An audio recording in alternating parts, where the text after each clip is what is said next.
Well, let's bring you up to speed with what happened yesterday in Parliament. Parliament held a special joint sitting of the National Assembly and the National Council of Provinces, and that was to pay tribute to former President Nelson Mandela. Well, the Speaker of the National Assembly, Max Sisulu, in consultation with the Chairperson of the National Council of Provinces, Mr. Mahlangu, recalled members of Parliament from the year-end process, or the recess, I should say, for this special joint sitting to honour Utata Madiba. It would seem as if Madiba said to both Mr. Edling and Mr. September, "You will never walk alone. I am right behind you." Now we hear that our nation has suffered yet another loss, the death of boxing legend Jacob "Baby Jake" Matlala. Similarly, Baby Jake's passing on seems to point in the same direction, with him saying to Madiba, "You will never walk alone, I'm right behind you." No language on earth is capacious enough to capture faithfully the depths of the pain fate has inflicted on us. It is a pain we all knew would come, yet not even the possession of foreknowledge could prepare us for the force with which this actuality has struck us. Okay, to the podium.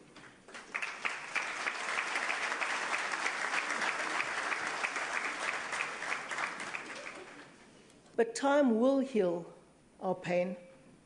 What must remain, and indeed what must grow within us, is a sense of the enormous responsibility we have inherited to continue his work.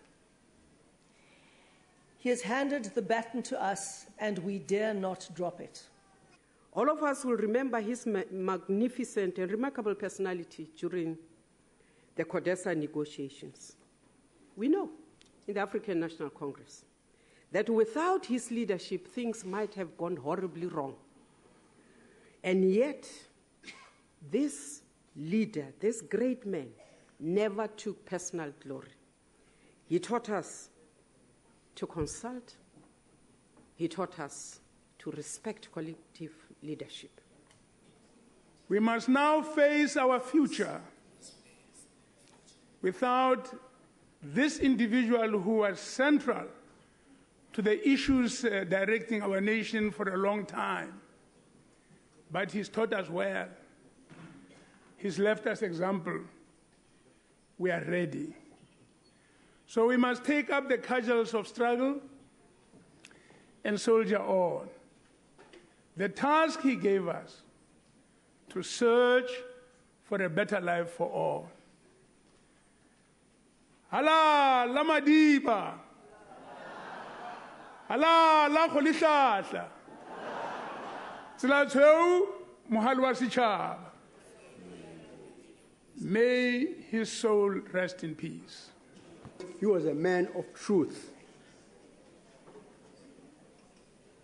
Because some people regard lying as a trademark of us politicians. But he was not a petty politician like the rest of us. He was a great statesman. Can all the men stand up?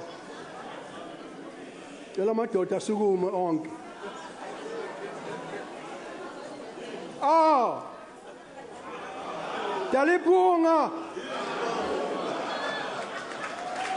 I remember how Mr. Mandela addressed 40,000 people in a stadium and strictly reminded them because they did not sing the Afrikaans part of the anthem in the end.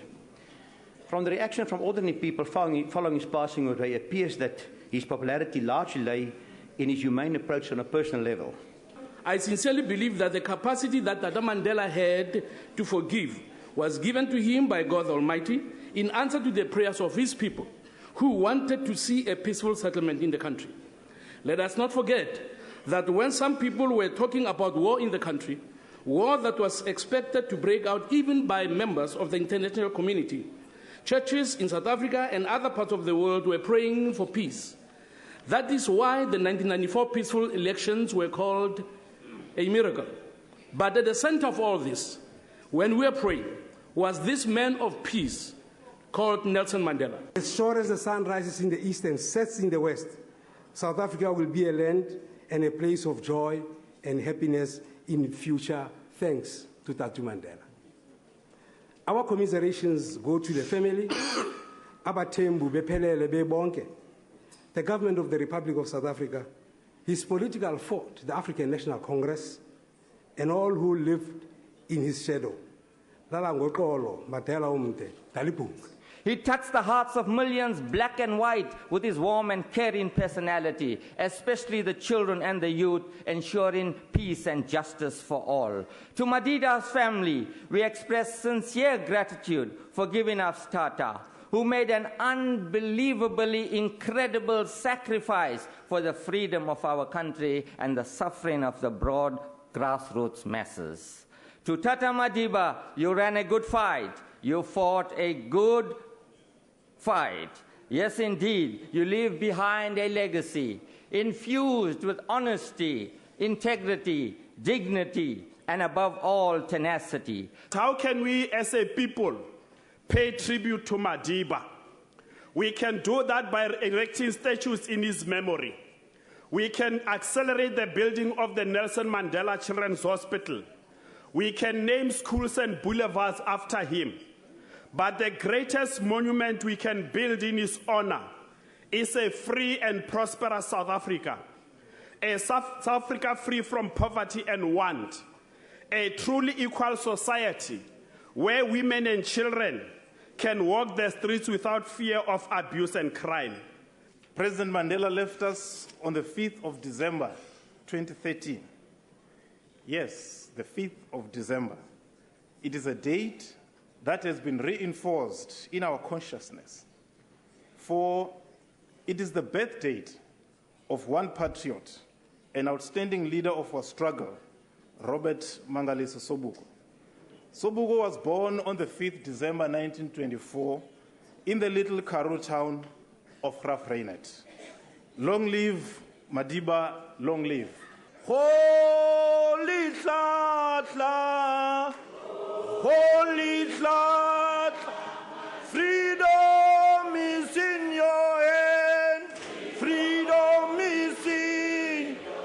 Show us the way to freedom, show us the way in our land, South Africa. Mandela, Mandela, Mandela, say freedom now. Thank you very much, Honourable Member. That's a beautiful song. Please take your seat. Honourable Member, please take your seat now. Comrade Mandela has submitted to the will of God that after serving one's purpose, one must proceed to his kingdom. His body will join the earth, the land that his predecessors committed to fight for. He served, he sacrificed his purpose well, and is now enjoying a well-deserved rest. Dalipung, Sompich, Madiba, Jomo, Yemyin, Ngolumsil, Vilabempensel. The big tree has fallen. The baobab has fallen. The world will never be the same again. Nelson Mandela, Nelson Mandela,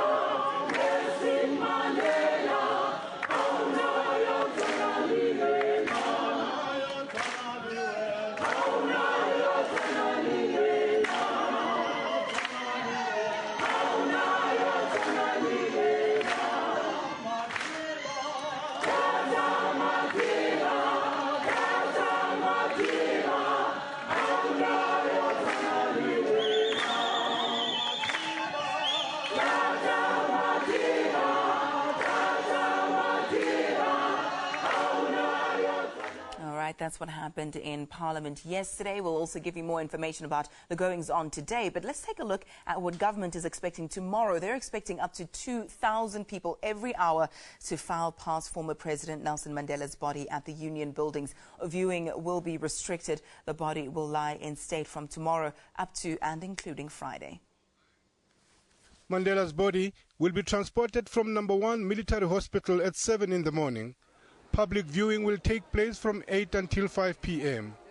Members of the public will be shuttled from various areas to the Union buildings, but only one visit will be allowed.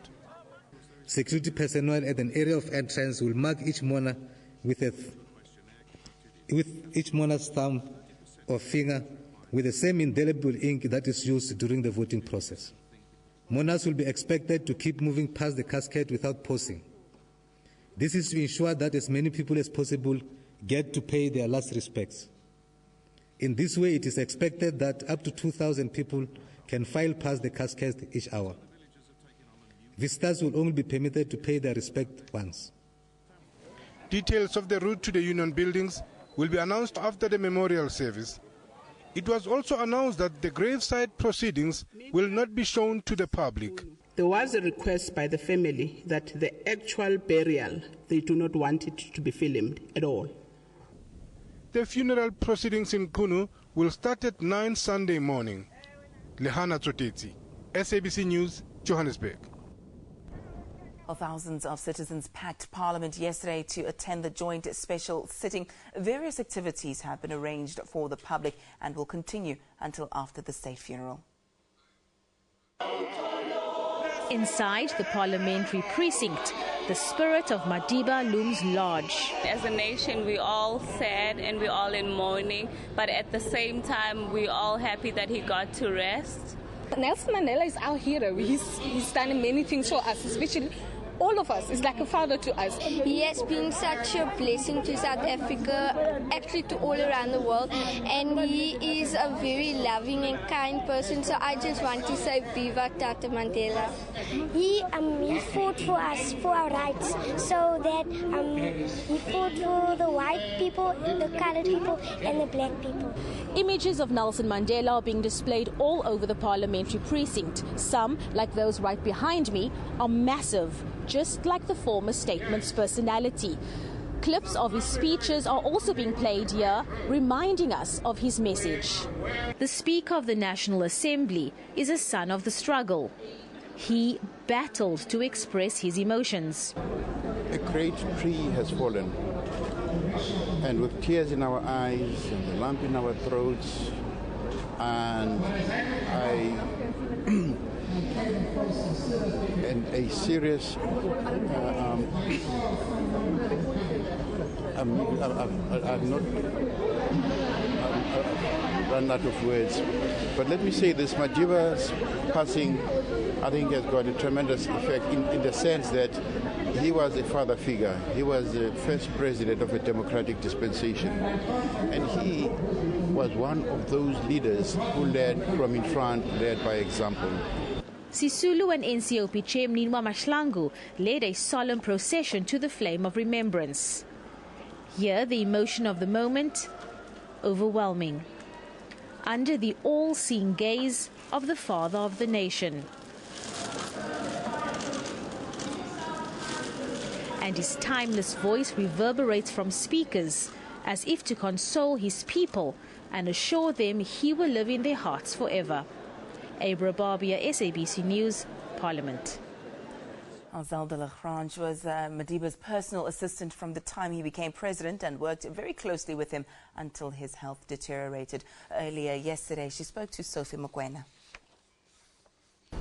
Zelda, thanks for your time, or should I say Zeldina, as Tata used to affectionately call you. But let's start on the day in question, that is Thursday night. Where were you when you heard the news? I was at home. I was at my own house, yeah. And how did you receive the news? You know what, we've been expecting this for some time, and we knew that it was bound to happen at some point. So although it was a great shock that it was finally that moment that arrived, you're never ready to let go, really. So it was very sad. I was very, very shocked and sad and so on. But then you slowly start thinking about all your good memories with Madiba, and that helps. That helps you to overcome that sadness. Let's talk about those good memories. Can you tell us about those good memories?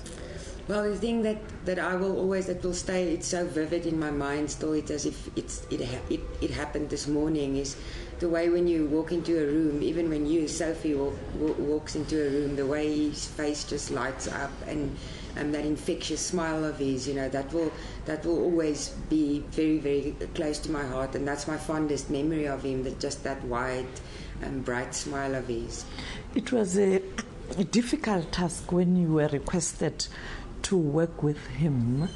Then how did it happen that you find yourself working with this important person?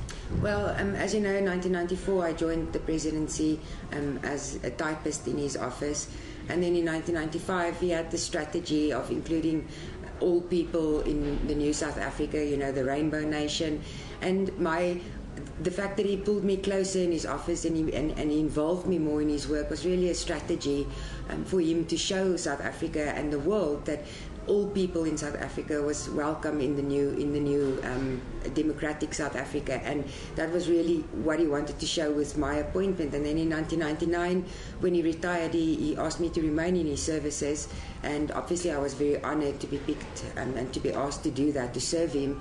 And yes, by then, there was a relationship, a professional relationship, and we worked well together, and that's really what it was. And during retirement, that's where you had to really work hard, because now the staff was kind of small and you had to do extra work. Can you tell us about that period, starting the foundation and going overseas, raising funds for the HIV and AIDS campaign? Can you briefly tell us? Yes, you know what, it was a great shock, because we went to Mr. Mbeki's inauguration, President Mbeki's inauguration, that day, and the next day everything, our entire infrastructure had collapsed. It was gone, there was nothing. It was Professor Gerwel, myself, a telephone, a dining room table, and not even an office. That was it. So we slowly had to rebuild his post-presidential office, and that's how the Nelson Mandela Foundation was established. It was hard. It was the most challenging time probably for me in my career, because suddenly I had to do things that I wasn't trained to do: protocol, negotiations with foreign governments, media. I wasn't used to doing anything, any of those things, but I had the best teacher. Madiba was very patient. He was always on the other side of the line. He would say to me, call a press conference, and then I would ask him, how do you call a press conference? And he would direct me and guide. He guided me all along. And the most important thing, he trusted me. He saw something in me that I didn't see myself. He knew I had the ability, just to swim in the deep water, and that really gave me the courage, to achieve setting up his office and supporting him in the way that he needed. His love for the children, you experienced that. What drove him to really care about the children? Why was he so concerned about the children in particular? I think it has a lot to do with the years he spent in prison, the fact that he was removed. It's the thing that he probably missed most, is touching a child and being in the company of a child. So after his release and when he was president, by setting up the Nelson Mandela Children's Fund, that was his way of reaching out, and that created the opportunities for him to really spend time with children. It's also the inner child. There's an inner child in all of us, and there was an inner child in Madiba. And whenever he connected with a child, there could be 1,000 people. If there was one child, he would spot that child and connect with that child. It was very, very special for him. So I think he tried to make up for lost time also with children. You were kind of also organizing meetings with heads of states and former heads of states, business people. How difficult was that? And, how did you manage to do all that? It was stressful, and the pressure, the pressure over the years, it's been hard, but people were very accommodating when it came to Madiba. They were willing to bend backwards to accommodate him, and to obviously when he built his schools and clinics projects, he was busy with his school and clinics project. You would know we travelled a lot together to all these different places with the business people, and business people actually joked when you got a call from Madiba or you got a call from me to invite you to breakfast, it would be the most expensive breakfast of your life, because Madiba would talk you into building a school or a clinic. So it showed me a lot, exposed me a lot to the business world, for which I'm grateful. And here and there was difficult people to deal with, people making promises and not fulfilling them. But overall, I must say, a pleasant experience. There was this huge demand, you politicians, business, ordinary people, we want to see Madiba. How did you manage all that? That was probably the most difficult part of all of it, is trying to please people. But you never have to forget that Madiba, you should never forget that Madiba was a very strong-willed person. He knew what he wanted. If you asked him, a certain person wanted to see him and he didn't feel like seeing that person, you couldn't convince him otherwise. Unfortunately, I had to be that person to convey the news that you are not able to see him or he doesn't have time. And so I upset a lot of people because I couldn't always accommodate them. But yes, the pressure from the entire world, everyone that crossed the borders of this country wanted to see him. It was difficult. It was probably the worst part of the job, is just absorbing that pressure. He belonged to the organization of course, a political party. There was pressure also to ensure that he was always available for the party. How did you deal with that? You know what, from 1994, he had the standard rule that Mondays belonged to the ANC, and then sometimes weekends when he had to campaign or he had to go and do something for the ANC. And those days, Mondays were holy ANC days. You didn't touch them. And he tried to also make time as much as possible, but as you know, from 1997 more or less, he stepped back quite a bit, and he handed over to Mr. Mbeki. So he became less politically involved, or he was less politically involved with the party. But he still went to NEC meetings, and he still did what he could. It wasn't always, we couldn't always fulfill their wishes, but we tried, and we tried to always ensure that they were assured that we were concerned with the fact that Madiba is a member of the ANC. He is a product of the ANC. He will never leave the ANC. He's a loyal member, and we tried to assure them that we were never going to let anything get between him and the ANC. You became part of the family, the relationship with the family. How will you characterize it? You know what, there's a very fine line between professionalism and familiarity, and I try to respect that line, and so I didn't get too involved in the family. Part of Madiba's life, I left that to the family. So, it's not something I really had to manage, because I was his secretary in his professional life. So I'm not really part of the family. I'm not a Mandela. So I respect their space, and I try to support them if they need me. But I also keep my distance, because it's not professional to interfere. A man with sense of humor. Can you share with us some of those moments, when he was himself, he was Madiba, in a jovial mood? Yes, he would always make jokes. He had standard jokes for certain people. One of my colleagues, an Indian lady, Vimla Naidu, she, because she's Indian, he just assumed that she was from Durban. And he would then often say to her, have you spoken to people in Durban? And Marietta Slabbert, another colleague of mine, she was pregnant, and because she's a small posture, she was quite big when she was pregnant. And Madiba asked her, how's the twins doing? But she was only carrying one baby. And to me, he would ask, so how's your boyfriends? Because I never had a boyfriend. So there was these standard jokes, and his sense of humor just remained sharp all the time. He also had a relationship with media. When we talk about media, how did he handle the media? And, you know, in a private space, what did he say about the media? You know, he valued the media and he respected the media. And even when people criticized him, people in the media criticized him, he was willing to engage with them to understand why they criticize him. Often people would write an article that you know, would criticize him, and he would call the person, the journalist, and invite them to breakfast or lunch or whatever, and then debate the issue with them. And if the person stood by his point, Madiba accepted it. So he respected whatever the media said, and he always said that the media serves as a mirror, and whatever they write or whatever they report is a mirror really for you to see how other people see you. So and he loved his newspapers. You know, he would read 5 newspapers a day, and it was quite interesting to observe that he reads 5 newspapers, even the Afrikaans newspaper, because he says people interpret things differently. So it was important to get different opinions on everything. The other issue that I want us to talk about is his legacy. As ordinary South Africans, as politicians, business, the youth, the women, how do we continue with his legacy? You know, but I think the ANC and the Nelson Mandela Centre of Memory play a very important role in preserving Madiba's legacy.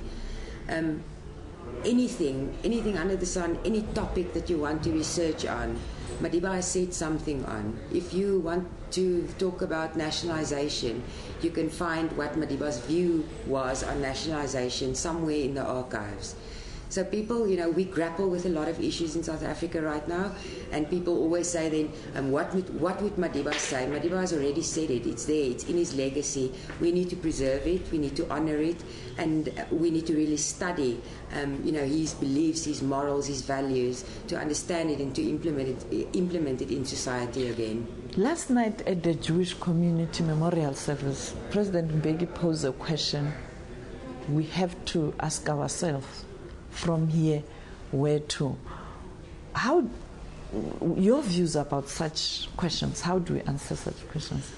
Madiba was such a passionate member of the ANC, and he played such an important role together with his colleagues, Walter Sisulu, Andrew Mlangeni, Govan Mbeki, all those people. We need to go back in history. We need to study what drove those people, what was their dream for South Africa, and I think we need to focus on that.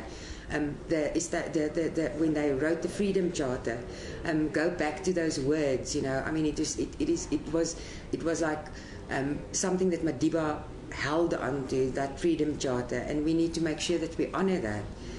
So if we ask what now, where to from here, we need to go back in history and study these things and make sure that we remain on the right path. Finally, your message, you know, as you bid farewell to the old man. It's difficult, it's very difficult, but he's at peace now, and I think he's finally free. Thank you so much, Selva. Thank you.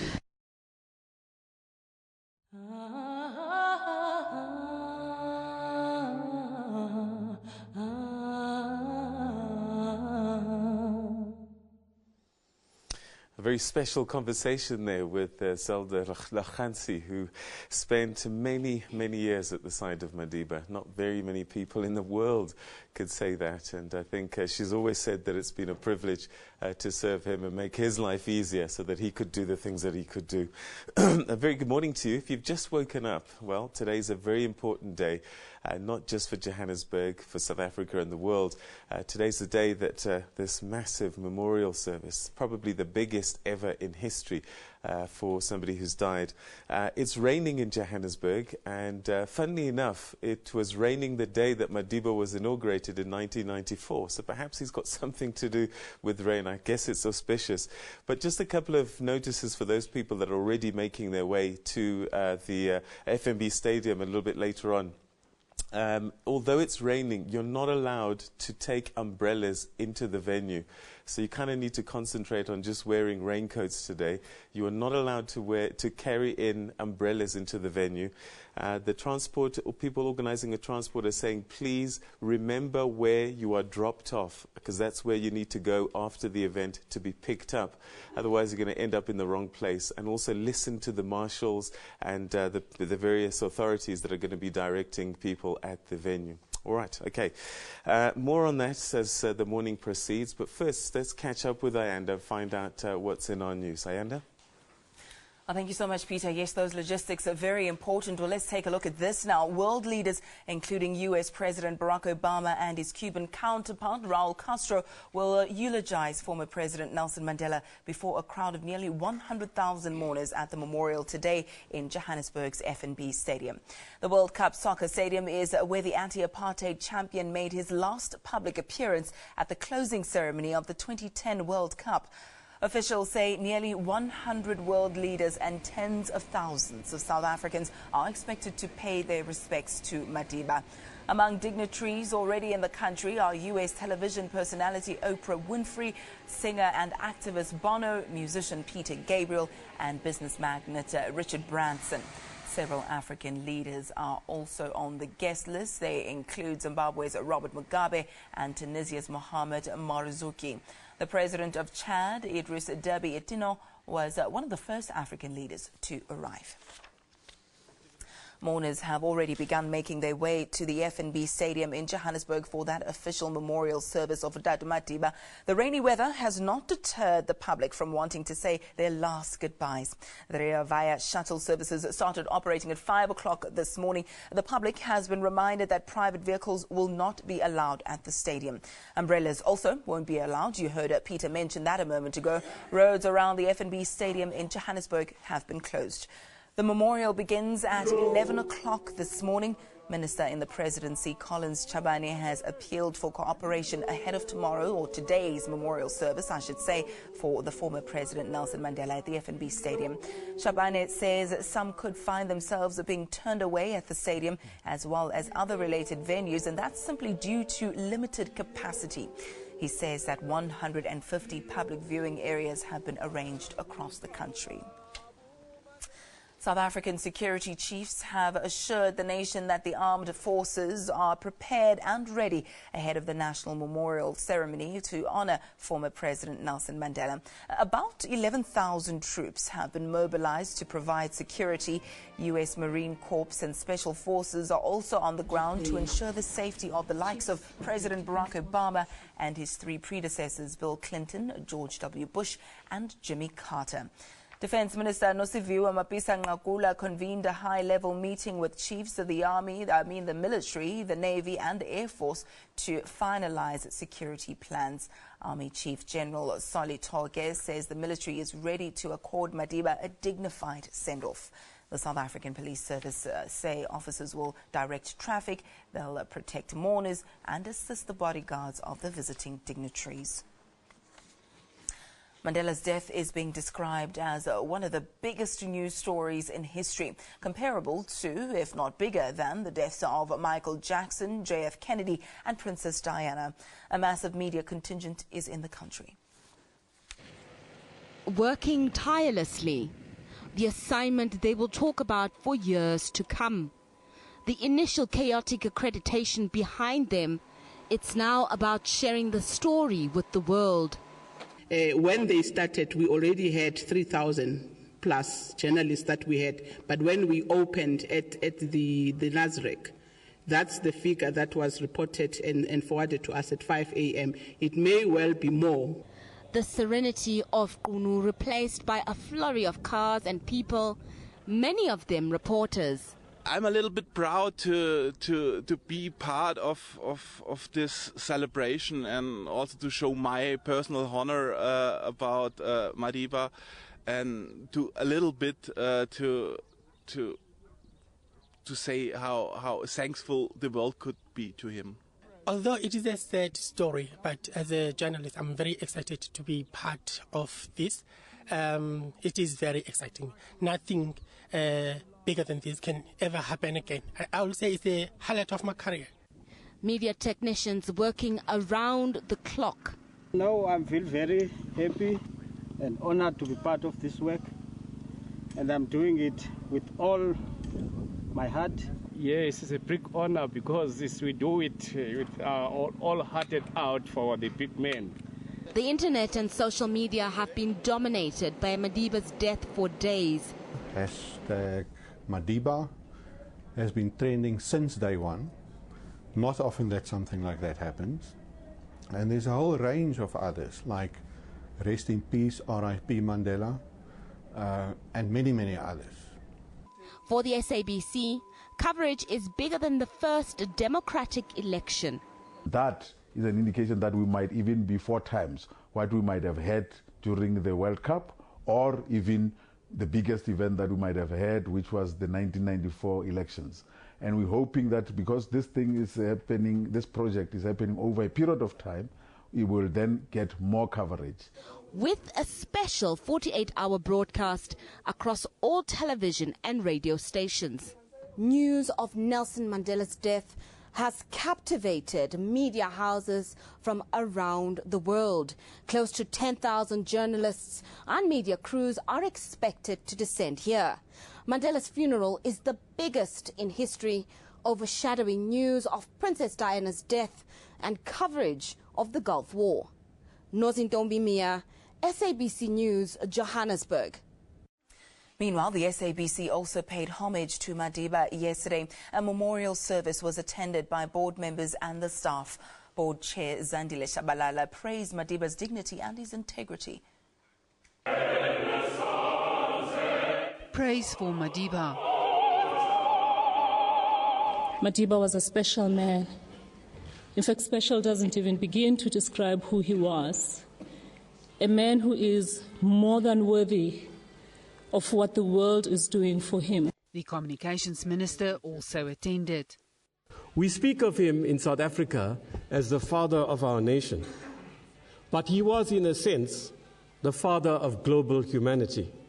The late former president was the only person that the United Nations named a day after.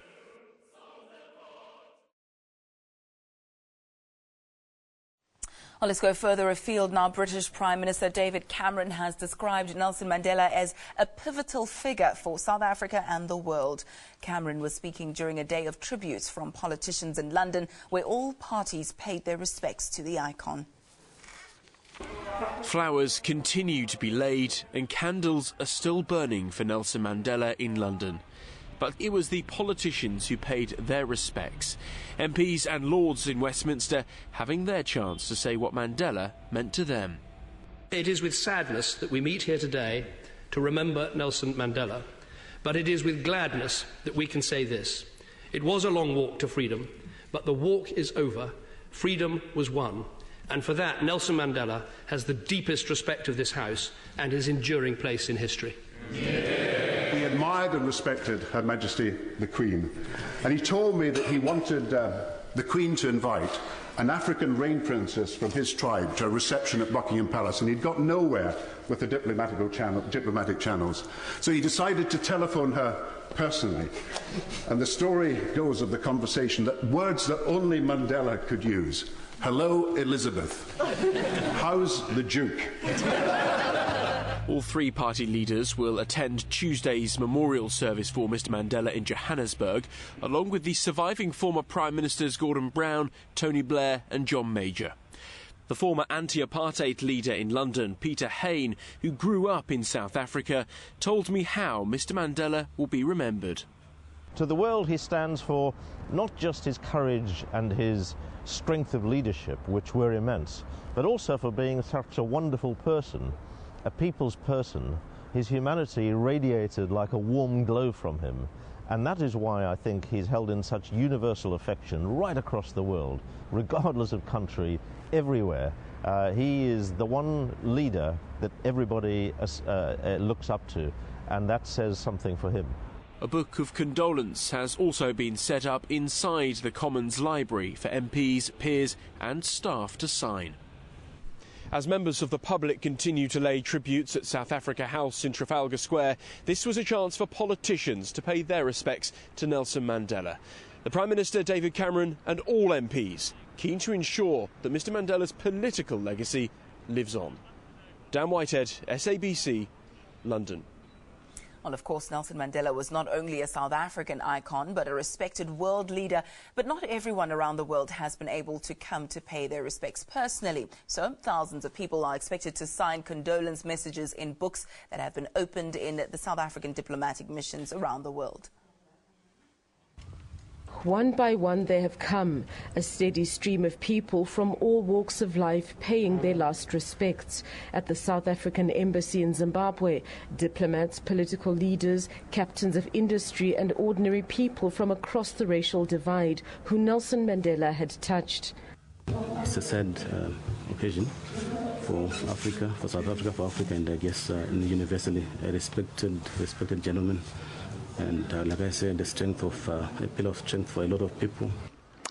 I have been involved in education for the past 50 years, and he has always stood out in terms of, in our school system, we would always talk about the need for the type of leadership that he provided. It was there.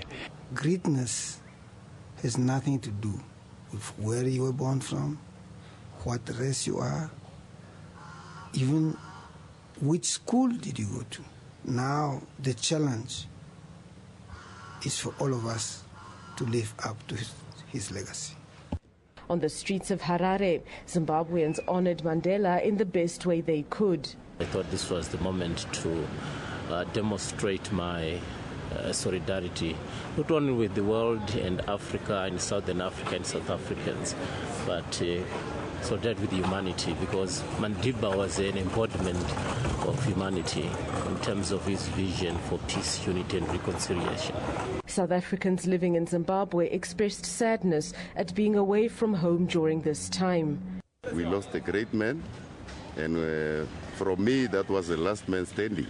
We will not be able to go back home in time to bury him, but we say we are with them. In my language, I would like to say, rest in peace. Lala Gahle Baba. We'll always remember you. You are our father. No one will close that space. Away from home, but they too are beneficiaries of the legacy of a man who enabled an oppressed people to broaden their horizons across borders, not as exiles, but as free men and women. Shingai Nyoka, SABC News, Harare, Zimbabwe. Well, let's come back home now and focus on that much important and much awaited memorial service that takes place at the FNB Stadium. Peter, I believe people have already started arriving. Yeah, my understanding actually is that people were making their way there yesterday, and many, including the media, slept overnight. But anyway, we're going to try and find out from people that have already arrived, and this is despite the rain. They've been sending their pictures via Twitter, and there you can see that's FNB Stadium, and you've got already these very keen people that want to say farewell Madiba, and they're wearing Bafana shirts, carrying South African flags, posters saying we love Madiba, and there we go. And I think that that's a big theme. I think that's President Zuma on that guy's T-shirt there. But Madiba, we love you. Farewell. We love you. Yeah, I think it's just going to be one of those days. They're smiling, and this is the thing that I think has been quite remarkable this past few days, the celebration that's been taking place. But I have a feeling that once the memorial service begins, there might be a more somber note until the funeral at the end of the week. But let's find out what kind of weather is planned for us. Ayanda? Well, thank you very much, Peter. I know the confusion still goes on. Ayanda Andile, it's going to take a while. It's going to take a while. Well, let's take a look at what to expect across the country. Weather-wise, we are expecting up to an 80% chance of widespread showers in and around the Gauteng province, extending into KwaZulu-Natal and the Eastern Cape. Driving to work this morning, I did see quite a bit of rainfall. Slippery roads are expected in the highways around the Gauteng province, and in the south as well. You might just want to drive cautiously, and also it's quite foggy, so misty conditions are expected there, so visibility will be decreased in and around the Gauteng province, as well as extending into the southern parts of the country. But also most of the Republic is expecting up to some scattered showers for most of the central interior, and also isolated towards the southwestern and the southwestern interior of the Republic. The wind speeds are expected to be quite strong in parts of KwaZulu-Natal, so if you are still on your way to the FNB Stadium, you might just want to take your Wellington boots, take your raincoats with. We're not allowed to bring in umbrellas there, so do try and take precautions there. It is going to be quite the rainy day. It is going to get quite heavy towards midday and towards the afternoon, and it is going to decrease in probability towards 5 p.m. at least, but we are expecting quite a bit of rainfall for the better part of the day. We are expecting quite a lot of rainfall for most of the Republic. Well, that's all from me for now. I'll bring you a detailed weather update in a bit.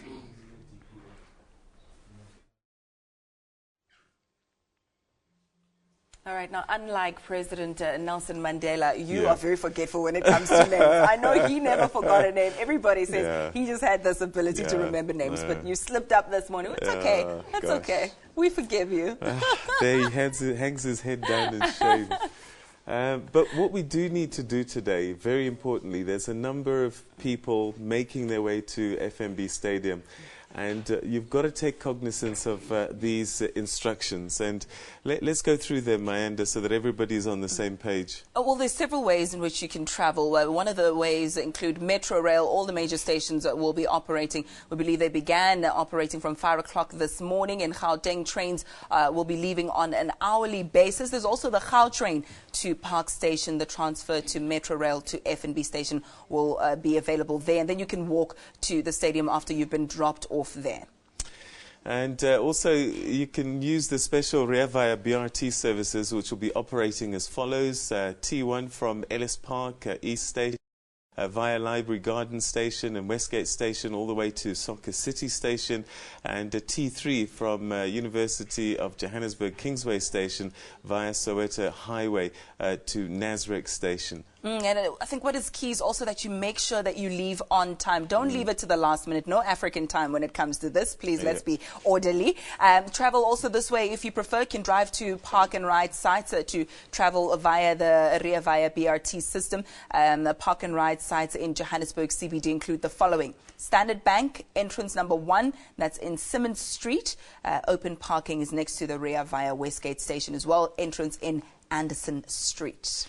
And also, please take note, to drive to a park and ride site to travel by Rea Vaya BRT, and those are the park and ride sites that we're describing there. Wits University, West Campus, Bez Valley Park entrance in Marcia Street, Observatory, ABSA Towers, entrance in Main Street, Johannesburg CBD. And don't forget, umbrellas are not allowed, so don't take them with you. You're going to be told to get rid of them. So get a scarf or whatever it is that you would need to protect yourself. Indeed, and we'll continue to give you that information throughout the course of the morning. It will bring you more of it a little bit later. But let's go to the FNB Stadium and speak to Yolisa and Jamela. Yolisa, a very good morning to you. Tell us what's happening there at the moment. I don't know if you are there. I know it's been raining heavily overnight and early morning. I wonder if we do have Yolisa on the line just yet.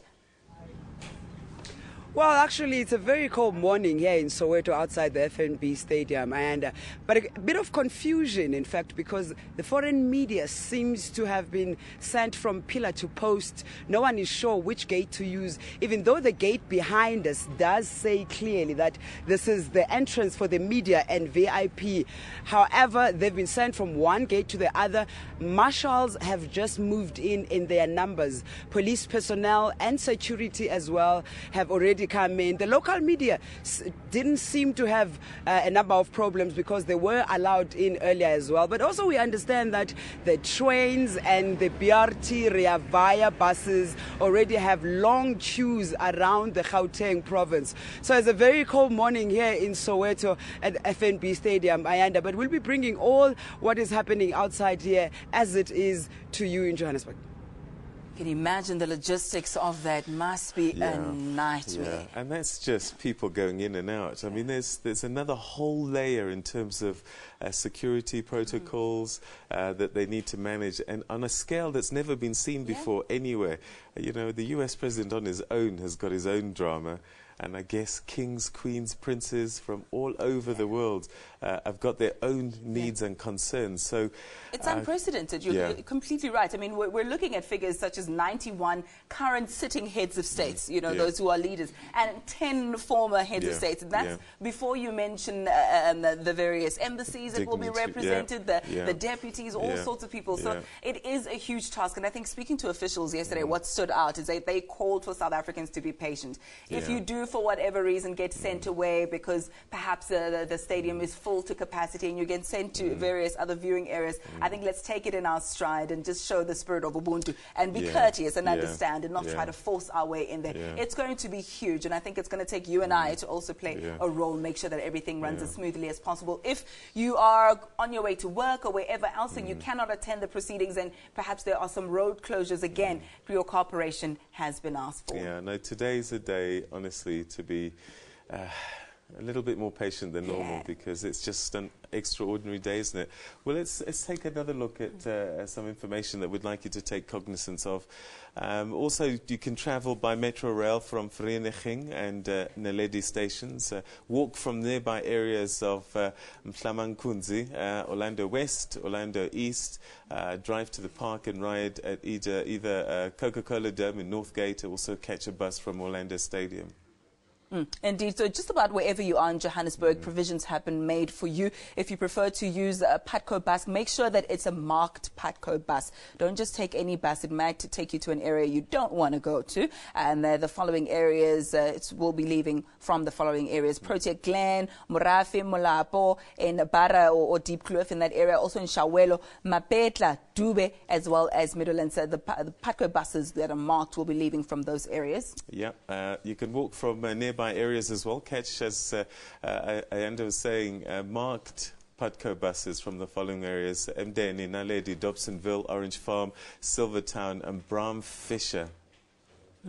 I don't live too far from Bram Fisher, though. I mean, that's where I grew up, in Dobsonville. But it's just some of the areas. That was just a side note that's not important. It's got nothing to do with the proceedings. It's just a meanwhile. The N1 highway, Rancho Road, the roads will be closed there. Various sections, N1 and Soweto Highway, N1 and the 17 and 17, the N1 in Nasrec, off-ramp, the Greenwood Road and Boyson's Reserve, Nasrec and Main Reef Roads. I think it's safe to say most of the areas around the stadium, those roads will be closed. And like you mentioned, Peter, a little bit earlier, I mean, it was a huge plan just for Barack Obama when he was here. Times that by 91. Odd. And then add also the former heads of states that will be descending on South Africa and other celebrities, Oprah Winfrey, other dignitaries. Bono is here as well. So you can just imagine what a huge task this is. And it's putting South Africa on the map. Taking a look at those pictures that you spoke about briefly, it reminded me of the World Cup. There's that sense of pride in being a South African, and he's done that for us. No, you're absolutely right. And this is a time that I think people don't realize. It's the kind of thing that, you'll remember where you were when you heard the news. It's just one of those events, and this whole time, keep a hold of your newspapers, keep a help, because one day our kids are going to want to know what it was like. We're living through very historic times at this time, and it's great to be remembering them. Indeed, and one of the ways that we can remember Dr. Nelson Mandela is through song. He loved to dance. So we're going to play you a clip of a song that was played yesterday. It's by Zahara and a great poet, Mzwakhe Mbuli.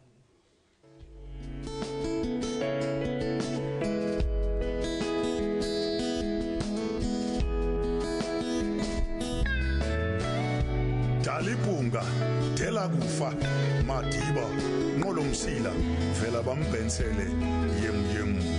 A global icon, internationally acclaimed. Nelson Mandela, Tata Madiba, father of the nation. Nelson Mandela, Tata Madiba, father of the nation.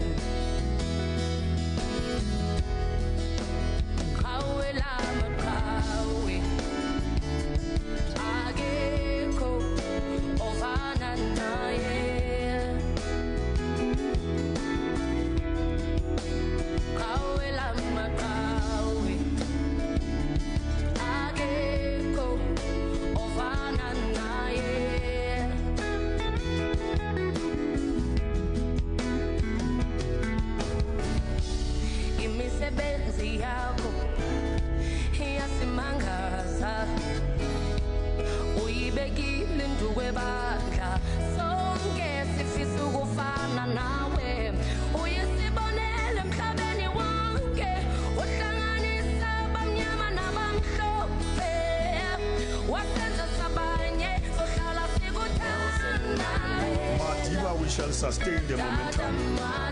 Madiba, we shall preserve your legacy. Madiba, we shall emulate your values and principles. History demands that we succeed as a nation. History demands that we do not become complacent. History demands that we do not rest on our laurels and work harder. We are duty bound to rise above malice and prejudice. Let reason and wisdom prevail.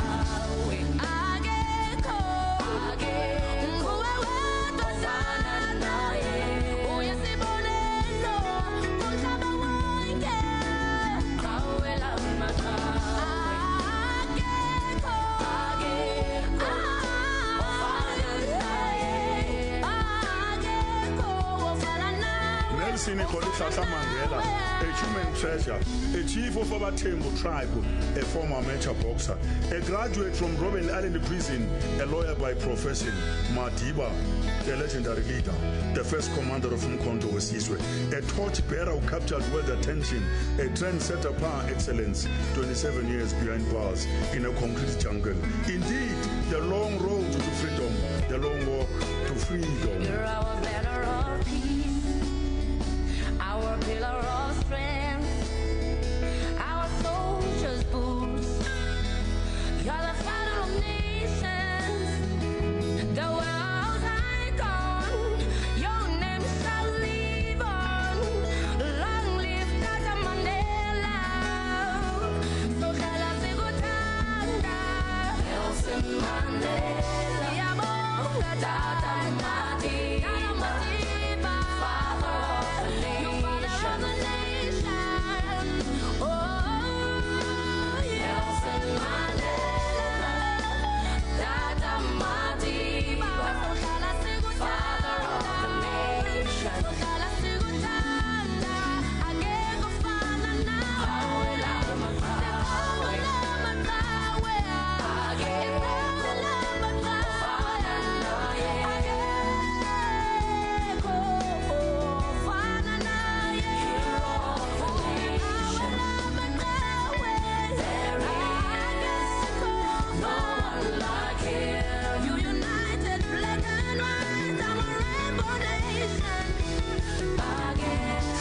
To presidency, the first black president of a democratic South Africa, Madiba, a catalyst, Madiba, a reconciler, Madiba, a unifier. A unifier who embraced the enemies of our struggle. Love can best be measured by ability to forgive. Madiba, a genius extraordinary.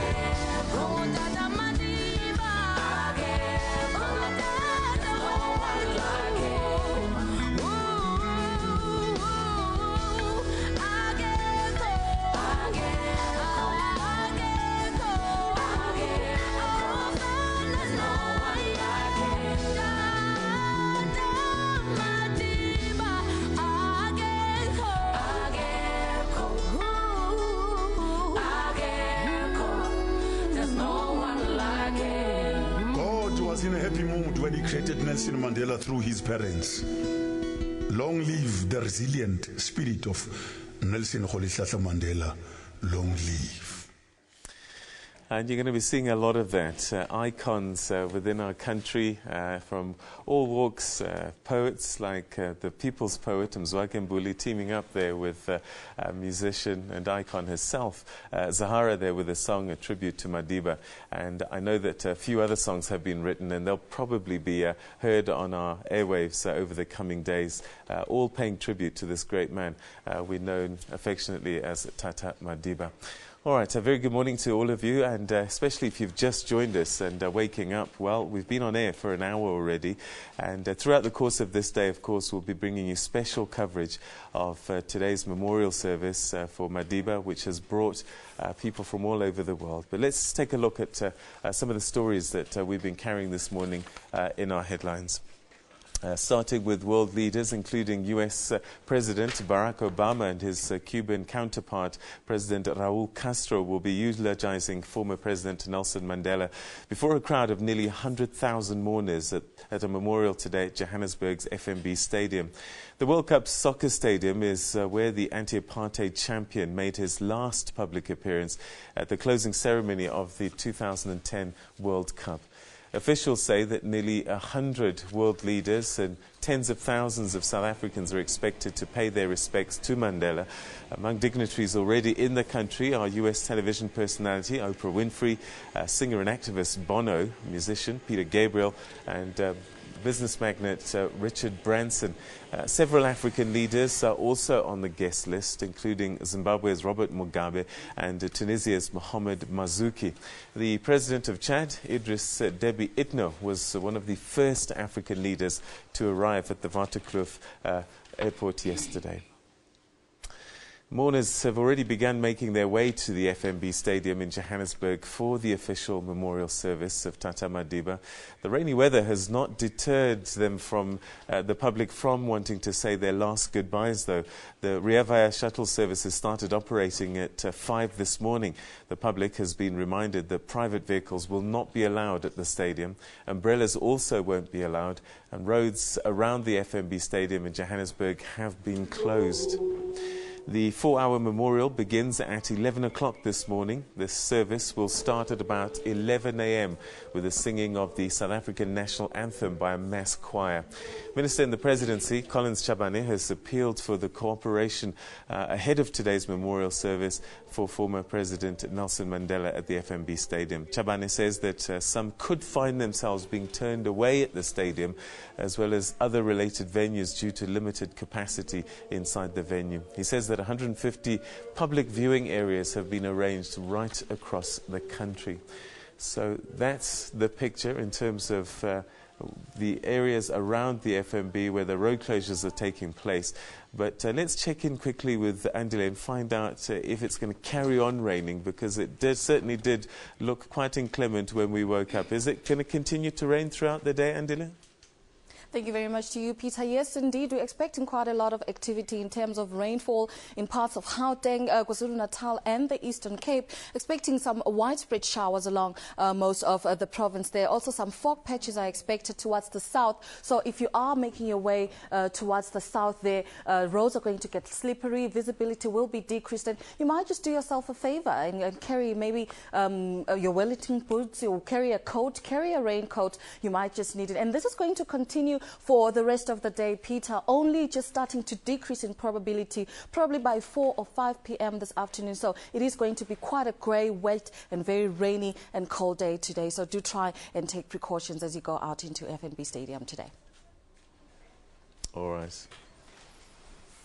Angela, thank you very much indeed. So there you have it. And again, we can't stress this enough. Umbrellas will not be allowed inside the venue. So rather make sure that you've got your proper raincoat today. Otherwise, you're going to get drenched. But I've got a feeling that people don't mind getting wet today as they remember Tata Madiba. All right, a lot of things happening right across the country, a lot of places of remembrance. And let's cross now to Cape Town, in fact. Our journalist, Asanda Mbeje, is standing by there. And I know that she's got a special guest there. Asanda? Well, a very good morning and welcome to Cape Town indeed. As the country prepares for the official memorial in the reigning Johannesburg, we are in the home of retired Judge Essa Musa, who practiced as a human rights lawyer in the 80s. He represented Mr. Mandela, his family, and several UDF activists when they're taking part in the Free Mandela Mass campaign, but also several political activities through the country. We're visiting his home for us to give us some insight on his relationship with Mr. Mandela and how he represented him. Good morning, sir. Talk us through the period when you first started working with Mr. Mandela. Yeah, good morning to your viewers. Perhaps I need to just go a little backward. As a student, I used to frequent the Grand Parade, this place that Mandela, in fact, made his first speech after he was, in fact, released from Victor Verster prison. And the ANC and the Alliance partners used to bring in a truck, riga by a loudspeaker, and make speeches there. And I distinctly remember as a student, one of the slogans was, freedom during our lifetime. I thought it was a pipe dream at the time. Subsequently, things, in fact, worsened for the struggle in this country. When Mandela got arrested, he was charged for treason. Eventually, he was acquitted. But he, after he was acquitted, he was, in fact, charged again for the Rivonia trial, and he was then sentenced to life imprisonment. And I think that whole slogan of freedom during my lifetime, or during our lifetime, receded further. And yet, if I think back, and on the 2nd of February 2nd of February 1900, when de Klerk made that statement, saying that he was going to release Mandela and the political prisoners, it suddenly became a reality. And I distinctly remember just before that, Mandela, in fact, invited us to Victor Verster, and in fact, I've got a letter here which he sent to us, dated 21st of August 1989, addressed to me. Dear Essa, many friends have rallied around us during these past 26 years and left us with a lot of courage and hope. In this regard, you and your firm have been outstanding, so much so that I sometimes wonder whether without that support we would have had the staying power for which my fellow prisoners have become so renowned. Many thanks for your flowers and birthday greetings. I only hope that it will be possible for me to see you on these premises in due course. Meantime, I send you, your family and staff, very best wishes. And if one examines this letter, he's not talking about himself. He's in fact talking about his fellow prisoners, and that's sort of the unselfishness, not trying to get recognition for his contribution to the struggle, but of his comrades in prison at the time. And then subsequently, we were invited to see him, Victor Verster, just before his release.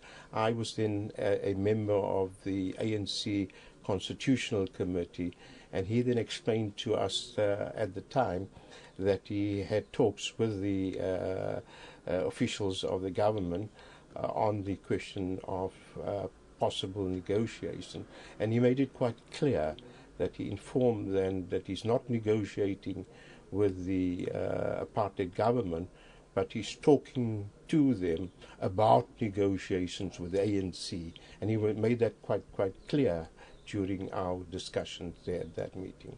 Take us back briefly. During President Pipota's term, there was talk, and they looked like there was promise that Mr. Mandela could be released earlier, but that was conditional.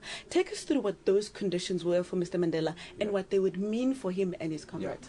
I remember 1985, there was a lot of expectations at that point in time that Mandela was going to be released.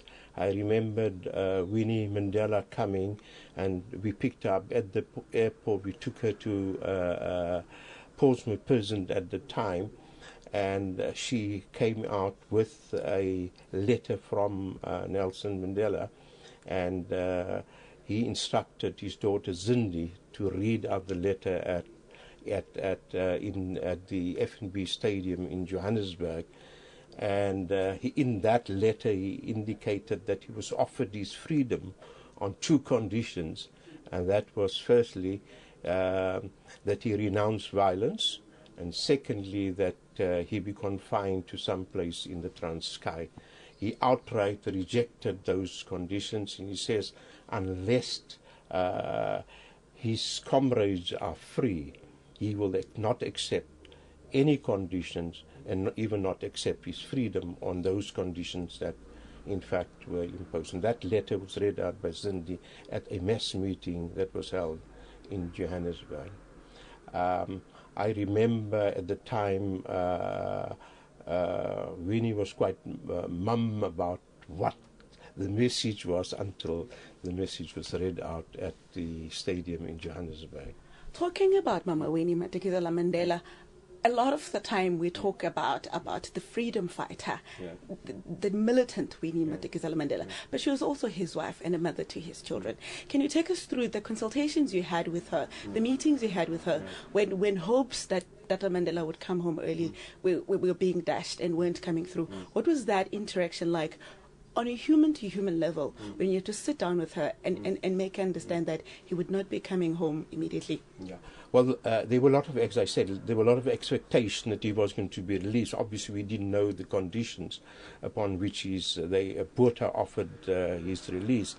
And I think everyone was quite happy that he was going to be released. And obviously, when Mandela announced the rejection of that, in fact, a lot of people were disappointed. I myself was disappointed. Obviously not knowing the condition, but I think when they heard the conditions, they agreed with Mandela that he should not accept his freedom on those particular conditions. So, thank you very much for sharing all that history with us. That's retired Judge Esamusa, who represented Mr. Mandela in the 80s, talking about the impact of the conditions that were placed on Mr. Mandela if he wanted to be free earlier. Let's go back to Johannesburg. Thank you so much. I think impact being the key word, and it's going to crop up in a second or two. Now, over the past few days, we have witnessed the love, the power and presence former President Nelson Mandela had in South Africa and around the world. Well, his passing last week, Thursday, brought the world virtually to a standstill. I can't think of any media organization that wasn't running with that story. Joining us to discuss now how Madiba and the South African brands impact the world, we're joined in studio by Mila Matola, the CEO of Brand South Africa. It's a huge pleasure to have you with us this morning. Thanks again for coming. Thank you, and good morning. It's very difficult to separate Brand South Africa and Brand Madiba, or is it? Well, in many ways, the brand that is South Africa has its values and everything bequeathed by Madiba and his generation of freedom fighters, because the ideals they stood for are the ideals that actually are infused into this brand called South Africa. And you can see it now through our constitution, through the policies we put in place. All these, I think, stand firm and are reflective of what they stood for. Well, there's been a lot of pessimism. Some people believing that the relationship between South Africa as a country and Madiba is not really mutually beneficial, that instead South Africa is a bit of a parasite, if I could use that word, and not a very beneficial partner to Madiba, that perhaps sometimes could even tarnish Madiba's reputation by some of the headlines that we read in South Africa. Is there sort of a symbiosis in this relationship? Who benefits who? Look, I think the first thing is to realize that we aspire towards certain ideals. But if I go back to your question, I think the brand that is South Africa today owes a lot of what it is to Nelson Mandela. If you recall, we were a pariah state before 1994, but it is he who actually called the world back towards South Africa and went out there and said, this is now a democracy. This is now, we have established a society that is just and free and that focuses on, humanitarianism and, the values of freedom. And I think that played a critical role in building the reputation and stature of this country. And we are still riding off the back of that stature and reputation that he built. The challenge going forward is aspirationally to say, how do we continue to strive towards those ideals and live up to those ideals? That is the question now, isn't it? That's my next question. How? How do we do that? Well, I think all South Africans, it behoves all of us really to make sure that we not only honor the legacy of Mandela, but we live like Mandela. I was listening to the Rabbi Spencer the other day saying we ought to live like Mandela. And I think each one of us, we've got to say, how do I lead like Mandela? How do I serve like Mandela? And in every sphere of life, that is how we really make sure that we carry this legacy forward. And I have no doubt that with our constitution and the principles enshrined in that constitution, we have a guiding document that can ensure that we realize those values. With our national development plan, we have an ideal plan that could help us realize also some of those ideals of bringing down inequality, poverty, and all those things that he actually fought for.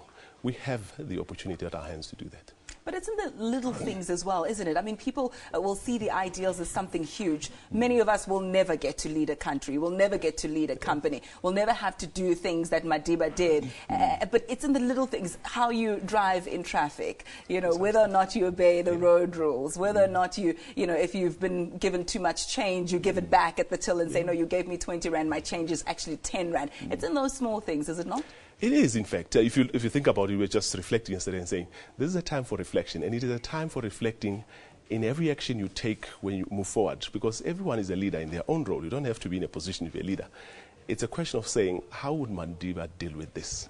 And I think that should set the kind of guiding compass for us to deal with issues going forward, whether it's an issue of driving or whether it's an issue of leadership, whether it's in the area of service or simply doing what you're supposed to be doing or caring for your community, those values of Ubuntu and all those things. I think we need to be asking ourselves, how would he deal with it? And I think that's how we carry forward that legacy and make it a reality and not just talk about it, but act it out. And how do we teach that to our children? I mean, many of them are saying, we've been seeing so many stories about Madiba already. Let's go back to regular viewership, or let's go back to the usual programs. How do we make sure that they don't forget and they become pessimistic? We can never conscientize them enough. I think we need to constantly refer and give them this beacon of hope, of everything that Madiba stood for, by making sure that that memory is kept alive. Fortunately, we have the Nelson Mandela Center of Memory, where I believe that every child in South Africa needs to go through that and go through all the other sports that he touched in his life or that touched his life to understand how we come to be where we are. In fact, the other day I was listening to a young boy who was saying at the tribute to Mandela at the center, he thanked Madiba for making sure that he never experienced oppression. And I think that is what we need to do to make sure that that legacy is carried on. And just as we close, you've spoken about what we can do as ordinary South Africans, but as Brand South Africa, the organization, what are you doing to actively make sure that we stay on the world map for all the right things, all the right reasons? Well, at home here, we will continue to exhort South Africans to play their part to make this the best country that we can and to make this the country that Madiba wished to see. Internationally, we have to continue telling the story, an evolving story of this country as we make the strides. But the two are inseparable because the story depends on what we do as South Africans. And therefore, we need to stand firm and actually act out, do the things that will make us realize our vision of that Madiba had. And we are able to then tell that story to the world. I think the two go together. And I didn't brief you on this one, so I'm going to put you on the spot if I can, as briefly as possible. It just came to me as you were talking.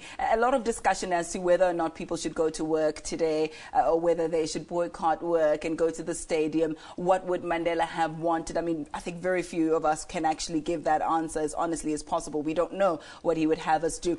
But as Brand South Africa, what would you say to those who are caught between a rock and a hard place? You want to go to work, you want to be productive, make sure that our economy continues to be stimulated, but at the same time you want to keep the memory of Madiba alive. What to do? I would say act like Madiba, or ask yourself, what would he do under this?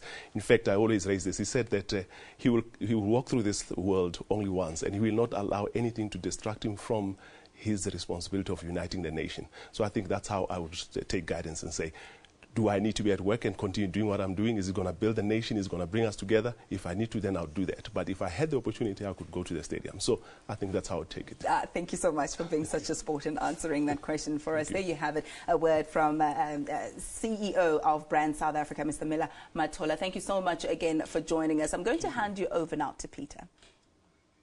Thank you very much indeed. And yeah, look, if you travel around the world, and particularly on the continent, I've found that the moment you say you're from South Africa, one of the first things that people say to you is Mandela. And he, I think, was probably our best ambassador through the ages. And it'll continue probably for many, many years to come. And when people do visit, that statue in Sandton Square has become iconic. But anyway, more on Madiba throughout the course of the day. FNB Stadium is where everybody is converging to, and I wonder how that's changing traffic patterns this morning. Let's check in with Rob and say good morning to you. Rob Byrne, top of the morning to you. Yeah, thanks, Peter. Top of the morning to you. Good morning, South Africa. Well, the closure is already in place from the early hours this morning around the FNB Stadium. There is no, because of the closures, there's no parking, obviously. There is a quite extensive public transport plan, and hopefully any mourner going to the event today will have already made that plan yesterday and know exactly where they've got to go. Routes like Nasrec Road, Rancho Road, Soweto Highway, importantly, and the Boysons Reserve Road all closed down. So no access. The only people getting into the FNB sort of parking complex are those that are arriving on designated buses. Everybody else looking to use public transport this morning. Metro Rail, Metro Bus, Putco Bus, Ria Vaya, all services free. There are park and rides in the Joburg CBD area where you can make your way into the CBD, park up and then hop onto a Ria Vaya bus. But the most important thing is to get there as early as you possibly can. It is a non-ticketed event and it is first come, first serve. As soon as the FNB Stadium is full, doors are closed, and then you'll get mourners that are arriving redirected to what they're referring to as overflow public viewing areas down to Orlando Stadium, Dobsonville Stadium, or Ellis Park in Joburg. The event will be streamed live there, and if you don't fancy your chances of getting into FNB Stadium, but you do want to get involved publicly and attend the event, you can just pop into one of those stadiums. There are no road closures, and so there will be parking at Orlando, Dobsonville, and Ellis Park. But of course, those routes will be busy as well. Just a couple of other things. The N1 highway between Soweto and Rudaport is open. It's not affected by any closure. The Mike 1 between Southgate and Central Joburg is open, although it is heavy. The Mike 1 under pressure this morning because it's taking the overflow of that traffic that can't get through the Nasrec area because of the road closure. So if you come from Soweto, normally take the Mike 1 every morning to work, you expect that to be heavier than normal. With the Morning Live Traffic Reports, I'm Rob Byrne.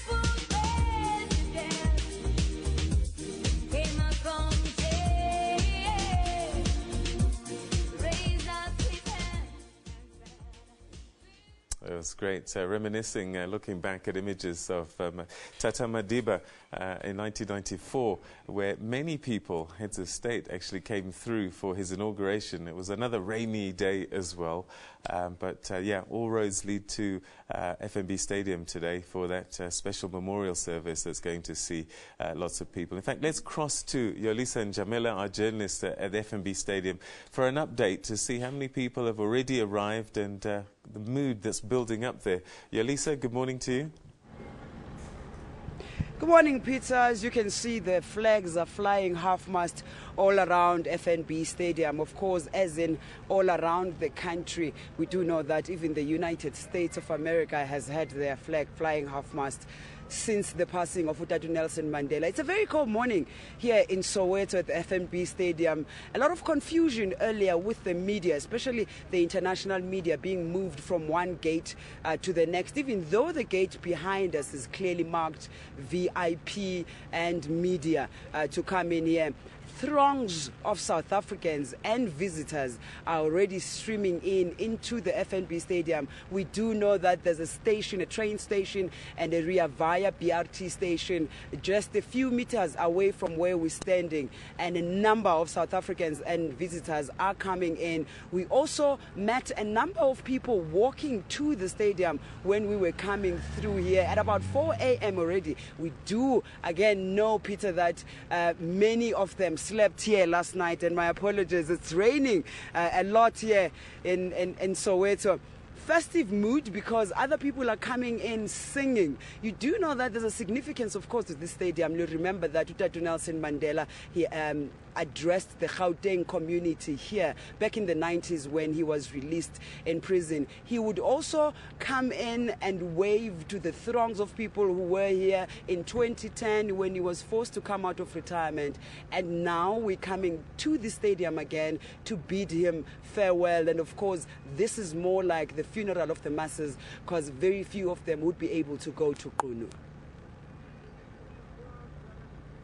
All right, thank you so much, Yolisa. We'll continue to just check in with you to see how far proceedings have gone as far as how many people have ascended there and just how the logistics are going at the moment. Well, let's go further afield now. British Prime Minister David Cameron having described Nelson Mandela as a pivotal figure for South Africa and the world. Cameron was speaking during a day of tributes from politicians in London where all parties paid their respects to the icon. Flowers continue to be laid and candles are still burning for Nelson Mandela in London. But it was the politicians who paid their respects. MPs and Lords in Westminster having their chance to say what Mandela meant to them. It is with sadness that we meet here today to remember Nelson Mandela. But it is with gladness that we can say this. It was a long walk to freedom, but the walk is over. Freedom was won. And for that, Nelson Mandela has the deepest respect of this House and his enduring place in history. We admired and respected Her Majesty the Queen, and he told me that he wanted the Queen to invite an African rain princess from his tribe to a reception at Buckingham Palace, and he'd got nowhere with the diplomatic channels. So he decided to telephone her personally.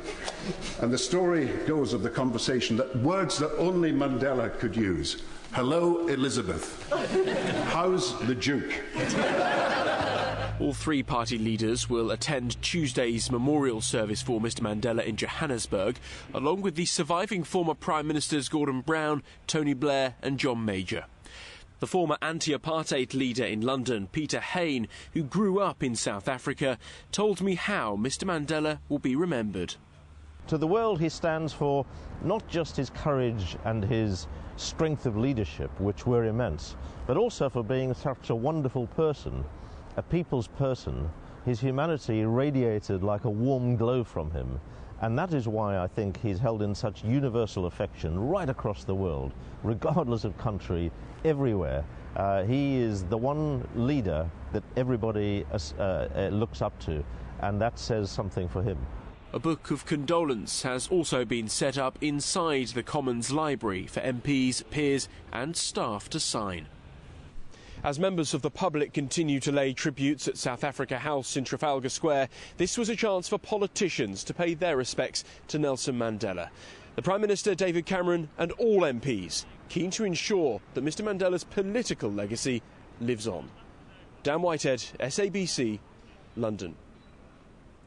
Coming back home, the memorial service of Utatu Nelson Mandela will be held at the FNB Stadium in Johannesburg from 11 o'clock this morning. Now, over 90 heads of state have been confirmed. They've confirmed their attendance at Madiba's memorial service. Some guests had already started arriving on Sunday, with US is with us this morning, at least I should say, is Gauteng's province's premier, Sisinomvula Mokonyane. Very good morning, team, and thank you so much for joining us. Thank you. It's a huge logistical project that you've undertaken. How prepared are we so far? We're quite ready.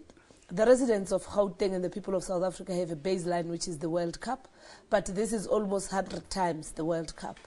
The number of heads of states, dignitaries who are just coming in, people who just find themselves in the country.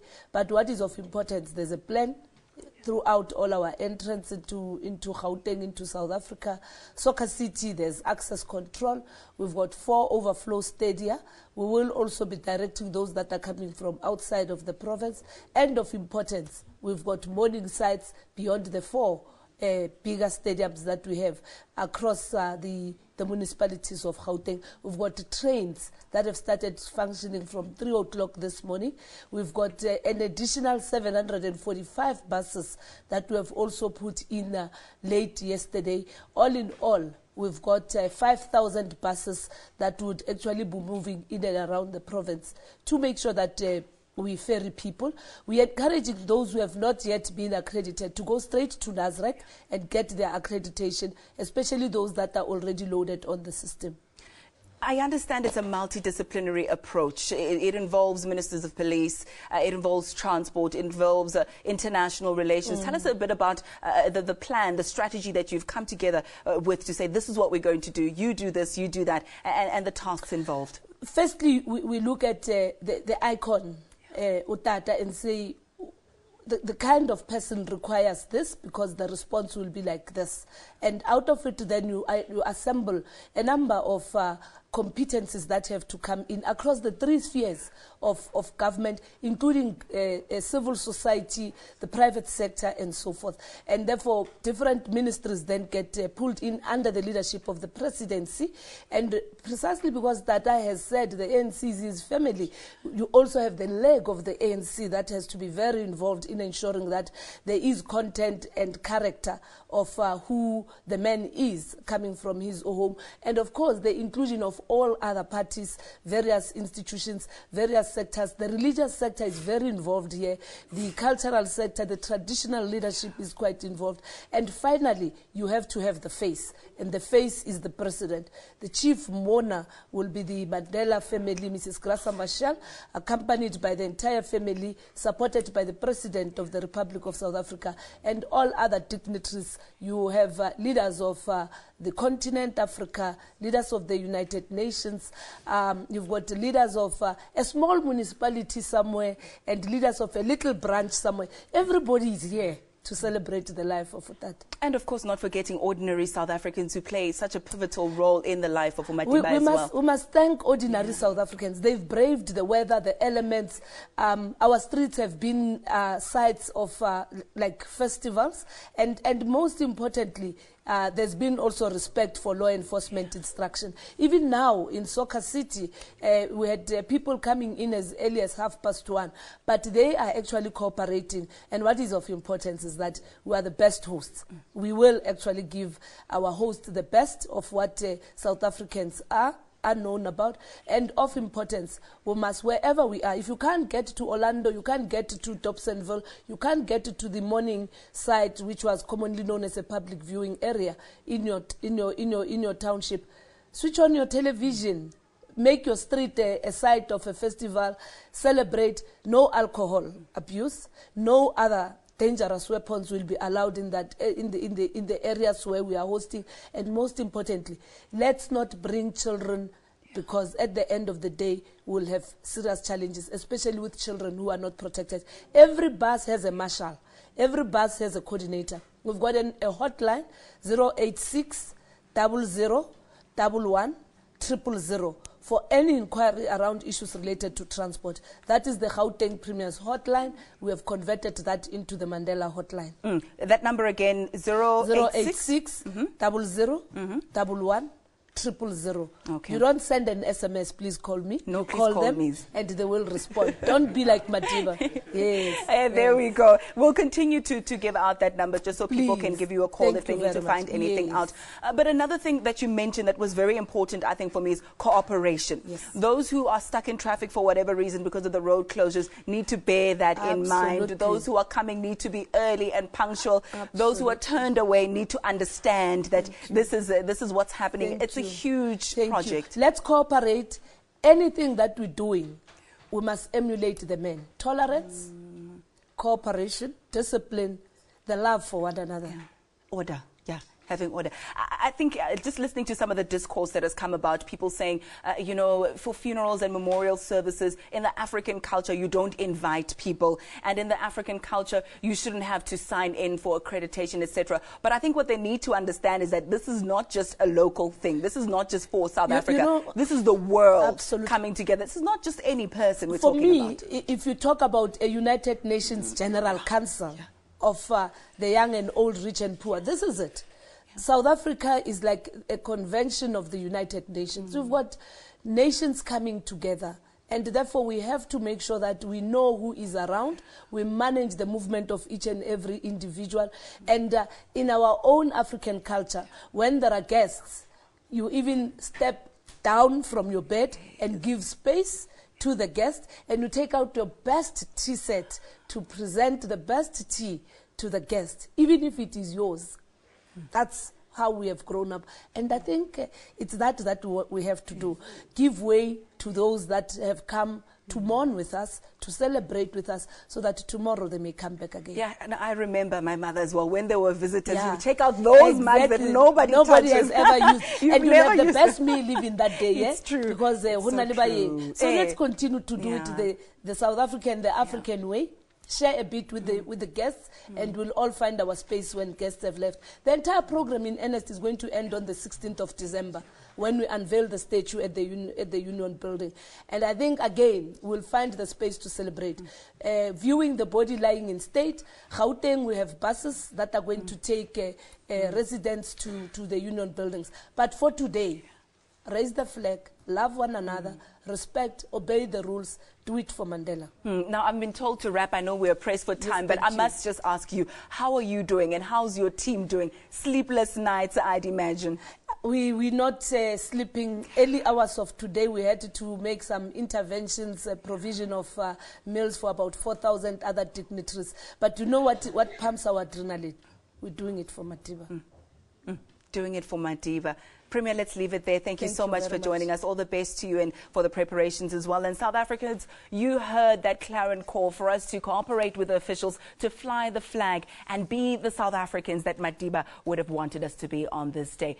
Let's take a look at this insert now to give us a feel of what's happening elsewhere outside of Gauteng, or this part of South Africa.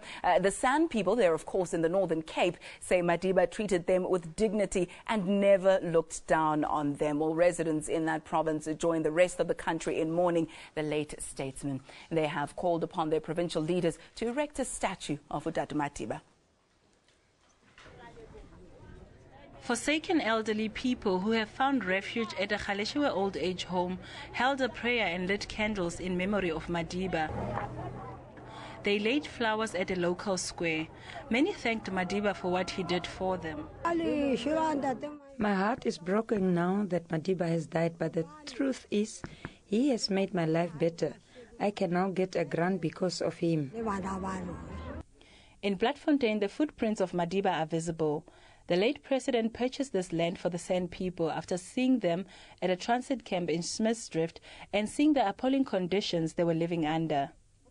The community moved to South Africa from Namibia in 1990 and were dumped at Smithsdrift. Many say their lives would still be the same if it was not for Madiba. Madiba has given our children a better future. He built a school for us and houses. We live better because of him.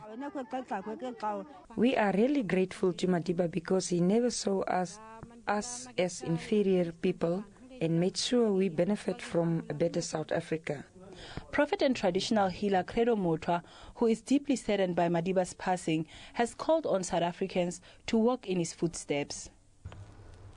We, people of South Africa, must find the golden nugget of human unity. We, the people of South Africa, must find the golden road to spiritual strength. In Orania, the whites-only community in the country, residents say they have noted Madiba's passing, but to them, it's business as usual. Hendrik Verwoerd's grandson, Karel Boshoff, says Madiba and his late grandfather who was the architect of apartheid, had many similarities. Impressed me this morning listening to sound bits over the radio was the extent to which Mr. Mandela sounded like Dr. Verwoerd in his treason case. A way of talking and even a way of thinking, if I could take it so far. In other words, I think there's something of a semblance. People are encouraged to write their messages on this condolence book. Public viewing areas have been erected in all 5 districts of the province.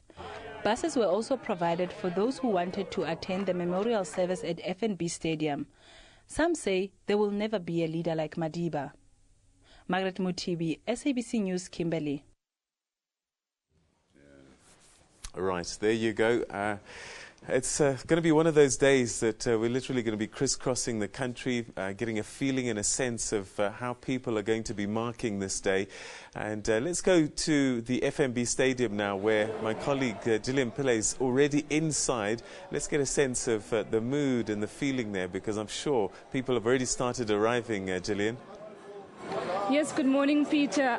Despite the rainy weather, you know, the emotions and the mood of people haven't been deterred. They've just entered the stadium. People very excited, people coming here with their own music, jostling for seats, making their way so that they can have the best view in the house. Security is in place. Many have arrived as early as 5 a.m. You know, they started queuing so that they can get the best seat in the house. As government has said, it's on a first-come, first-served basis. So all, you know, everything is in place for this monumental memorial service that's expected to take underway later this morning. Peter? Gillian, thank you very much indeed. We're going to catch up with Gillian again a little bit later on to give us the growing picture there, and I'm sure that in a very short time, actually, that whole stadium is going to be full. There will not be a free seat anywhere there. All right, before I introduce my next guest, let's do a quick catch-up with Angela, find out about the weather today.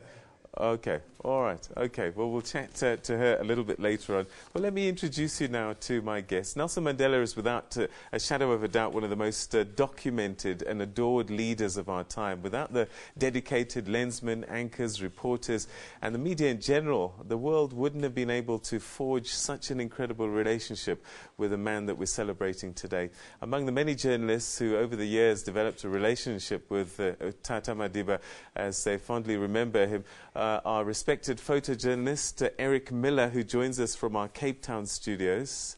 Very good morning to you, Eric. Are you there? Yes, morning, Peter. Thank you. I'm very happy to be here. Great. Thanks so much for being with us. We're going to be chatting to Eric, who's in Cape Town, and also in the studio here, I'm joined by magazine editor, Forbes Africa, Chris Bishop. Thank you very much, and welcome to the program. Thank you very much indeed. And you used to be one of ours as well, didn't you? I did. Yeah. I worked in this building for many years. But just thinking about Mandela now at press conferences, one thing I'll miss when I used to walk in and say, "Hello, young people." And I used to look around everyone in their 40s and 50s. I thought, well, perhaps we are to him. Absolutely. And our very own Sophie Mkwenya, who everybody has seen often on our screens, particularly covering our political stories.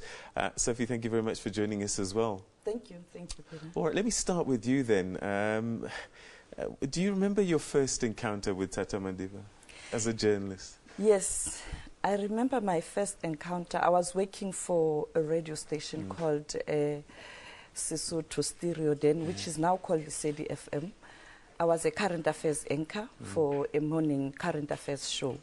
So it was during that time when former President Mandela was going through this divorce process. And therefore, every morning I had to update my viewers in terms of what happened at the court. So every morning after the current affairs, which ended at around 7, I would go to the High Court, sit there, take notes and listen. And one day during the break, I was standing almost near the door and he was supposed to go out. And then he came. When he came, he stopped and we had a chat. Then I asked him a question, that all the time I see you with very prominent people, but I haven't seen you inviting women, particularly women journalists, to a dinner or a breakfast or lunch so that we can have a chat.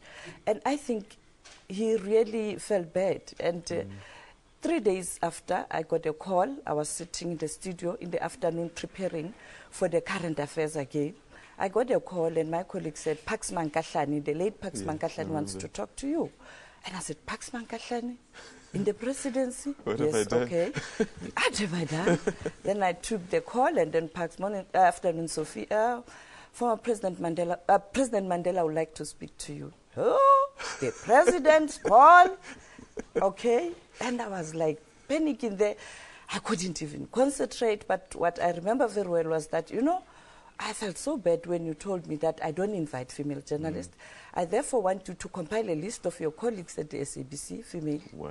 And I'll come back to you with a date. In fact, Pax Mankahlani will come back to you so that you can come with your colleagues and have a dinner and we can chat. Wow. And indeed, it happened. We compiled a list and we went to Tata's house, Mahlabandlovu, the presidential house then, before it became Mahlabandlovu.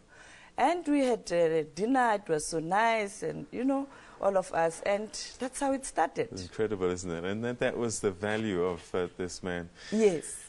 All right, okay. We're going to talk to Chris and Eric just now to get their takes on that. But let's join Griselda Lewis, who's also out and about. Let's find out where she is and what's happening around her. Griselda, very good morning to you. Well, a very good morning to you, Peter. I'm standing right in front of the stage where world leaders are expected to come and pay tribute to the late, great former president of South Africa, Nelson Mandela. Well, I can tell you the world's eyes will certainly be on the FNB Stadium here in Nasrec, where hundreds of thousands of people are expected to come and say goodbye and pay tribute to a world icon, Nelson Mandela. Now, it's a very important, significant where I'm standing here today, the FNB Stadium. Nelson Mandela spoke publicly for the first time, gave his public address here at the FNB Stadium after being released from Robben Island. Also very significantly is that in 1993, this is where his comrade and friend, the leader of the South African Communist Party, Chris Hani, this was the site of the funeral back then in 1993. And also, very importantly, South Africans will remember the 2010 FIFA World Cup. This was where Madiba's last public appearance was during the 2010 World Cup. So very iconic, so significant for us to be here today, for hundreds of thousands of people who will not be able to make it to Qunu, where Madiba's final resting place will be. This will be where they'll be able to say goodbye, to say thank you to a man who is responsible, together with others, for the freedom that we now all enjoy as South Africans. So the stage here behind me, final touches are being put to it at the moment. There are some gentlemen who are still on scaffolds. They're busy welding a few of the zincs together.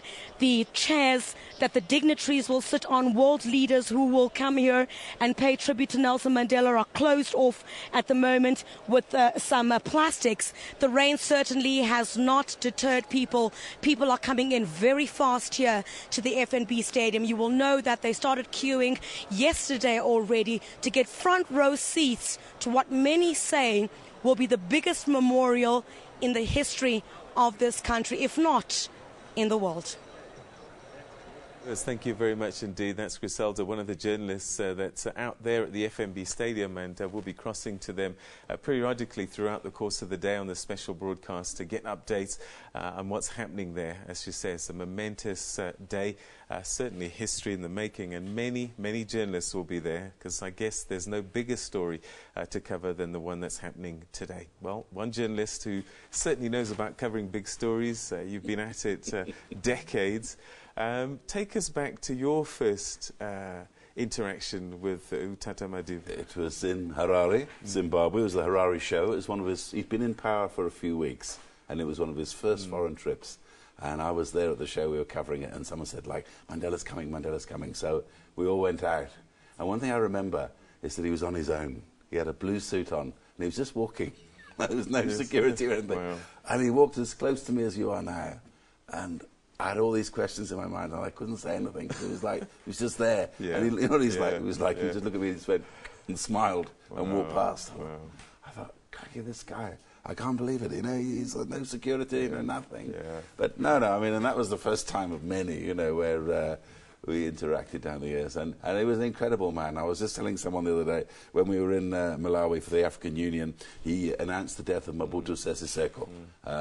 And he said, I was always sorry to see an old comrade passing on, even one who's caused so many people so many problems. And he smiled and laughed. And other leaders would have been hammered for that, but he just carried it off. So much. That's the sort of person he was. Wow. Okay, let's go to Cape Town. Eric, you've been to more than 26 countries on the continent. You've covered stories around the world. I guess Madiba is just one of those men that will always get cameras clicking. Tell us about the first photo you ever took and your first encounter with Madiba. Well, my first encounter with Madiba was about a week after he was released, and it was, for me, a fairly bittersweet experience because I had missed his release. I was out of the country, and I was enormously upset about missing the release. I'd been waiting for it. We'd been camped outside of Victor Verster prison for 2 Christmases before his release in the expectation and on the rumors that he would be released, and the media would rush out to Victor Verster prison. And eventually, when it happened, I was out of the country and I couldn't get back in time. So it was extremely upsetting for me. But when I did get back a week after his release, a friend of mine took me through to Soweto, to his house, which is now a museum. And in the week before that, I had been at the Berlin Wall, and in my own little effort had spray painted on the Berlin Wall, "Free Nelson Mandela." And amazingly, a few days later they did, but I missed it. When I got back and I met him at his house, it was an extraordinary meeting for me. After all the years of expectation and hope and covering the story, and I had a small piece of the Berlin Wall that I brought with me, which I gave to him as a little gift. And I'm not sure where it ended up after that, but he was lovely. He was gracious. He was engaged. And he's one of those people, and I'm sure this has been said over and over and over again, who when they engage you directly. They're not looking beyond you to the next person that they're about to shake hands with. He would engage one very directly and in a very concentrated way. It was an extraordinary experience. Let me stay with you. I mean, going back to when he was released, those first images that we saw of Tata Madiba, we hadn't seen him for 27 years before that. And he's never been out of newspapers, magazines, every single day, I'm sure, a picture published about him. Why do you think that was? Was it partly because we hadn't seen him for such a long time?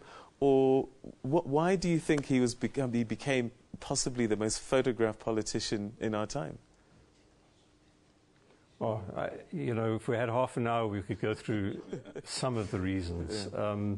What I just said, he's extraordinarily engaging and charismatic. Over the years, as one watched him in different situations, it was clear that his emotion was easily available to him. When he was with children, he would smile and laugh. He was easily able to laugh in situations. He was serious when he needed to be. When he was angry, he knew he was angry. You could see it written all over. So his face was very evocative. For me, and I think for many South Africans, his image has burned into our consciousness. And so when we see pictures of him, it evokes certain feelings and memories and recollections of him. And I think that this has happened all over the world. I think that when people see him, he has a way of making you believe exactly what he's saying. And that comes across very strongly, has always come across very strongly with him. All right. Well, here we have an icon who steps out of Victor Verster, steps into the world.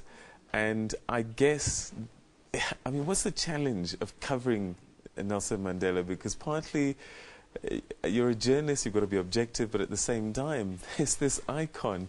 And a narrative has kind of already been written about him.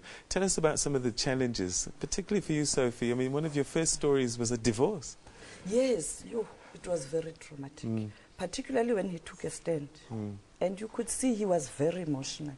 And remember, to the build-up to the divorce, the court case, it was clear that he didn't want to go to court. So he ended up going there. So you can imagine the emotions. But fortunately, it didn't take long before a decision was reached that there should be out-of-court settlement, which really saved us pain and embarrassment, particularly in terms of our culture as young people, to see an elderly man and a senior person like Mama Winnie in court. So it's very difficult. But coming to doing stories around Madiba, he always made it easy for you, because one thing that I was good at was to ensure that he remembered people very well. And I was one of some of the few journalists he would always remember. When he entered the press conference, the first thing, where is Sophie? And then Zelda will say, there is Sophie Kulu. Yeah. And then, okay, Zeldina. Sophie, how are you? Then we'll chat. And by the time he starts the press conference, you are at home, you can take notes, and then at times he will call me and, just to talk to me. And it is for that reason I was also privileged that during his 90th birthday, myself and Robin Kenner from CNN were the only local journalists who were invited to cover his birthday or do stories on his birthday. It speaks to the relationship I had with the family and with him, and the family knew very well that as an elderly man now, you needed someone that can recognize and could understand. And I was privileged to do the last interview we have at the SABC with him during his 90th birthday, where President Mbeki then was the president. He was there. President Zuma now was there. It was an amazing moment. I mean, to have President Mandela, President Mbeki, President Zuma in the same room, and the Mandela family. It was just something else. Chris, how difficult was it to be balanced? Because he himself would always... And the international media, in your experience, what fascinated them about Madiba, in your view?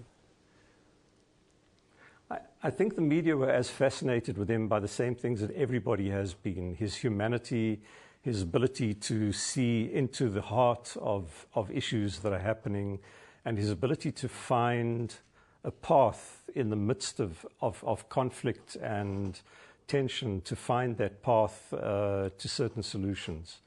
And I think that the media loved him because he made himself available for a large part of the time. He made himself available in a very open way, in a very engaging way, and he always had time to talk to people. So whenever there was something happening at his office or at Parliament or around Parliament and the media were there, he would engage people. He recognized people who came over and over again. He would talk to people by name, and he was very engaging. And I think that the media reacted very well to that, because it was it was unusual for a man of that stature to relate to everybody. All right, Chris and Sophie, we've been through a very difficult last couple of years. Madiba started getting ill, and then the hospitalization. And I'm just wondering how difficult it was as a journalist to balance this story, because people wanted to know, insatiable desire to know. At the same time, privacy and courtesy, all of those kinds of... How was it as a journalist for you to try and manage this process in the last couple of years? Let's start with you, Sophie. You know what? I took a decision that I'm a journalist. I must do my work. I must do it with dignity, with respect, I have principles, and I had to uphold those principles, that I have taken the decision that I'm going to be in this career. And after taking that decision, I did the story, and fortunately, because I had established relationship with Tata and the family and people around him, the security, the PA and everybody, it was easy for me to do the story. But I was also sensitive to certain information. For an example, doctor-patient privacy, you wouldn't divulge certain information. But fortunately, the family was very accessible also to give me an update. Also, sometimes it will be a story, sometimes it will just be information so that I know what's happening and how to handle the story. And Even last week, remember, I did an interview with some few members of the family on Tuesday. When they went to the foundation, they were launching a book there. And then after the press conference and everything, I doorstepped members of the family just to find out how is that. And they were willing to speak to me. And when I look back, you know, to Tuesday, 48 hours thereafter, Tata was gone. And if you would recall the soundbite of Sis Magaziwe, Madiba's eldest daughter, where he said he's fine, he's fighting as a fighter, you know, he continued to fight, but in his dead bed. I mean, that was an indication that all is not well. And come Thursday, we get the news. Yes, so even to date, yesterday I spoke to her again, giving us a rundown in terms of what happened, you know. Also, he thanked all the South African public, but also the international community, the support and everything, but also the media to say it was difficult, at times we fought. But, yeah, you were doing your job, and I also had to protect the dignity of my father. Chris, you've worked both here and abroad with organizations such as the BBC and also domestic media. And I guess, you know, when he got hospitalized the first time, there was this debate about how the media was covering this story and hounding it. But I guess also there's this challenge where we live in a different world now, and international media behave differently and look at a story differently, but we have local cultural norms. How does a journalist straddle these challenges? Well, it's a tough one. I mean, I was at Mill Park Hospital just over the road, and also I went to the house in Houghton. I mean, my view is, I really, my ethics, I don't care whether it's somebody next door or it's a world icon. You do not go and intrude on that person's grief or misery. I understand that a lot of people around the world wanted to know, and it was very difficult. I remember the day he was released from Mill Park. I mean, it was like thousands upon thousands of people from all over the world were descending upon the story, and I think there was nothing to do about it. And I think that in some ways the way that it was handled actually, as time went on, was better and better, because I think people realised that a lot of people wanted to know, and we had to be organised about this and had to be sensitive as well to the family. I mean, I remember a few times when we were in Houghton, people saying, oh, no, can you guys move away a bit, because it's somebody's house.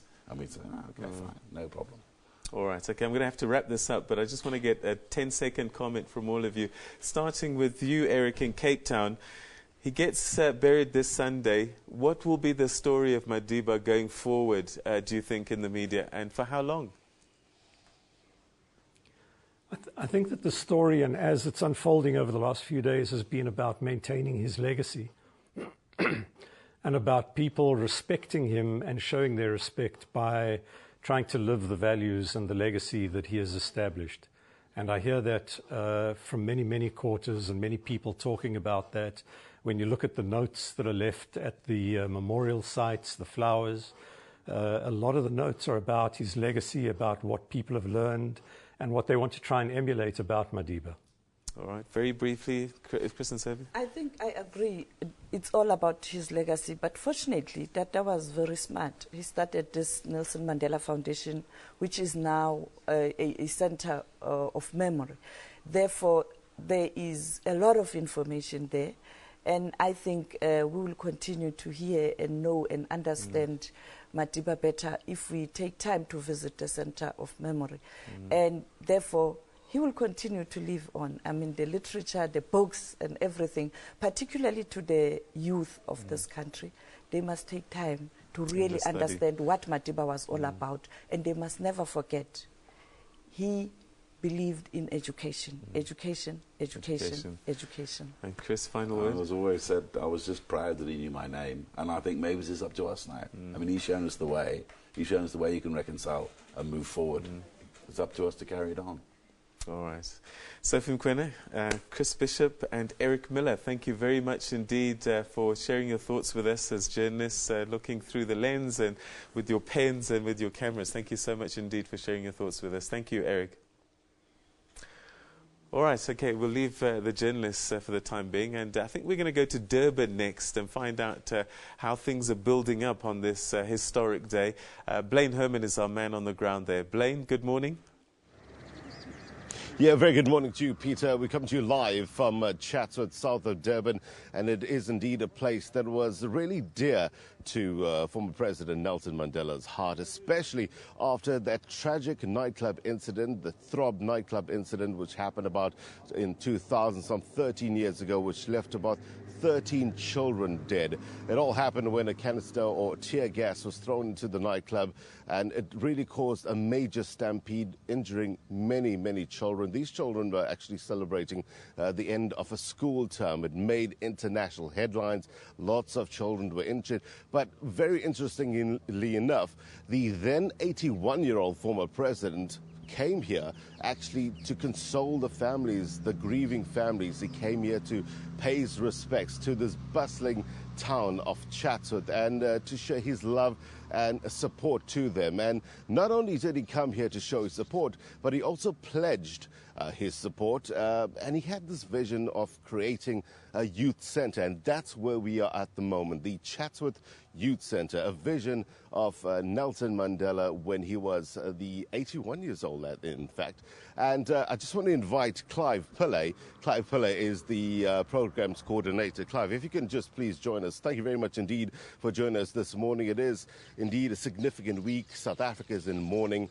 How have the people of Chatsworth reacted, firstly, to the death of former President Nelson Mandela? I think people in Chatsworth are extremely sad. You know, we have a legacy of Madiba right here, and for them, you know, when he came here in 2003, it was such a huge thing, and you know, I've had thousands of people coming in here to pay homage to Madiba, so they're really sad about this whole incident. I see a nice picture here in the back. This is what we're talking about, the Chatsworth Youth Centre. But it came about, back in 2000 when the former president did come here. He was really touched by what happened in that nightclub.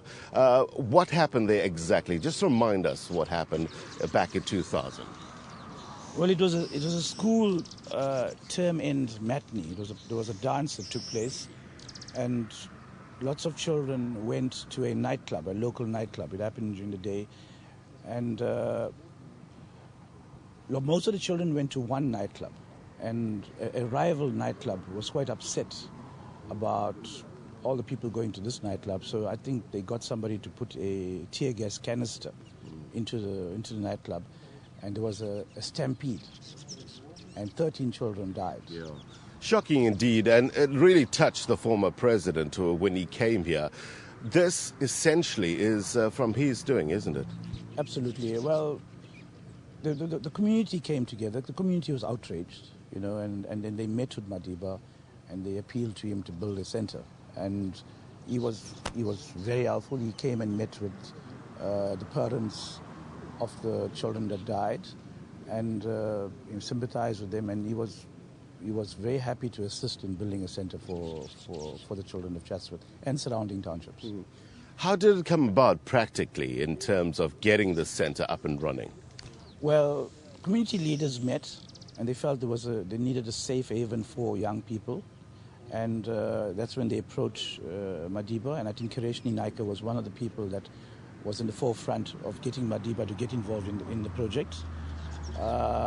They met with Madiba a couple of times. They looked at what kind of centre they wanted, and then Madiba went and he solicited funds for the project. I mean, I think when Madiba goes and asks for money, people just give it. You know? So it was easy for him to get money for the centre, and he raised up to about 12 million rand to build the centre. I think it was former President Bill Clinton, U.S. President Bill Clinton, that said that when Mandela calls for something, he gets what he wants. And it just shows the man's strength and the man's power and influence, not only here in Chatsworth, but all over the world.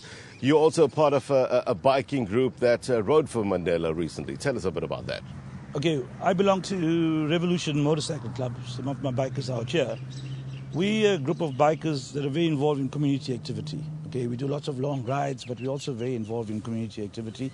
And annually, the bike club brings all the bikers from KZN together to celebrate Madiba's birthday. And it's an amazing event because we bring bikers of all races together to celebrate his event. And it's amazing that the kind of the numbers that turn up for this event. But what we also do as a bike club annually is that we go to a particular community and we do a Bikers for Mandela event where we take food, gifts, books, all kinds of things for children. We work very much with children, okay? And so this year we went to Ikopo in the lower south coast, and we took about 1,500 blankets, and we took gifts for the people. You know, it was a very, very poor area, and hundreds of bikers went out there, and it was a great event. Indeed, that I'm sure will continue.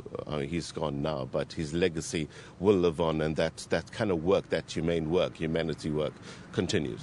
Absolutely. I think, you know, we've got this attitude also that every day is a Mandela Day, and we continue to do the work throughout the year. But that particular day, on his birthday, it's a big thing for us to go out to some community and do the work.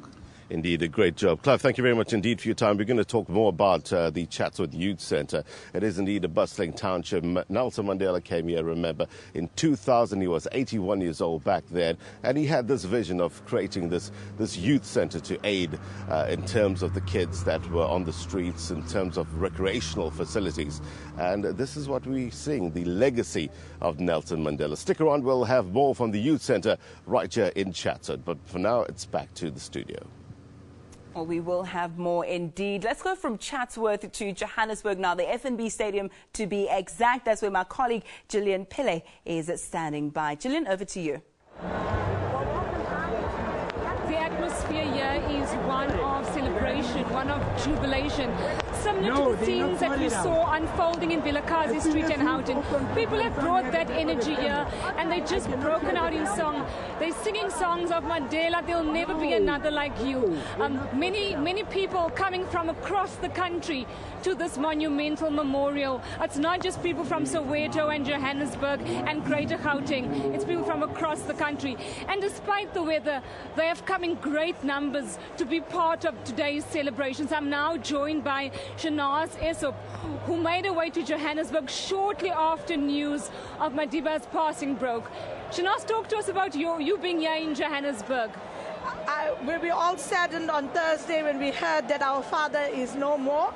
And I went to the airport and made sure I got a flight to be here and pay my last respects to my father. So you're going to be part of the crowds, you're going to be part of the celebrations. Talk to us about why is it so important for you to be here? You know, there hasn't been a greater South African citizen, and Madiba has sacrificed his life for us. So this is the least that we can do to be here and bid him farewell. I took my son and we went to Houghton and laid a wreath and flowers and a candle for Madiba.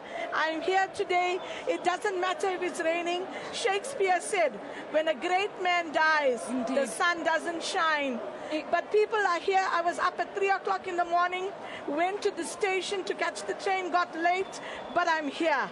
And I'm happy to be here, and I want to take my son and go on Thursday to the Union buildings. Dada, we love you. Thank you for what you have done for us. You had a personal experience with Madiba. Just quickly talk to us about that. Okay. In 1992, I was part of this ANC security structure. I got a phone call late at night to say, comrade, come to the ANC office the next morning. There are about 12 of us comrades that got into the taxi, and then they told us, you're part of Madiba's security. He's coming to Durban. He was going to address the lawyers' AGM. And we went to the hotel. And when he entered, the first thing that he did, he shook hands with all the cleaners. When we got into the lift, my friend and I, we were shocked, we were lost for words. He came and shook our hand, and he said, keep up the good work, girls. And that forever will be imprinted in my mind. There are many like Shanaz here. There are people from other countries also that have come here. We are now joined by a gentleman from Florida. You from Florida? Yes, I'm from Florida. Why is it important for you to be part of these proceedings? What brought me to this proceeding is the icon that has passed away. And I'm very honored to be a part of this memorable occasion. He has set an example for all of us, Africans, Americans, all of us he has set an example for. And I could not pass up on this opportunity to be here. And that's the atmosphere. That's the atmosphere that has unfolded here at FNB Stadium. People coming here to be part of this monumental memorial. Back to Ayanda in the studio.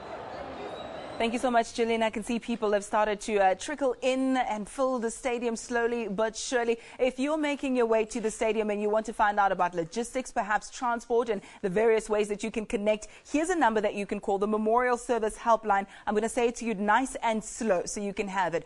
086 00 11 000. All right, that's 086 00 11 000, and I can see it's on the screen as we speak as well. So jot that down and use that number if you need to get any more information. I'll bring you a few of the details a little bit later. But now let's turn our attention to sport, and it's very iconic, I think, that we just came from a stadium and now we take a look at this. The soccer fraternity will never forget the 15th of May 2004. Now that's when FIFA President Sepp Blatter announced the winning bid for the 2010 World Cup to be hosted on African soil for the very first time ever. South Africa's heavyweights were roped in, including President Nelson Mandela, to help turn the tide in South Africa's favour.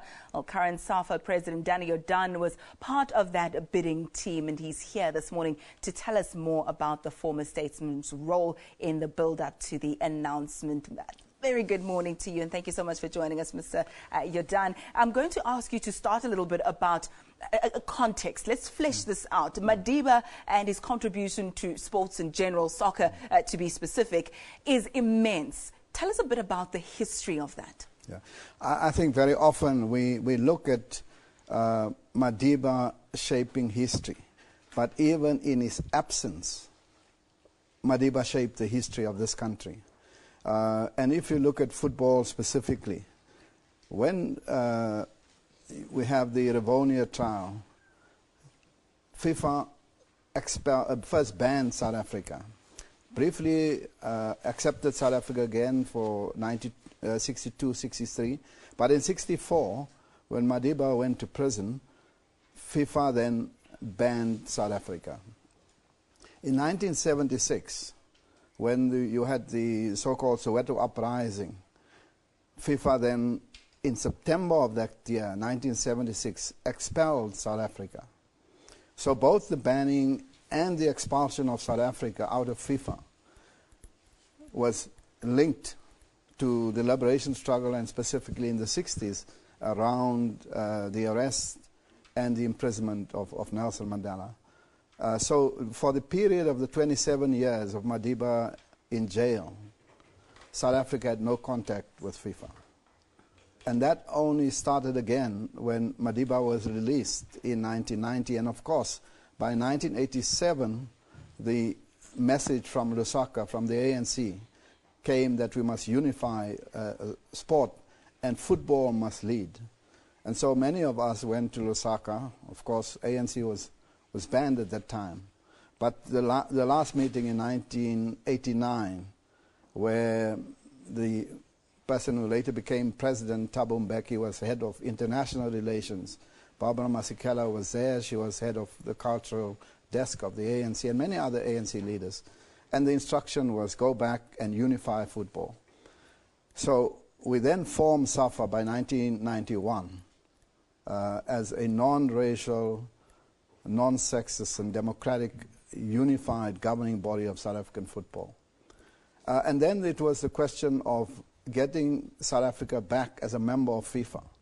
But when FIFA expelled South Africa in 1976, they put two conditions. One, that the controlling body must be non-racial, must include everybody, and must remove all racism out of football.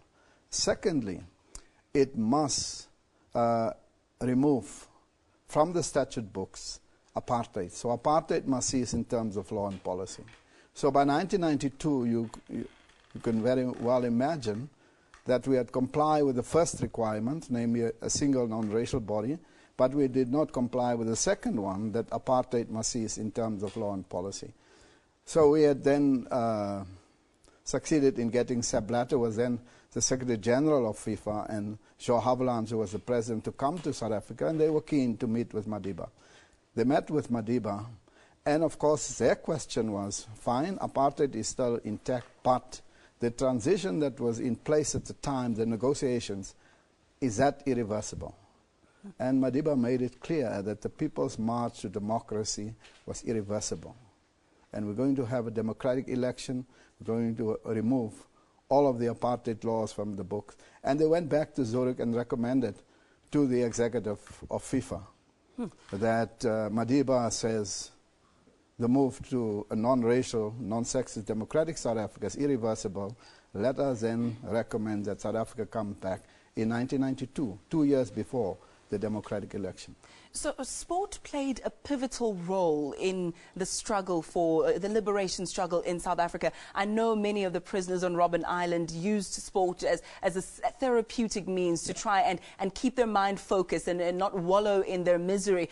But also now you're telling us that it was a vehicle for transformation. Yes, the one thing that apartheid couldn't do was to ban sport. They banned everything. Sport and religion. So people assembled in the churches, and so you'll see the religious leaders taking a very strong leadership role in the liberation struggle and the sports movement, because apartheid wanted to maintain international relationships. And if you look at the second state of emergency, 1985, South Africa's international contacts were reduced from 129 South African sports who were members of international federations to 29 by 1985. So our responsibility as part of the sports movement was to drive the process of the isolation of South African apartheid sport. And FIFA gave us tremendous support in that regard. And so when we said we are ready to be accepted, FIFA accepted us back in 1992. And also the Barcelona Olympics.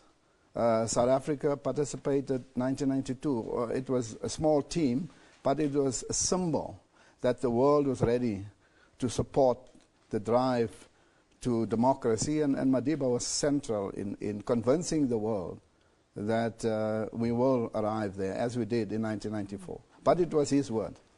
Fast forward a couple of years, we're back with a bang in international sport. A little bit of Madiba magic when it comes to the Rugby World Cup and also sports. You can never forget that picture with Madiba and Neil Tovey and the trophy. He played a very, very important role in also boosting the morale of not only the nation but the players as well. Yeah, I think Madiba saw the bridge to move South Africa from a racist, divided society to a single, non-racial society. That bridge is called sport. So it was very important that we use sport to unify, to bring together, to develop social cohesion, to get integration. And so we supported any initiative. In 1996, we were not the host of the African Cup of Nations. It was Kenya was supposed to host the African Cup of Nations. And so when the offer came, Kenya is not ready, well, you act and take over. Madiba was the president in 1996. He immediately agreed, yes, let's take the African Cup of Nations. And then, of course, he came to speak to the team, and not only were we the best hosts, we also won the African Cup of Nations. And that trophy is there, thanks to Madiba. And if you look at the picture, F.W. de Klerk was there, King Zwelithini was there, and Madiba. Steve Twitter was there, Minister of Sport.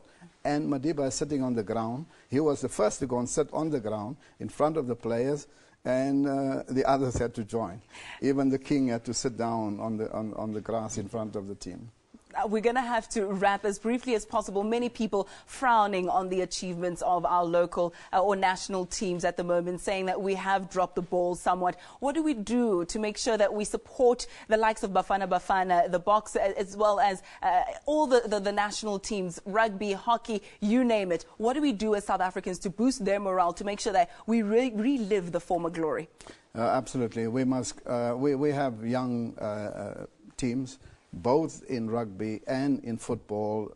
The average age of the teams are now just over 20, 24. And Madiba would say that we must encourage them and not be too harsh when they fail. We must support them And so all of us must believe in our teams again, support them, and they will deliver for this nation.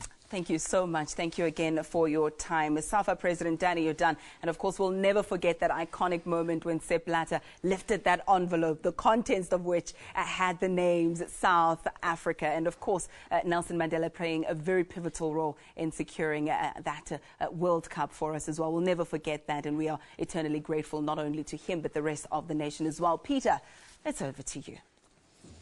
Thank you very much indeed, Diane. And I've got to say, I've lived through many of those moments. Right, let's carry on our roundup and crossings to various parts of the country. And we go to the Western Cape now. Asanda Beja is there. Asanda, tell us a little bit about how Cape Town is waking up to this day.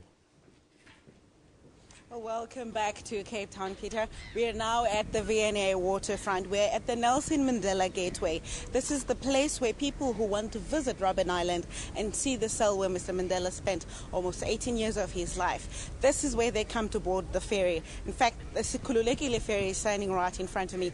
On the other side, another ferry, the Susan Kruger, has just arrived from Robben Island. It's going to pick up people because there's a memorial service that's going to take place here at the waterfront in honor of Mr. Nelson Mandela. The memorial service is going to start at 7:30 just now. Later in the day, there will be another memorial, the official provincial memorial at the Grand Parade. But you know, whilst we are here at the Nelson Mandela Gateway at the waterfront, I want us to talk to a gentleman who has experienced Robben Island before and after 94. We're joined by Mr. Christo Brandt, who worked at the Robben Island whilst Mr. Mandela was there. Good morning, sir. Tell us a bit about what kind of place Robben Island was when you were there back then. Good morning, ma'am. Robben Island was a place for hardship. We was informed that we're going to look after the biggest criminals in the history of South Africa. And that is where Mandela was being kept for 18 years. When I arrived in Robben Island, he was sleeping in a single cell, still sleeping on the floor, 2 mats and 3 blankets. And they was doing still hard labor on Robben Island. But later it becomes more lighted, and they was transferred in 1982 away from Robben Island to Paulshoek Prison. In that period when Mr. Mandela was there and you could see the living conditions that he had to put up with, how do you think that affected his spirit? The place was small. If you know, Mandela was a very tall person. The place was very small, but he was worked through it. He didn't complain about a small place. He was made the best out of it, and he was also put his mind, everything on his studies. And even not only for himself, but he would put pressure on younger prisoners to study. Talk us through the experience between a black man, a prisoner, and a white man who works at Robben Island, who has to look after him. What is that interaction like? The interaction with me as a white man look after Mandela, because all our prison warders on Robben Island was white. There was no blacks or no colored prison warders during that time. But he was to have a respect for us. He was a very disciplined person. He had a really big respect for us. He listened to our instructions mostly of the time, and we worked very nice together. What's your fondest memory of the time you were there with Mr. Mandela? My fondest memory is where I see him in his garden, always sitting down in his knees, working in his garden. Also where we take him out for playing soccer. He was just walking and maybe kicking the ball a little bit around. And also where I see him playing tennis during the day with others. They have tennis championships between each other. He was a very good tennis player, but he was a very humble person. A person which was really down to earth. He was not a person which put pressure. He put pressure to the government on certain issues, yes, but he was not giving the young warders trouble. Talking about pressure, you know, Mr. Mandela's life went through a lot of hardships, both personally within his family, but also politically whilst he was at Robben Island. What other difficult moments for him that you would remember witnessing? Difficult moments was he didn't have contact visits. Visits was very limited. Difficult things was also to get proper study material. Another difficulty was censoring the letters, which was cut and he just get pieces, and it was trying to break his spirit of getting contact with the outside world. Take us through and just give us some insight. The exercise of censoring the letters, covering out some parts. How was the judgment made on which parts he should see and which parts he should not see in correspondence? They're looking at the politics and what is happening outside. Winnie maybe wrote to him a letter and explaining that certain things have happened and that has been cut, because we don't want them to know about the uprising and things going outside in the outside world. that was cut, and also new names and they put in a letter, because the security branch investigate who's his direct family, who's his friends and everything, and they try to limit that. Mr. Brandt, I understand you still work for Robben Island now. What do you do currently there? I work for Robben Island. I'm dealing with the shops. We've got a tuck shop at the back of the island where all the tourist buses stop, where we can visit and drink a water, a cool drink of a coffee. Also have a tuck shop on the boat, and also we have the village shop for the villagers who stay on Robben Island. Currently, there's a memorial service that's just started here at the Robben Island Museum here at the waterfront in honor of Mr. Mandela. As one of the staff members who from the island, are you attending that memorial? And what exactly would you like to see at that memorial? I'm attending the memorial service, and what I would love to see with the people honor Mr. Mandela for his time, which he was fighting for the freedom of the country, where he was get freed, and we want to not celebrate, but we want to mourn, and we feel sorry for his death and lost the father of the country. Well, Mr. Brandt, thank you very much for talking to us. That's Mr. Christo Brandt, who worked as a prison warden at Robben Island, who is still with the institution now, going forward with it in the near future. We'll bring you more of the activities happening here in Cape Town, including the memorial that's taking place here and at the Grand Parade later in the day. For now, let's go back to Johannesburg. Sandra, thank you very much indeed. And yeah, we're back in Johannesburg, and this is where the memorial service is going to be taking place. Many dignitaries will be present at the former President Nelson Mandela's memorial. The Executive Director or Under Secretary General for Women joins us in studio. You'll remember her as Deputy President and perhaps as a Minister in the Cabinet here in South Africa. Phumzile Mlambo-Ngcuka is one of the many South Africans who've come home to share her thoughts with us, and also perhaps to give us an insight of how Madiba is being remembered abroad. I'll say welcome to you. Thank you very much. Thank you, Peter. Welcome home. It's a sad reason to be back, but I guess also we need to be celebrating this man. Maybe let me just start with your own memories. Your first encounter with Tata Madiba. What was that like, and what do you remember most about him? Well, I remember Tata as a mentor. Not even from what he said, which on its own was inspiring, but just the way he lived his life. If you have a boss that works around the clock, as a young deputy minister then, you just knew that serving the people of South Africa, it's something that you have got to think about and do around the clock, because Tata embodied Batupile, serving the people. So that is one of the lessons that I actually learned from him. And of course, the fact that that was just not only having an impact on us that worked with him, he is actually a global mentor. People don't have to know and meet Nelson Mandela to embody, to adopt his principles. All right, so let's talk a little bit about the international statesman, because he came out of jail and he started traveling almost immediately, didn't he? And he had to sort of re-engage with the international community that had been waiting for him to come out. Why do you think he was so successful in the international arena that we've got a record number of heads of state coming to bid him farewell? Because I think he represents or rather he can actually inspire people to do good. So a lot of people are drawn into him, into his life, into his deeds, because it can inspire them to be better people. Last week, a few days ago, after the news broke, I was in Harlem. The New York mayor-elect, de Blasio, made a very interesting statement that leaders of our time who are progressive can never say they have not been inspired by either words and deed of Madiba to become who they are when they become truly leaders of stature. That is a lot to be as a person. And the fact that Utata is a global icon is something that is actually recognized globally, because in 2009, the United Nations actually adopted a resolution approving Mandela Day. Now, for something like that to be adopted, to be embraced by many countries around the world. It actually means that your icon status is actually formalized through a resolution which brings countries that sometimes will not agree about a number of things, but this is one of the critical things that they've been able to agree upon. And I suppose one of the things that he was about was truth, fairness and justice, Yes. and that in conflicts, he would speak to everyone and anyone as equals, even when it wasn't popular. We'll be seeing enemies sitting together today. How was he able to navigate this very difficult diplomatic field? Because I think that he had nothing to lose by speaking the truth. He was able to get through to people because in whatever way he was able to display that he did not have any self-interest.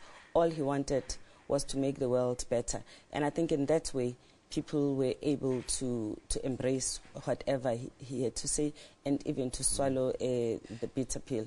I mean, we saw it here at home. I think one example is the issue of the Springbok. If you remember, a colleague who was a member of parliament at the time was reminding me, who was in the sports committee, that they actually did not want that name to survive.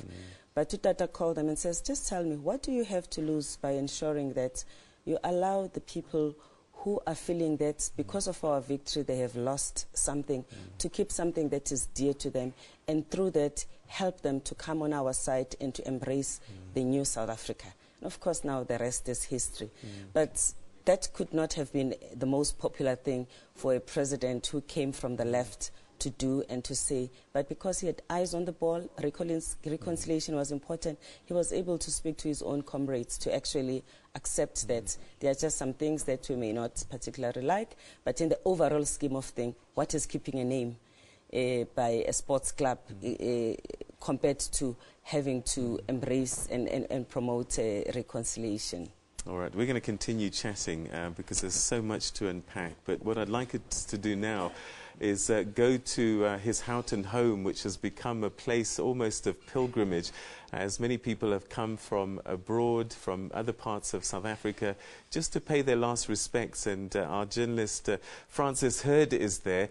Francis, I wonder what is the feeling there this morning. I can see that there are piles and piles of flowers as tribute to Utata Madiba.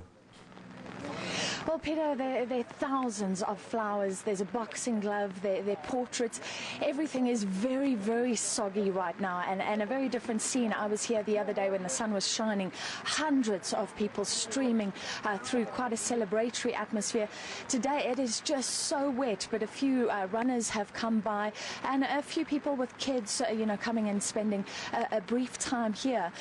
Of course, we're also watching the activity outside the house, and I can tell you there's not much, but more and more police cars arriving. 3 military police just arrived on motorbikes, and we know that all the logistics and security right now in the hands of the military.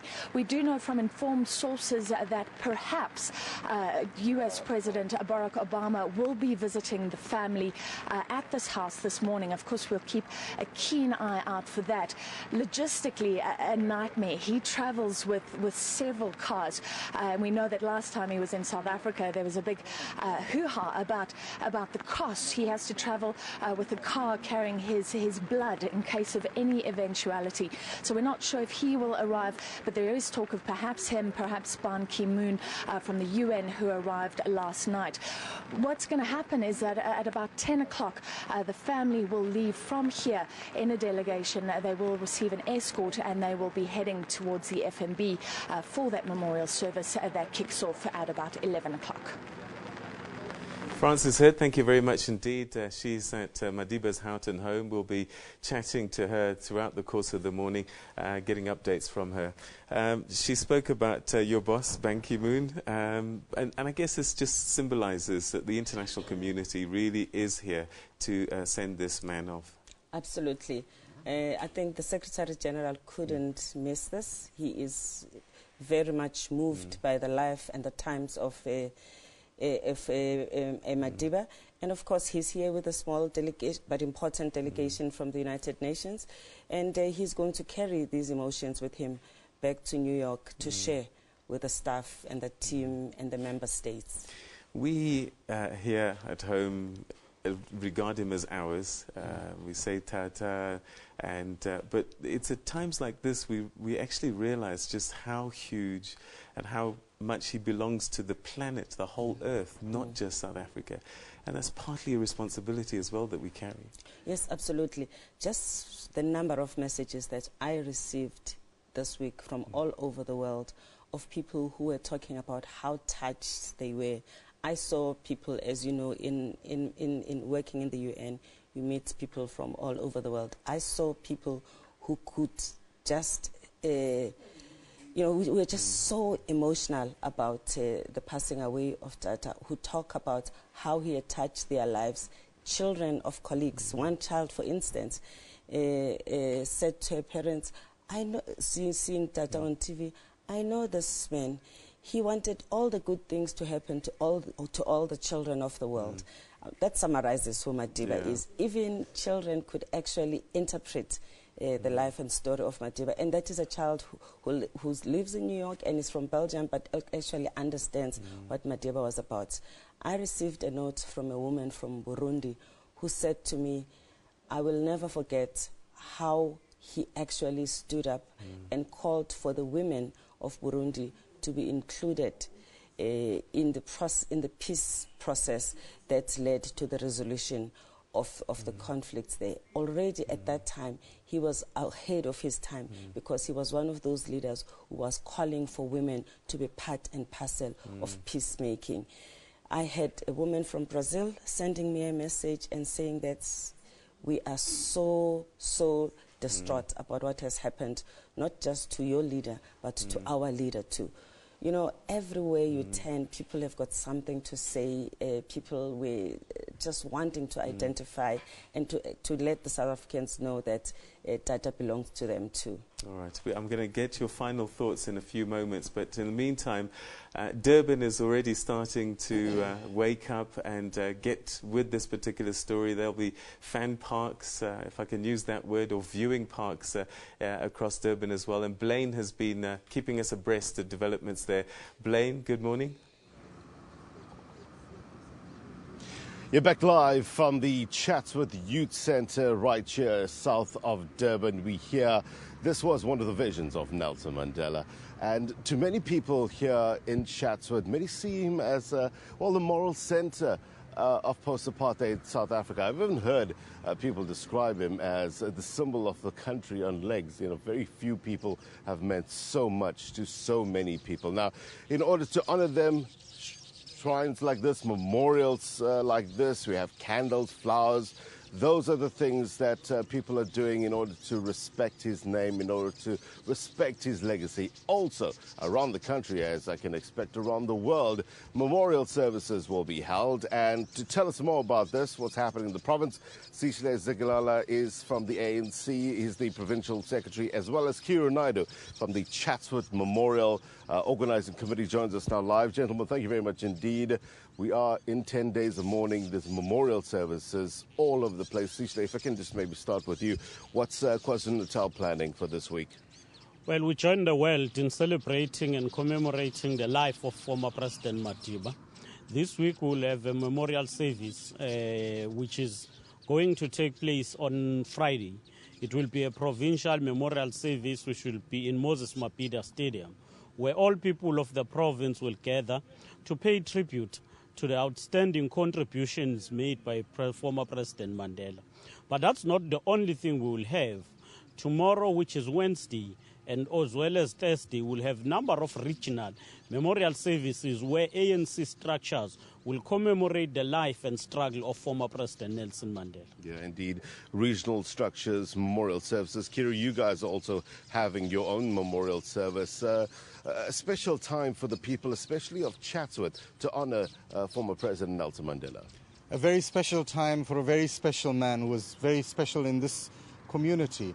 And we've planned on Saturday at 2 o'clock at this Chatsworth Youth Centre a special Madiba memorial event. So at 2 o'clock, the Chatsworth community will descend on this centre. Kiru, just tell us a bit about the links between Chatsworth and Nelson Mandela.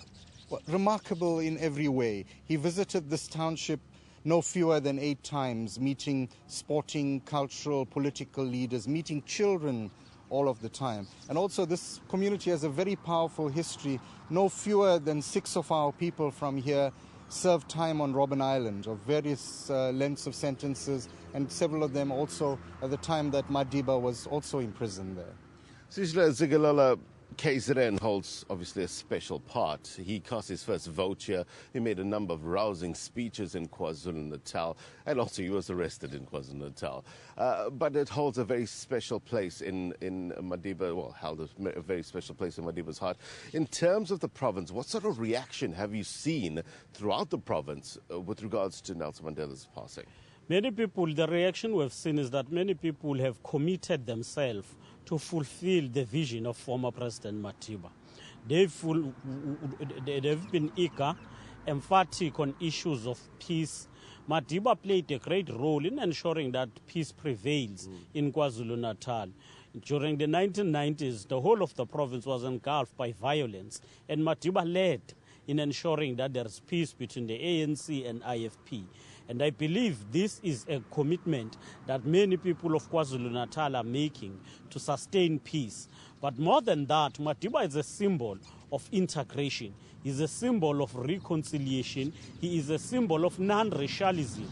And that's what we've seen in many places of KwaZulu-Natal, where people are coming together beyond racial groups to say we are South Africans, we're celebrating the life of Madiba, we must forge unity, we must go forward and sustain this vision which he stood for.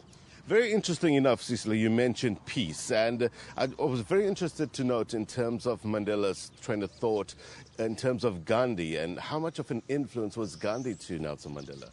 Well, a lot of the teachings on peace and non-violence are universal teachings, and he certainly borrowed a great deal from that. But he carved a niche as an African leader, as a leader very in tune with the pulse of this continent and this community. And, you know, there's been a buzz here all week. Committees meeting here, religious services, churches, temples, mosques and so on. And everywhere people have been saying, let's rededicate ourselves to the spirit of non-racialism, to the spirit of non-violence, and renew this whole idea that Madiba stood for a united nation, and we must be constantly mobilized to realize that vision of his. Indeed, Kiru, it's going to be a busy week, Sisha. We have the main memorial service happening in Johannesburg. Then the body will lie in state between the 11th and the 13th, and then the funeral. Now, these are going to be broadcast live. What plans are in place in terms of people here in KwaZulu-Natal to watch this? Is there any public viewing centres? Yes, we've got a report from government that there is a public viewing areas which are established in almost all districts. There will be at least one public viewing area per district. We've also sent a number of buses as well as taxis to the National Memorial Service, which is today. And other members of the ANC will obviously stay for tomorrow and Thursday, where they will go for public viewing, going to Pretoria, where the president will be lying. Gentlemen, thank you very much indeed for your time. Kiru Naidu and Sisle Zigalala joining us, telling us about the various memorial services that will be happening in KwaZulu-Natal in order to honor the great man that is Nelson Mandela. Keep it locked on to SABC News for all the latest coming from around the country. For now, it's back to Johannesburg. Blaine, thank you very much indeed. As he was saying, we will be bringing you live coverage of that memorial service a little bit later on, scheduled to start around 11. And you can watch that on television and listen to it as well on our various radio platforms. And we'll give you details of that. But just to remind you, it is raining, but umbrellas are not allowed. So please leave your umbrellas behind. Rather wear a hat or something, because it may be that it will continue raining much as it did on the day that he was inaugurated. So there's something about Madiba and the rain. But somebody who remembers him, who's worked with him, and has come back all the way from the US is the UN Under-Secretary General for Women, who's been talking to us, Ms. Phumzile Mlambo-Ngcuka. Just before we were talking about Madiba and the way he's touched many people, I'm just wondering now, at this time, we talked about the responsibility South Africa has handling this world icon. What do you think we can do to give him a proper legacy, or what we should be doing to honour his memory? Well, Tata and his generation set a vision for us, not just for South Africa, but a vision for a better world. We are yet to achieve that. So we have a lot of work to do, notwithstanding how much we have already achieved. So they are part of our past, but also they are part of our future, because they've set the bar very high. So each one of us, in our private and personal lives, in our professional life, but also where we are leaders and public representatives, and especially as elected representatives, there is so much that we have to do in order to try to live up to that vision that they set for us. And because as South Africa, we have lived with an icon, something that, you know, I don't know if there are countries that can claim to have someone like this, you know, to whom so much has been given, a lot is expected. So I think we have to look deep within us to see how we could make sure that everywhere we are as South Africans in our own country, when we interact with people of other countries, we can try in our small way to represent what Madiba wanted us as South Africans to be and wanted the country to be. And I think that we can do this. Really, we can do this. But we've got to put our minds into it and try hard. Tata also believed in women, which is why he gave many of us an opportunity to serve at various levels. I think also one of the legacy that we could give to Tata is to respect and as well as to support women. It is to fight and end, for instance, the violence against women, which is plaguing the world. And I guess also, you know, this is somebody from a small little place in the Eastern Cape. What he did teach us is that we can rise to be great and to do amazing things in the world. And, you know, to see you and Sissy Geraldine Fraser Malaketi at the UN is testimony to the fact that much is possible, much in the way that Madiba taught us. And Navi Pillay. Yes, Navi Pillay as well. I think South Africa must be one of the countries with 2 Under-Secretary Generals at the UN serving there at the same time. And both of us are serving in areas where the issue of human rights is very important, women's rights and human rights in general. I think that also shows that the world sees South Africa as a country that can contribute towards the protection of people's rights. And I think this is something that here at home is important for us to uphold and to practice, but also this is important for us to take to wherever we go and represent those values in the best possible way. All right, and that, I think that's a great place to leave it. Thank you very much indeed for taking some time to share your thoughts with us and helping us remember this great man. Thanks. All right. Okay, we've been talking to the Under-Secretary General at the UN for Women, Phumzile Mlambo-Ngcuka, sharing her thoughts with us about Tata Madiba, who will be the focus of a memorial service later on this morning. And Griselda Lewis, journalist, is there and is already starting to get a sense of what this day might be like. Griselda? Well, welcome back and thank you very much, Peter. Well, I can tell you we're almost in the center of the pitch here at the FNB Stadium. There are heavy downpours, but it has not deterred the hundreds of people who've already taken their seats on the stand there. They're singing struggle songs and basically celebrating the life of this man who we're here to say goodbye to today. I tell you, people have woken up as early as 3 o'clock saying they need to be here to get front row seats to say goodbye to a man who they say is responsible for many of the achievements that this country can celebrate here today. But we were going to talk about the state of readiness at the moment in terms of is it all systems go for 11 o'clock when the memorial is expected to start? I'll speak now to the ANC's Keith Khoza. Mr. Khoza, thank you very much for joining us this morning. A phenomenal day indeed. So many people have already arrived. I see final touches are being put to the stage. Is it all systems go for 11 o'clock? It is all systems go for 11 o'clock. As you can see, people started arriving from 6 o'clock in the morning. The number of people at the stadium is growing. There was a bit of glitches here with the stage because of the rain, because it rained the entire night. However, they are nearing the end of putting the finishing touches. and soon we'll see everything in place and people will keep pouring in. It is indeed a historic event that we're witnessing playing at a world stage in South Africa. Nelson Mandela belonged to the African National Congress until his death. Let me just talk about your feelings this morning personally from what you're seeing around the stadium. It is indeed electric. People have been singing struggle songs since they arrived here today. The rain doesn't seem to deter them at all. Well, it is a demonstration of how Madiba was viewed by ANC members and the public in particular. That not rain, even if it was cold, freezing cold, people will come out to honor their hero, to send off their father. And within that, it is in the traditional South African style that during moments like this, people come out, sing, and celebrate his life. And what we're seeing now are people who are only singing about Mandela, his life, and what he meant to them.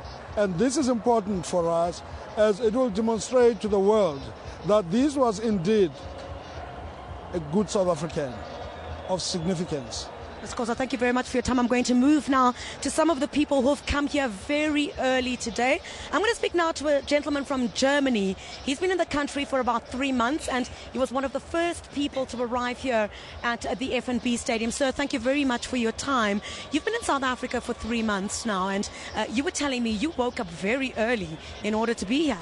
Yes, I woke up at 3:30 because I want to see this event here. It's very amazing.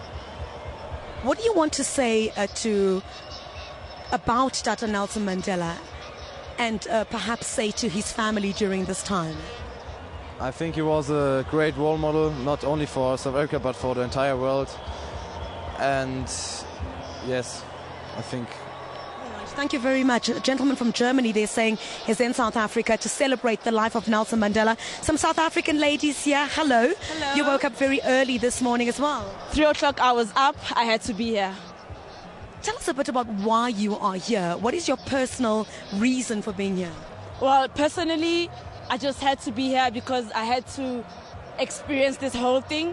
Mr. Mandela was a magnificent man. He brought peace, and we're gonna forever hold that within us. He's not here, but he's here in us, and we'll forever cherish that. Celebrate his legacy. We need to celebrate his legacy. So that's why we just come to pay our last respects and just say thank you, Tata, for everything that you've done, everything that you've sacrificed for us. So that's why we had to be here. There's no way we were going to miss this. Rain and all. Let's see a skipper here. If I can ask the camera person to pan here a bit. It says Lalongo Xolo Qabane, Nelson Rolihlahla Mandela. You're seeing quite a lot of these here in the stadium. People wearing T-shirts with the face of Nelson Mandela. Let me talk to this gentleman here now from Ethiopia. Let's see this. If you could ask a camera person to come here. Now, this is a picture of the late former President Nelson Mandela. This was taken in 1962. He's standing here, as you can see on the left, with General Tadesse Biru, who was the first leader of the Oromo nationalist freedom struggle led by the OLF in Ethiopia. I'm going to speak to someone from Ethiopia now, who's also been here very early. Sir, you said that you have a special message for Tata Nelson Mandela. Nelson Mandela, I know history long time, but I like it too much. You like Nelson Mandela? Yeah, I like too much. What time did you wake up this morning? Sorry? What time did you wake up this morning? 7 o'clock. You woke up at 7 o'clock. Well, he's one of the lucky ones, I guess. If he woke up at 7 o'clock and he's already sitting in the front line of the stadium, he's one of the lucky few. But I can tell you, if we could just go back that way, you could see so many people already on the stands with their umbrellas, sitting in the rain. They couldn't be bothered. They're here to celebrate the life of this man who spent 27 years in jail and ascended to become the first black president of this country. Back to you in studio. Thank you so much, Crisalda. Yes, many people tweeting and SMSing saying that the rain is actually a sign of blessings in the African culture. So saying they will not be deterred. They will be there in their numbers. And if you at home would like to join them and perhaps you're wanting to know how to get there, the details, the logistics, the transport, we've been running the information throughout the morning. But here's a number that you can call if you want further information. That number 086 00 11 000. So I'm going to read it again, 08600 11 000. Use that number if you want to find out any information about logistics of transport, etc. Just to give you a glimpse of what you can expect. The program officially beginning at 11 o'clock this morning. It's expected to wrap at 3, but you know what? I don't think there's a timeline when it comes to those things. It will end when it does end. The program directors being Cyril Ramaphosa and Ms. Balega Mbete will bring you more information on the program as the show unfolds. But we know dignitaries and heads of states have already started arriving. Yes, indeed. And in fact, one dignitary that a lot of people have been looking out for has been the U.S. plane aircraft Air Force One, and of course that's carrying President Barack Obama and his wife Michelle, and also some other former heads of state in the U.S. Right. George President W. Bush as well. Bush and Clinton, and there it is, and that's I believe at the Waterkloof Air Force Base, but we're not sure where and when he's going to surface, but certainly he will be at the memorial. President Barack Obama, who was always had great affection for Madiba, he's landed. The eagle has landed, as they say. The eagle has landed. He's just one of many heads of state that have arrived. That is so right. He is one of several heads of state that will be speaking, giving an official tribute by the foreign dignitaries. He'll be joined by his counterparts from Brazil, from Namibia, from India, from Cuba, who will be speaking at the memorial service, as well as the Vice President of China. Just some names that will be featured in the program today. But we know President Jacob Zuma will also be speaking a little bit later, Peter, and he had something to say throughout the course of these last few days. Let's listen to one of the clips that we had played for you a little bit earlier. Yes, indeed. It was Sunday where he called the country to prayer and to meditation and reflection. And he was at Bryanston Methodist Church, where he shared his thoughts with many South Africans across the country. And this is what he had to say. Let's take a look. There are a number of things as a nation we need to remember. When I say we pray for the nation, is that we should pray for us not to forget some of the values that Madiba stood for, that he fought for, that he sacrificed his life for.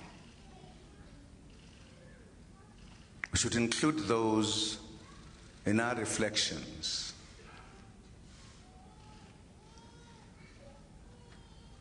He stood for freedom. He fought against those who oppressed others. He wanted everyone to be free. For this, he did a number of things. He did not realize this and just stood in one place. He actively participated to remove the oppressor, to liberate the people of this country. As he said in his own word, that he has fought against white domination, and he has also fought against black domination. That stood for ideals that reflect, of course, the values that he stood for. When our struggle came to an end,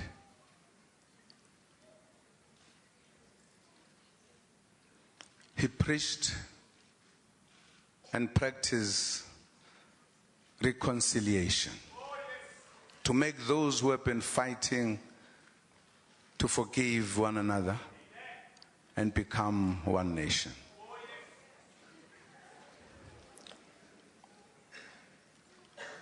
He preached and believed in peace, that we should live in peace,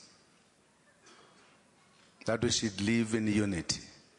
We should be united as a rainbow nation. All right. There you have it. That's just one speech of many that the President has had to say with regards to Utatu Nelson Mandela. He'll be speaking again at the official memorial service there at the FNB Stadium a little bit later this afternoon. Now, what you're seeing on your screen at the moment is us here in studio in the Auckland Park. And we juxtapose that with images from the FNB Stadium. And don't be deceived. I know you're looking at the empty part of it now. That's because it's raining. And the covered section of the FNB Stadium, there you have it. A lot of people have gathered and many more still on their way. It is still early on. It's just 8 minutes after 8 at the moment. The official proceedings expected to begin at 11 o'clock. Peter, you were just talking to me about how people had already started gathering from last night already. Absolutely. The media in particular, a lot of them wanted to make sure that they get in because this is the biggest story on the planet, no question. All eyes will be on Johannesburg and FNB Stadium, and there will not be an empty seat there in a couple of hours, that's for certain. But people will be able to watch this event, not just here in Johannesburg FNB Stadium, but various stadia across the city and also in Kimberley. And we go there now. We have our journalist there, Margaret Matiba's there, to give us a sense of how Kimberley in the Northern Cape is starting to get ready for today's memorial. Good morning, Peter. We're back again in Kimberley at the square. And basically, just down the road from me, that's where the public viewing area is being mounted. The public and people that cannot make it all the way to Johannesburg can actually go to the public viewing area and see what is happening at FNB Stadium. Well, with me, I'm going to be speaking to Advocate Justice Bekebeke. He'll be telling us a bit about the program from today until Sunday and where people can go and see some of the proceedings if they're interested in that. I'm going to give you a brief background about Advocate Bekebeke and the fact that he was also a political prisoner and he was incarcerated and sentenced in 1989, and he was sentenced to the death penalty. He was supposed to actually lose his life because of his political activity. But now we speak to him. He's going to tell us basically what is going to happen from today until Sunday. Advocate, could you just let us know about the people that will not make it to FNB today and also those that cannot make it to Kunu on Sunday? Where can they catch all the action? Thank you, Margaret. I think firstly, before we start with the interview, I would just like, on behalf of the Northern Cape Provincial Administration, to express our condolences, to join the millions around the world in expressing our condolences to the Madiba family and the African National Congress. What is going to actually happen in the Northern Cape for those who will not be able to make it to Kunu and to FNB? We are going to be having our public viewing areas in Kimberley, in Uppington, in Springbok, in DR and in the John Taulu Haitziwe area. But what we're also trying to do is that each and every municipality should be having a public viewing area so that those people who can't make it should be able to join. And personally, I know that you have met Madiba. The first time that you met him, were you starstruck? Can you remember anything from it? I think more importantly is the first day that I did not meet him. On the 7th of August 1990, the day after the Pretoria Minute was signed, myself, Robert McBride, Opasi Harry,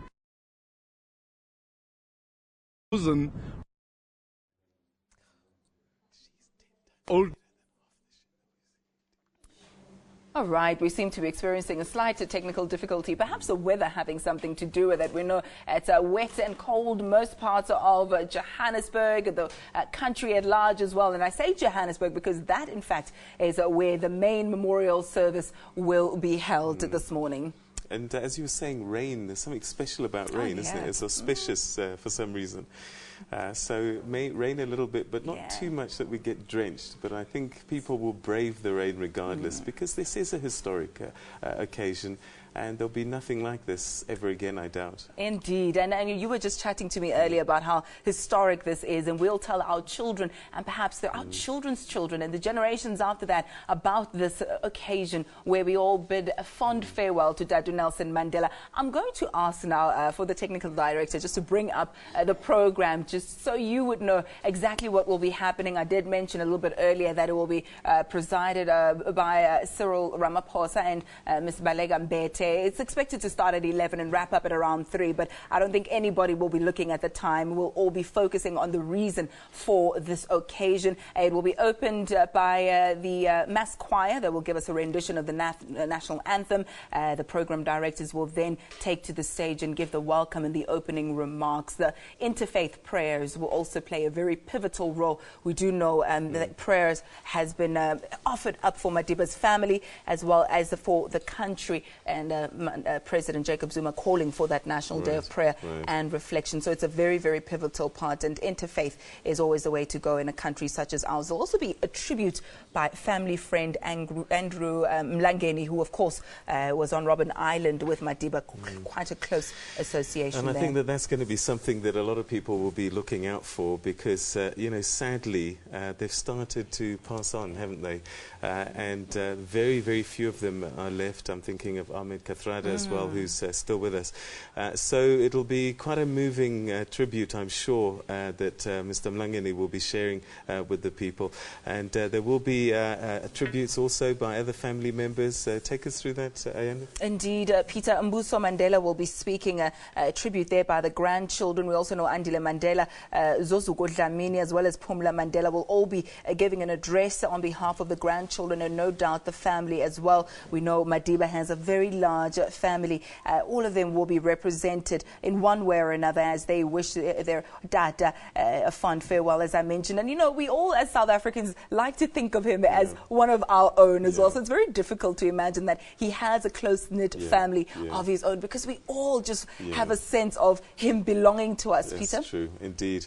And as you can see from the screen there, Mr. Cyril Ramaphosa, Ms. Balega Mbete really will be running the program for us, and will be a tribute later on as well from the UN Secretary General Ban Ki-moon, who's in the country, and also the tribute by the AU Commission Chair, Dr. Nkosazana Dlamini Zuma, will be sharing their thoughts with the world, actually, as this is screened across the world.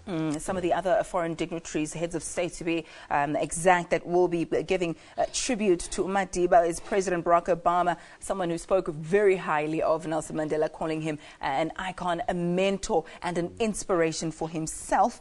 He'll be giving a tribute there. He'll be followed by the Brazilian president, that of Namibia, India and Cuba, and the vice president of China will also be speaking on behalf of his country. We also then will have a look at matters here at home, as our very own President Jacob Zuma will be addressing those who are gathered there, and those, of course, who are in the overflow areas and different viewing areas across the province and the world at large. We know the sermon, the official sermon, will be given by Bishop Ivan Abrahams. Yes, and a little bit later on as well, the vote of thanks will be by the Premier of Gauteng, Nomvula Mokonyane. She was here in the studio a little bit earlier on to share her thoughts about, I guess it's an honor and a privilege for the province, Gauteng, to be hosting such a historic event. And Gauteng, very much a part of Madiba's life, political life, certainly, living in areas such as Alexandra, Soweto, and a lot of his political activities. And of course, you know, we think about Rivonia, etc., etc. So the Premier will be giving the vote of thanks towards the end of the program. That's right. And who can forget about Vilakazi Street, of course, a world-famous street, having produced 2 Nobel Prize laureates there. Of course, Udata Desmond Tutu, as well as Udata Nelson Mandela, the only street of its kind in the whole world. So you're right when you say that Gauteng having a very, very special place for Nelson Mandela in terms of him as a leader and him personally, having lived there as well. So definitely, and the Premier, I think, calling for cooperation and making sure that South Africans play their bit and come to the party. She said something that was so funny, saying that, you know, when there are guests in the country, we take out our best cutlery, our best china, and we welcome them with open arms. So that's what we need to do as South Africans, making sure that we're courteous on the roads, that we understand when they tell us, you know, you're not allowed to bring this, or perhaps go to another area. That's something that we need to bear in mind as well. We do have visitors, and we are on the global stage. All eyes are on South Africa today. Yeah, a very iconic figure there. And as you can see, there's images there, people taking pictures, and they want to remember this day, don't they? They're starting to fill in at the FNB Stadium, and that man can always say that I was there the day that we said farewell to Madiba. And we'll be crossing to various points across the country, because there'll be viewing parks for people to be able to be part of this very historic occasion. But the FNB Stadium, young and old, I mean, when that child is much older, I think their mom and their dad will be saying, you were there, darling. It's a very special time. Our TD saying the guy looks very Australian. I think the hat is what gave it away. It looks very outback. As Peter mentioned, we'll be crossing to various provinces throughout the day just to monitor what the atmosphere is like there. And to prove that he was right, let's go to Cape Town up first. Welcome back to Cape Town. We're at the Nelson Mandela Gateway to Robben Island, right here at the V&A waterfront, where a memorial service is taking place. Former political prisoners have gathered here to pay their respects to Mr. Nelson Mandela. In the background where I'm standing is a place known as Jetty One. Right there is a place where political prisoners used to be loaded onto a ferry going to Robben Island. I'm now joined by one of those political prisoners, Mr. Lionel Davis, who was also at Robben Island for a number of years. So take us through the number of years you were at Robben Island. I was on the island from April 1964 until April 1971. That was my sentence, 7 years. What was the experience like there? We hear about it in writings and documents, but it's something else to hear it from somebody who lived the experience. Conditions were harsh. In the first place, there was discrimination in food and clothing, depending on whether you were classified colored, Asian, or you were classified as black. In fact, black prisoners, fellow prisoners, were given worse food than coloreds and Indians. And we had to break through that. Conditions were harsh. The prison guards were brutal, vindictive, petty, and they made our life hell. Mr. Davis, you look just like me to the naked eye, but what were you classified as? I was classified as colored. I could have been classified as black, but the stroke of a pen, I was classified colored. They said I'm of mixed race, as if we are not all of mixed race. Mr. Davis, I understand you were in the same section with Mr. Mandela at Robben Island. Did you get to interact with him despite the classifications and race? In fact, except for food and clothing in the beginning, we learned to live together as South Africans. This is where we embraced each other. We had very different political persuasions, but we also realized for our sanity, for our well-being, we had to somehow overcome those differences, and we learned to agree to disagree politically without becoming enemies. It was for us, for our salvation, to learn to stand together, to share our food as equals, to fight for better food, clothing, for better conditions. And that is what we achieved in time. What were those political differences that you had to agree to disagree on about? Well, we came from very different political persuasions. They were members of the Pan-Africanist Congress. They were members of the ANC. They were members from the New Unity Movement. They were members from the Communist Party, from the Indian Congress. They were different political persuasions, and we all did not agree, fundamentally disagreed.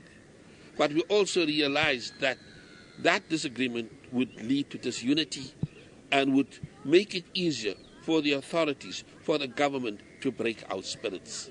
Mr. Davis, as you've now gathered here today as former political prisoners who were at Robben Island to honor Mr. Mandela, what is it that you would like to share with South Africans, but also people who have come here, about your experiences with Mr. Mandela?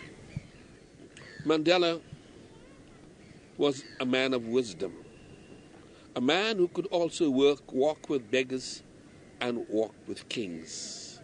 It's the qualities that he brought to the surface on Robben Island, that regardless of whether you were highly educated or whether you were uneducated, he would embrace you. He would talk to you as an equal. He was not patronizing. He embraced you as an equal. You could go to him with your problems. He was not the only one. There was Walter Sisulu too, another wonderful person who was a father figure. These were father figures to us, people with great wisdom who were prepared to share and to guide us into becoming better human beings. Mr. Davis, thank you very much for sharing your experiences at Robben Island.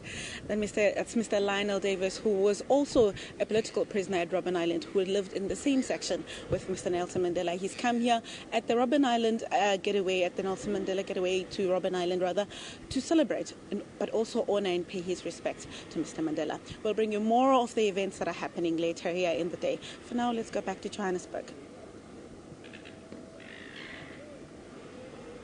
All right, thank you very much indeed. As we said, we'll be crossing at various times throughout the day to be having this conversation with our journalists, just to get a sense of how the country as a whole is helping to remember Tata Madiba and say farewell.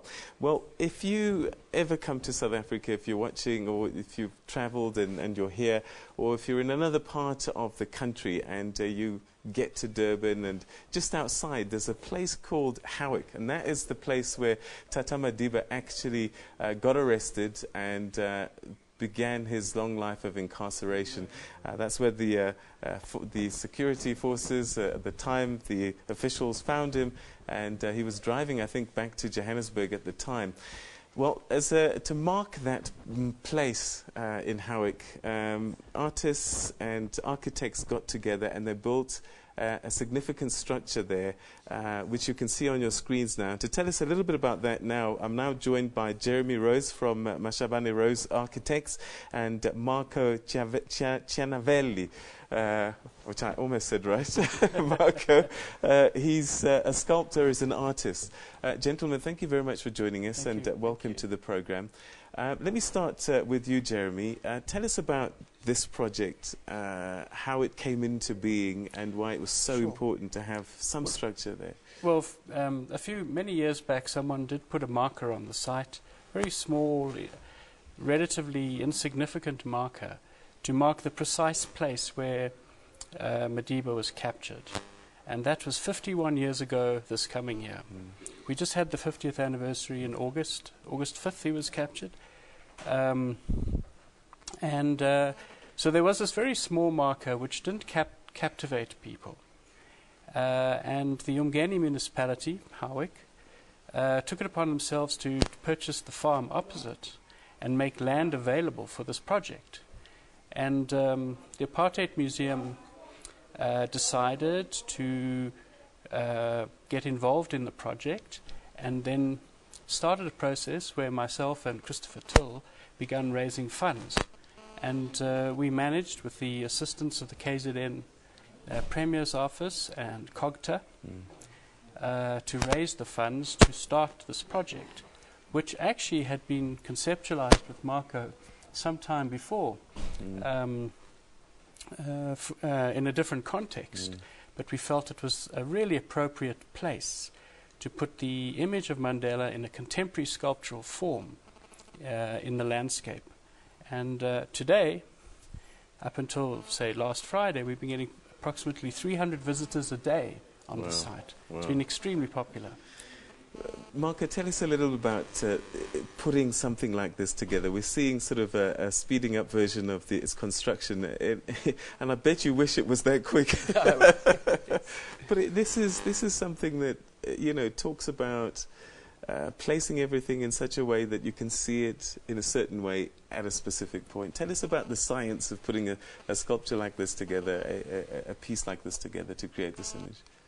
You know, even when I look now, there's a surreal aspect for myself, even though this project has been part of my life for it's almost 8 years, and spent a lot of time staring at this image of Mandela.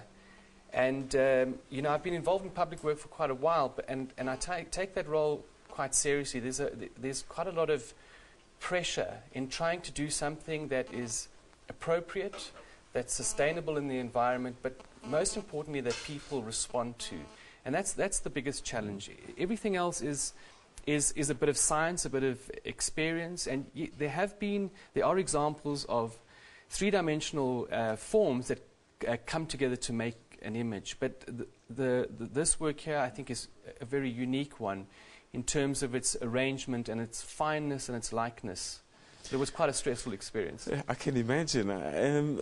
How does one get the best experience of it? Perhaps tell us a little bit about the way this site has been designed and how people walk through this so that they can get a... Sure. Well, of course, the sculpture and the image is not visible from the street. It's just off the R103, which is the start of the Midlands Meander. What basically happens is you drive off the road. You see this very unusual alignment of steel structures, vertical alignment of steel structures, without even a hint of an image. And what we decided to do, we went to site together and a few other people. We decided to make the walk down to this fascinating array of columns a very long walk. Okay. So it played with that idea, the long walk to freedom. And then, so you travel 200 meters down a path to a point which is dropped into the ground. You get a moment of quiet, and at that precise moment, the poles align and form the image of Mandela. Okay, so and it is that trick which Marco came up with, which is so fascinating, and has brought people back more than once to see this sense of this person forming in their mind. In the same way that he's part of us, all of us, in a sort of general way, that come and they look for that image. How do you build it, Marco? You mean practically on site? Yes. Well, we work with drawings. It's all planned, and we have drawings that indicate the very specific location of the 50 columns, because there are 50 columns representing the 50th anniversary, and it's just about diligence and applying yourself to the task correctly. This isn't your first one, though, is it? I mean, there's something outside the Magistrates Court, Madiba boxing, that you did as well. Shadow boxing. Yeah. Yes, that sculpture was commissioned by the JDA. They earmarked the site as a significant spot where they would to be a western gateway to the city. And I didn't embark on that project with the intention of doing another sculpture of Mandela, but when I went to the site, and I always try and respond to the context of a place, and I was looking at the museum exhibit of Chancellor House, where the whole building's been restored into a museum that's visible from the street, and I saw the very famous photograph by Bob Gasani of Mandela sparring on one of the city rooftops with Jerry Malloy, and I looked at it and I thought, this image is the perfect metaphor of everything that was going on around Magistrates Court and Chancellor House, and at that time in South African history. So we decided the sculpture is actually a commemorative sculpture to Bob Gasani, and it's a sculptural translation of his of all of the famous photographs of Mandela boxing. All right, okay. I'm going to come back and get your final thoughts about this great structure in Howick and also some of the other work that you've done. But I think, Ayanda, we're going to be going to another part of the country just to find out what's going on. Peter, we are indeed now. The visuals that you're seeing on screen at the moment, I must just make note of that. Those are the images live from the FNB Stadium as we speak. As you can see, people have started gathering in their numbers. They've done so since the wee hours of the morning, some of them even sleeping there overnight. So as the stadium begins to swell in number, as the people begin to arrive there for the program that begins at 11, we are going to drop in and out of the FNB Stadium, Cape Town, KZN, Eastern Cape as well, in Qunu. We'll continue to keep our fingers on that as well. But let's go inside the FNB Stadium now, where my colleague Criselda Lewis is standing by. Criselda, very good morning to you. What can you tell us?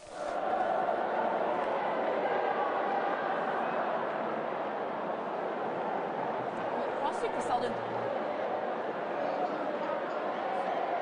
who are there. Those are the kinds of atmospheres that's filling the stadium right now. This event has been likened, it's very reminiscent of that 1990 speech Madiba made 2 days after his release. Children who are on the shoulders of their parents are most likely filling the stadium now. People are streaming in. Yes, the numbers are definitely swelling, and it's a celebration. We are now joined by locals from Pretoria who have come to this event. So just talk to us about you being here today. Hi, yeah, we came through because it's a lifetime event. We can't miss it. Got to be here.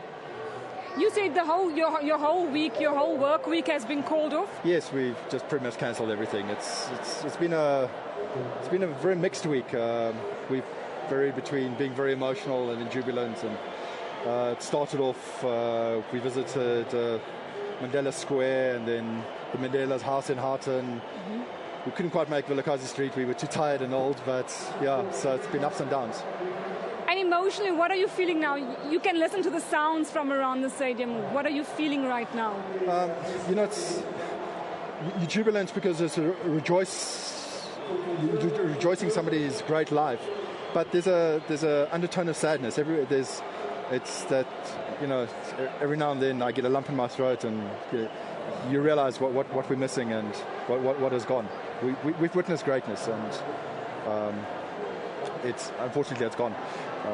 And that's what many people are saying here. They're witnessing greatness, and for that reason, they're coming to the stadium to be part of this event.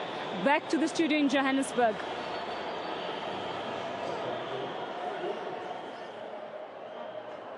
Thank you so much, Gillian. And I earlier said that you were Criselda, because I know Criselda's out there as well. We've got several of our colleagues standing by there as we expect various dignitaries to ascend upon the FNB Stadium. We're expecting celebrities, the likes of Oprah Winfrey, of Bono, the musician. We're also expecting in no time Barack Obama as well, and his other officials that are there, former presidents of the US, George W. Bush, as well as Jimmy Carter.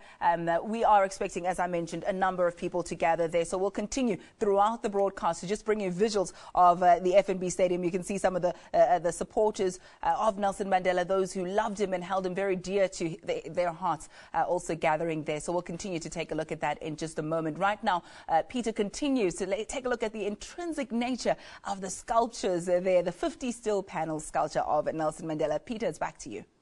Thank you very much indeed, Diana. Yeah, I'm talking to Jeremy Rose and Marco Cianfanelli, who both very much involved in the collaboration of this Mandela capture site in Howick in KwaZulu-Natal. And we were just talking during that crossing that just to give us a sense of the size of this thing, actually, maybe. How big is it? And what kind of reaction, Marco, have people been getting when they actually get to that focal point and this thing reveals itself? Well, when you construct a sculpture in the landscape, it's amazing how quickly it's dwarfed by the environment. And we, even though the sculpture is very large, it has an intimate relationship to the backdrop of the hills behind it. It is about 21 meters long, and it rises up to 9.5 meters in height as it disappears. Wow.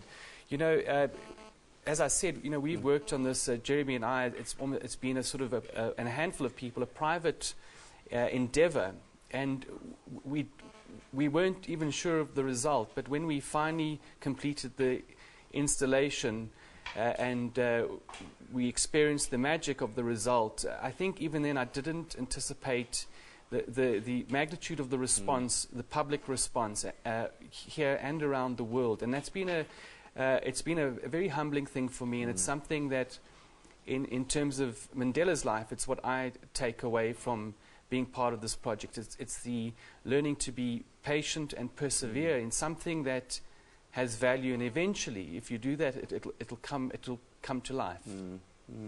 So it's quite a moving experience to stand before this thing, and as you say, I guess it's just as a work of art, it's something that we can be proud of internationally, I guess. The international response has been incredible, and you know, it's special to stand in front of it and look at the image, but for me what's most special is to walk up to it and walk through this forest of columns, to feel part of that sculpture.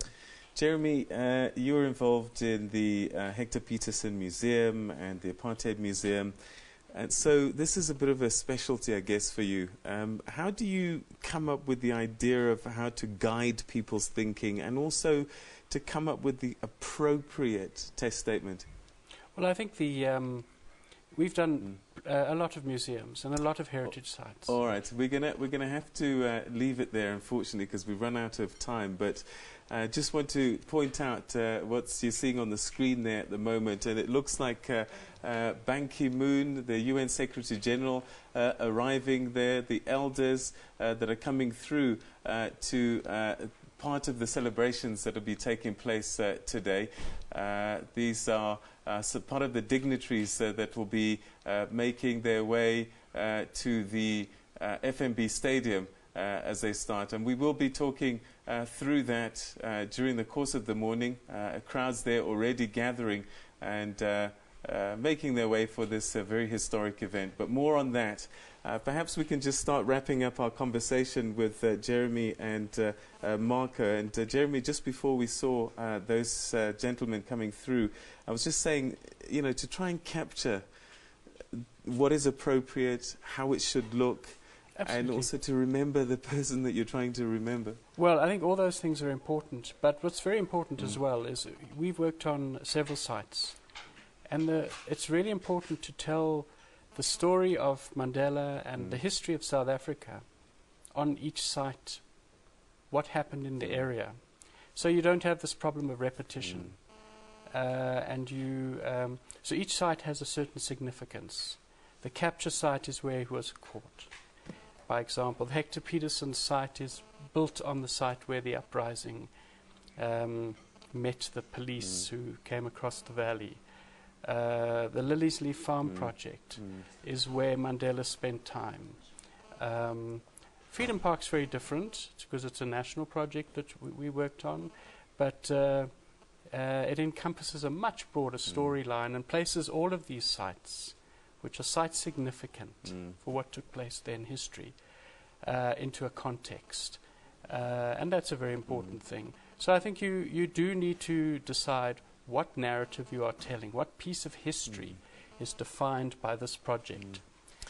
And I suppose it's a structure that will be there for quite a while. And so as we look to the future, Madiba's now gone, so these are the last things that we've got to remember him by. This structure, particularly in Howick, what future do you see for it? Well, our next phase is starting right now. In fact, we expect to have the exhibition and museum component built in Howick next year for his 51st date of his capture. And that's, again, thanks to the KZN government for providing the funds so we can actually build this exhibition space and tell the story of his capture. And the fact that he was on the road after seeing Lutuli to discuss the turn to armed struggle is a very significant moment. When there was much debate around that question. So those issues will be discussed in the museum, as well as the other leaders in the area of KZN, which was a requirement Mandela had for the area. He didn't want it to be about himself alone, but the others who contributed. And Marco, finally, I guess it's an honor to take a picture or to do a sculpture of anybody, really, but He's a man of men. This must have been a huge responsibility for you. Trepidation maybe even at some points. Tell us about perhaps how you will remember some of the work that you did associated with Madiba. Well, I mean, what you say is correct. You feel this responsibility, and you put in a lot of energy to try and get it right, and many sleepless nights. And you know, one is relieved first, and then delighted if it resonates with people. And it's been very touching, and it's amazing to see how people are finding sites around the country to commemorate Nelson Mandela. And I think that's a great thing, and it's wonderful that we have those sites. It's also wonderful, and I think something for everyone to consider is that we are adding to the heritage map in South Africa. It's for ourselves, it's for tourists. I believe firmly in the value of that for South Africa moving forward.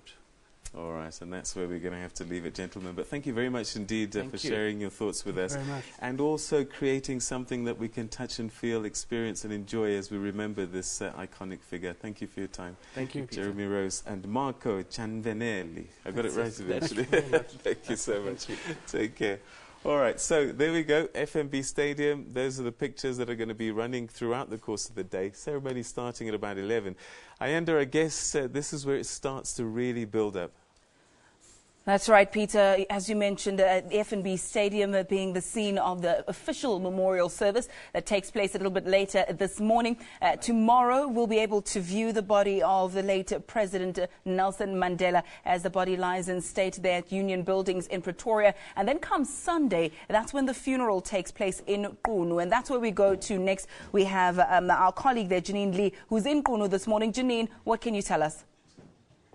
Hi, good morning, Ayanda. Yes, like the rest of the country, the heavens have opened. It's extremely overcast. There's a heavy drizzle starting now as we drove through from Mthatha early this morning to Qunu. Very, very misty. And what you know about this rural area, that if it rains, logistically it makes things extremely difficult. But I don't think that the rain is going to dampen the spirits of the people here in the Mthatha and Qunu and surrounding areas. The authorities have made plans to put up a number of viewing areas for the memorial service. Just to give you a few, the Mthatha Stadium, which can hold 15,000 people, the Rotary Stadium, 10,000 people, Kaimajola, 5,000, and in Vezo, where Mandela was born, there's going to be a truck with a big screen on for locals there. 5,000 people will be able to watch the memorial there. And also here in Qunu, there's going to be a viewing area. And Mkekazweni, the great place in Mkekazweni, a big truck there with viewing facilities for 5,000 people. So all in all, in the surrounding areas, they probably will be able, no, not probably, they will be able to cater for 40,000 people who want to watch what is happening up at FNB Stadium in Johannesburg. But very, very, very wet here. And although it's raining, construction on the big marquee in the Mandela Homestead compound is continuing. All day yesterday, trucks with cement were coming in, with scaffolding were coming in, with portable toilets and air conditioning units. So that work is continuing, although it's raining. And after the memorial today, we expect many, many people to start converging down here to the Eastern Cape, to Mandela's home for that funeral on the 15th. And the KSD municipality, that's the Mthatha municipality, they are holding a briefing this morning at 10 o'clock just to tell everybody what their plans are, what the rules and regulations are, and probably an update on the road closures, which are going to be significant. We know now already that a portion of the N2 in front of Mandela's home has been closed off. That was closed off since early morning Friday, and we expect this area to be extended and the restrictions on journalists and the general public to be even more intense in anticipation of the number of people that are coming down, and obviously, of course, when Mandela's body gets returned to his home here in Qunu for the burial on Sunday. Janine just giving us an update of the blessing and the logistical nightmare that the rain has become in Qunu as preparations are in full swing. Talking about preparations being in full swing, what we're looking at the screens there as the stage at the FNB Stadium. We can see rehearsals there by some of the musicians. I believe I saw Sipho Makhabane there, one of the gospel singers, just assembling the team there, making sure that they hit all the right notes ahead of the proceedings, which are set to begin at around 11 o'clock this morning. They're expected to wrap up at 3, but there's no telling how long these things will take. We will continue to take a look at the various parts of the country and how they will be taking part in today's festivities, or today's memorial, I should say. And we constantly use the word festivities because it has been a mourning process, but also a celebration of the life of Udada Nelson Mandela. Well, let's go to Houghton now, where people have come together in their numbers throughout the course of the week since news broke of the death of Nelson Mandela last Thursday. Francis Hurd is standing by there. Francis, a very good morning to you. Good morning to you. Francis, now, people have been coming in their numbers. Tell us, what's the situation at the moment? We do know that it is raining. I'm having difficulty hearing you, but I can tell you that they're not the numbers that we've seen in the past. A few runners, a few people with umbrellas coming to add their bit to these huge mounds of flowers, of boxing gloves, of portraits that are standing here.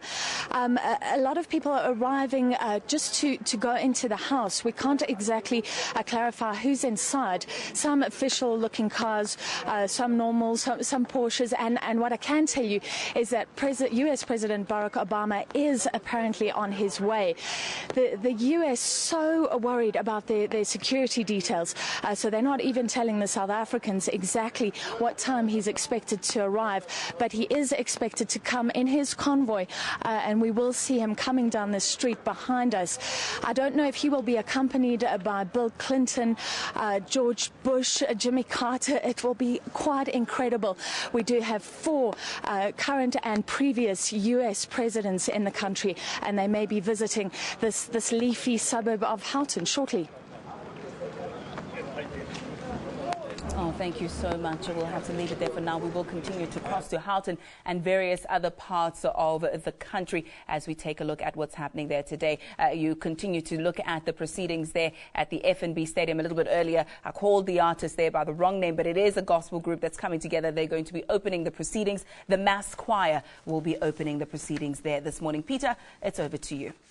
Thanks, Ayanda. Now, one person that, if you've seen images of Madiba, there's a white woman who's often holding his hand. Zelda Lekhansi was Mandela's personal assistant from the time that he became president and worked very closely with him until his death, his health deteriorated. Well, earlier today, she spoke to Sophie Mkwena. All right.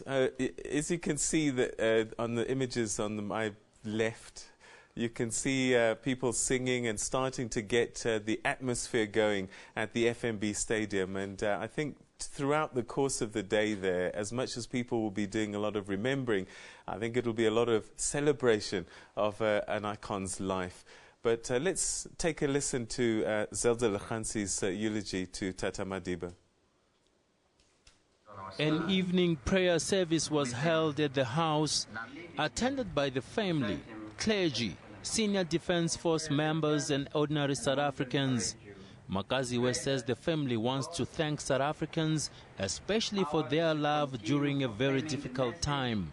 I would like to say to South Africans, all South Africans, thank you very much for all your support. You actually have carried us on your shoulders. You've carried us through a difficult moment, and we know sometimes we felt, especially the journalists, were very, very intrusive. They didn't give us the privacy. But I think for us, they're just the outpouring of love that we have seen. We knew our father was loved, not just in South Africa, but South Africans have shown us something different. I mean, the children have been taking flowers outside. You know, every moment we take flowers in, there's just a pile of flowers. They've been a group of people who've been outside, dedicated since the announcement, not sleeping. It is something that we will be eternally grateful. And I don't think we could have done it without the spirit and the support of the South African people. And I think on behalf of the Mandelas, I can only say Nangomso. And thank you very much from the bottom of our hearts. She says while Mandela battled ill health for months, doctors did everything they could to make him comfortable.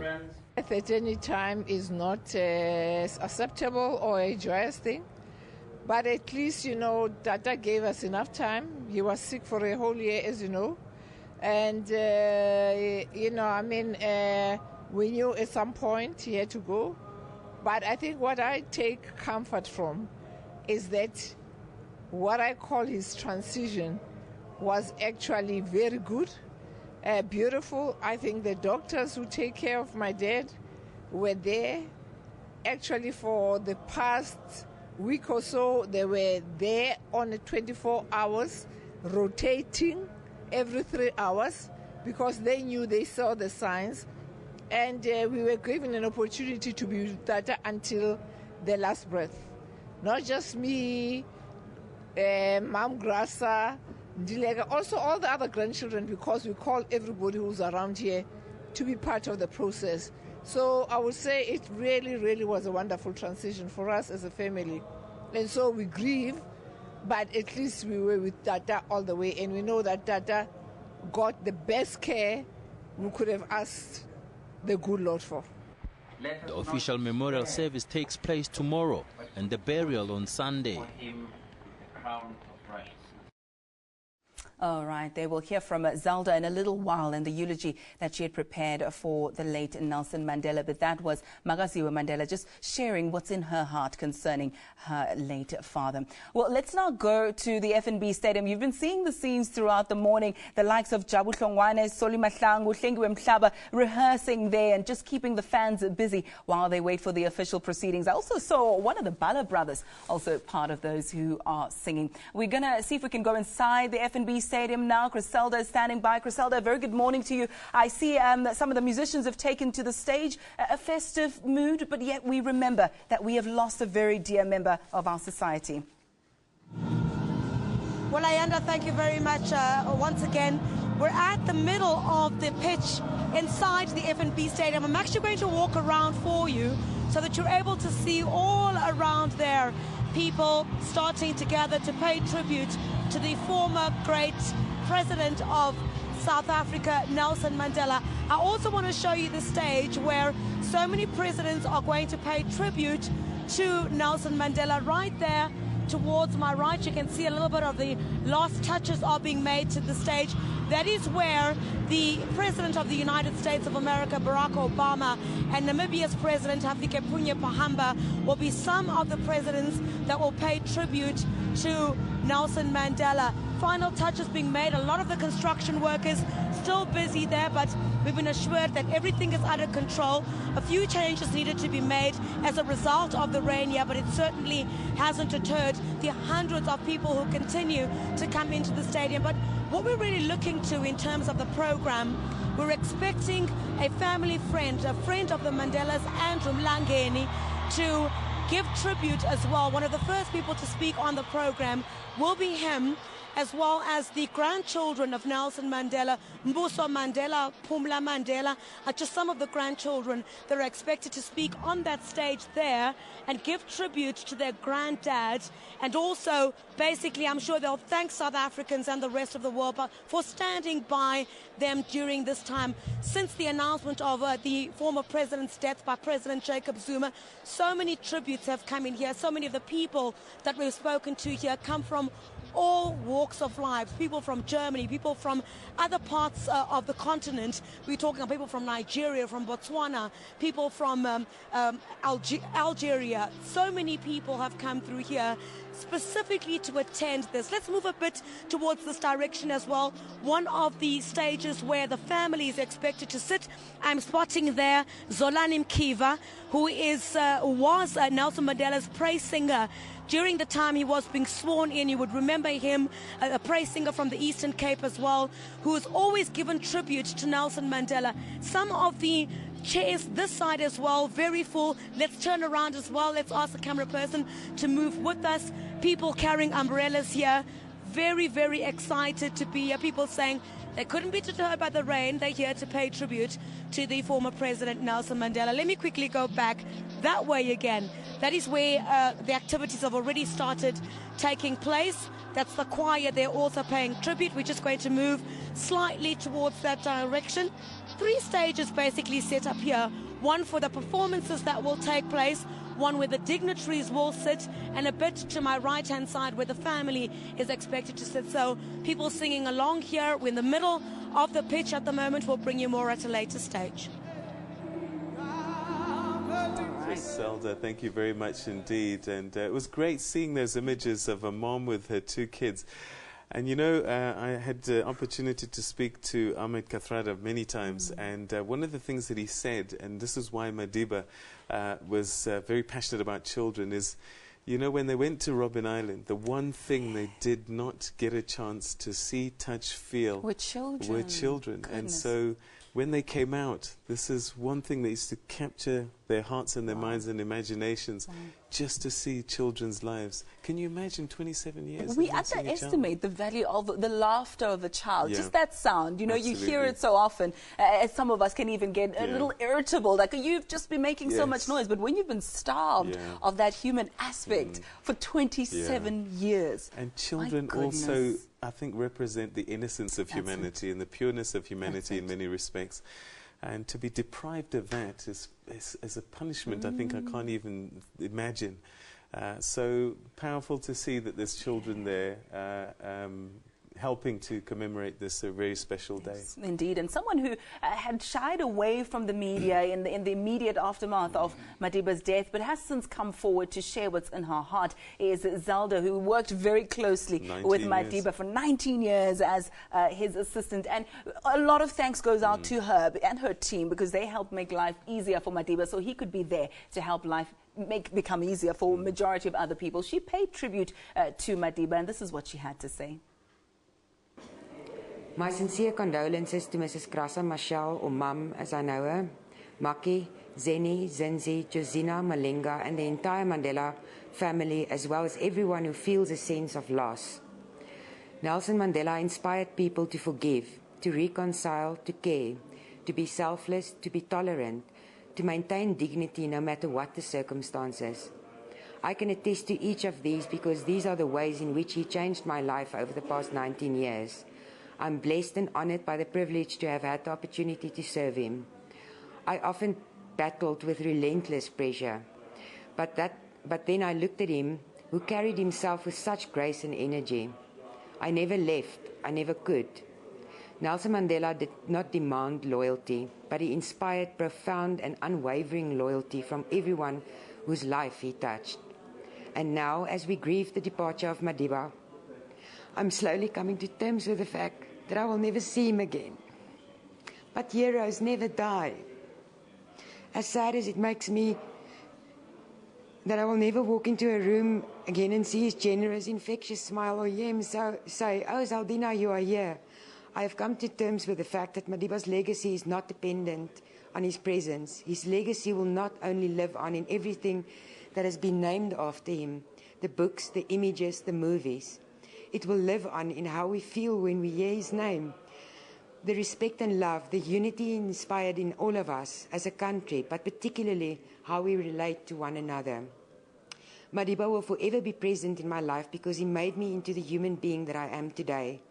I will cherish every smile, the pleasant but also the difficult times, and especially my barefoot moments. Thank you for all the wonderful opportunities you afforded me. But most of all, thank you for believing in me, Kulu, making me a better person, a better South African. Tot weerziens, Kulu. I will love you every day for the rest of my life. Wow. Zelda there, getting very emotional, I can imagine. She speaks so fondly of him. I mean, I listened to one radio interview that she gave not too long ago, and she said how she went there and she knew nothing about majority of the work she needed to do, like how to call up a press conference. And he patiently said, okay, this is what you do. Pick up the phone, you dial X, you call that person, you do this and you do that. He was a mentor. Yeah, and you know, they called her Zaldina. And she shared the other day in an interview where that name came from. And apparently they went to Russia one time. And there's something about the male version of a name and a female version of a name. And so somebody might be called Zelda and then Zeldina. Yes. And Madiba just took on this. And over time it just became something that they called her Zeldina at the office. But 19 years with one man and one person, you can't help but form very special and intimate bonds there. So, yeah, I think she certainly has an interesting book, perhaps, that might be on the way. We'll see. We'll have to wait and see. Definitely, yeah. She has a lot of insight into what happened there, and was very protective of Nelson Mandela. I believe there's already a book out, if I'm not mistaken, but we'll get all those details a little bit later. But right now, the main focus is, of course, on today's proceedings. We've been taking a look at what's happening at FNB Stadium. And as you can see, a flurry of activity there, people arriving. Not too long ago, we saw Ban Ki-moon. We saw other officials lining up, coming there. Of course, ordinary South Africans have already converged in their numbers at the FNB Stadium. And if you're making your way there, just a quick number that you might want to use if you're looking for details, 086 0011 000. But where are we going to now, Peter? Right. Well, we're travelling right across the country, and the Eastern Cape perhaps is going to be one place that'll be very sharp focus, because this province is home to Tata Madiba, and this is where he's going to find his final resting place. But let's go to Mthatha now, and Zimkita is standing by there to give us a sense of how the Eastern Cape is starting to get ready to say farewell to Tata Madiba. Zimkita? Good morning, Peter, and welcome to Mthatha, the hometown of the international icon. This morning, people are gathering at the Rotary Stadium, where it will be a public viewing area for them to connect with what is happening in Johannesburg. And then tomorrow, it's expected that about 20 areas will have their memorial services across the Eastern Cape to bid farewell to the international icon. Now, people of this province are very proud. They pride themselves that they raised Madiba before he became the person that he was. We are seeing showers this morning, but to locals here, they're not too worried at all that it's raining. They are receiving this as a blessing. They're saying that this is usual when someone as important as Madiba has passed on. Yesterday, we observed mourning around Unu, and people there are continuing to pray for the family of Madiba, for them to accept that Madiba is no longer with them, but to continue and praise his spirit. This morning, we also spoke to some people who are saying that they are not only praying for the family, but they are continuing with the work that Madiba asked them to do. They will hold Christmas parties across the province to celebrate with those who are needy. This is something that Madiba was very close. It was very close to Madiba's heart. They would spend it with children, something that Madiba used to do himself during Christmas. That's what we have right now. We will continue to monitor the public viewing areas across the Eastern Cape. It's now back to you in Johannesburg. All right. Well-documented life of Dadu Nelson Mandela spanning throughout the country. We just came from the Eastern Cape there, and of course, Zimkita giving us details of what's expected in that part of the country. What's very funny, Peter, is that everywhere we cross to, there are umbrellas in the shot. There are umbrellas in the shot because it is pouring. But something that's very interesting is the traditional aspect of what rain symbolizes. You know, it's not just to dampen the spirits or perhaps to just make you wet and soggy. But as far as the ancestors are concerned, when rain falls down, it's got a very significant aspect, and many people believe it's a sign of blessing, it's a sign of approval. And there's going to be quite a lot of our cultures and traditions that are going to be playing out Xhosa style, essentially, over the next few days. The elders, I believe, have to come here, and they're going to have to shepherd the body and tell him at every stage what's happening and where he's going when they take him back to his final resting place. A lot of, I mean, at the end of the day, Tata Madiba, as much as he was a statesman and an international man, he was an African first and a Xhosa man as well. So I'm sure that we're going to see that play out. You said there was a book for Zelda that she definitely should write one. It's not out yet. She definitely should, but there's a book in that as well. It's very, very intricate, the details of how it all works. It definitely is something that I think gets lost, especially in the country that we're in. And in the culture that we're in, a lot of modernization. We forget somehow where we come from. I think I'm reminded of a song by a very popular musician saying that you know, we forget from where we come. But I mean, this is a day where we remember the heroes and where we come from as a country. Definitely something that we need to focus on. But we move from South African shores now and we go further afield to the US. Right. Now, Americans have continued to queue up to pay their respects to Nelson Mandela. On Monday, U.S. Vice President Joe Biden joined many other Americans in signing books of condolences. Well, tomorrow, Mr. Biden will attend a major memorial service in Washington, D.C. Malcolm Brown has the details. The U.S. Vice President stopped by the South African embassy to add to the notes of condolence being gathered there. Afterwards, he went outside to inspect the floral tributes and the recently installed statue of Nelson Mandela. What an incredibly remarkable man. I mean, it's just astounding.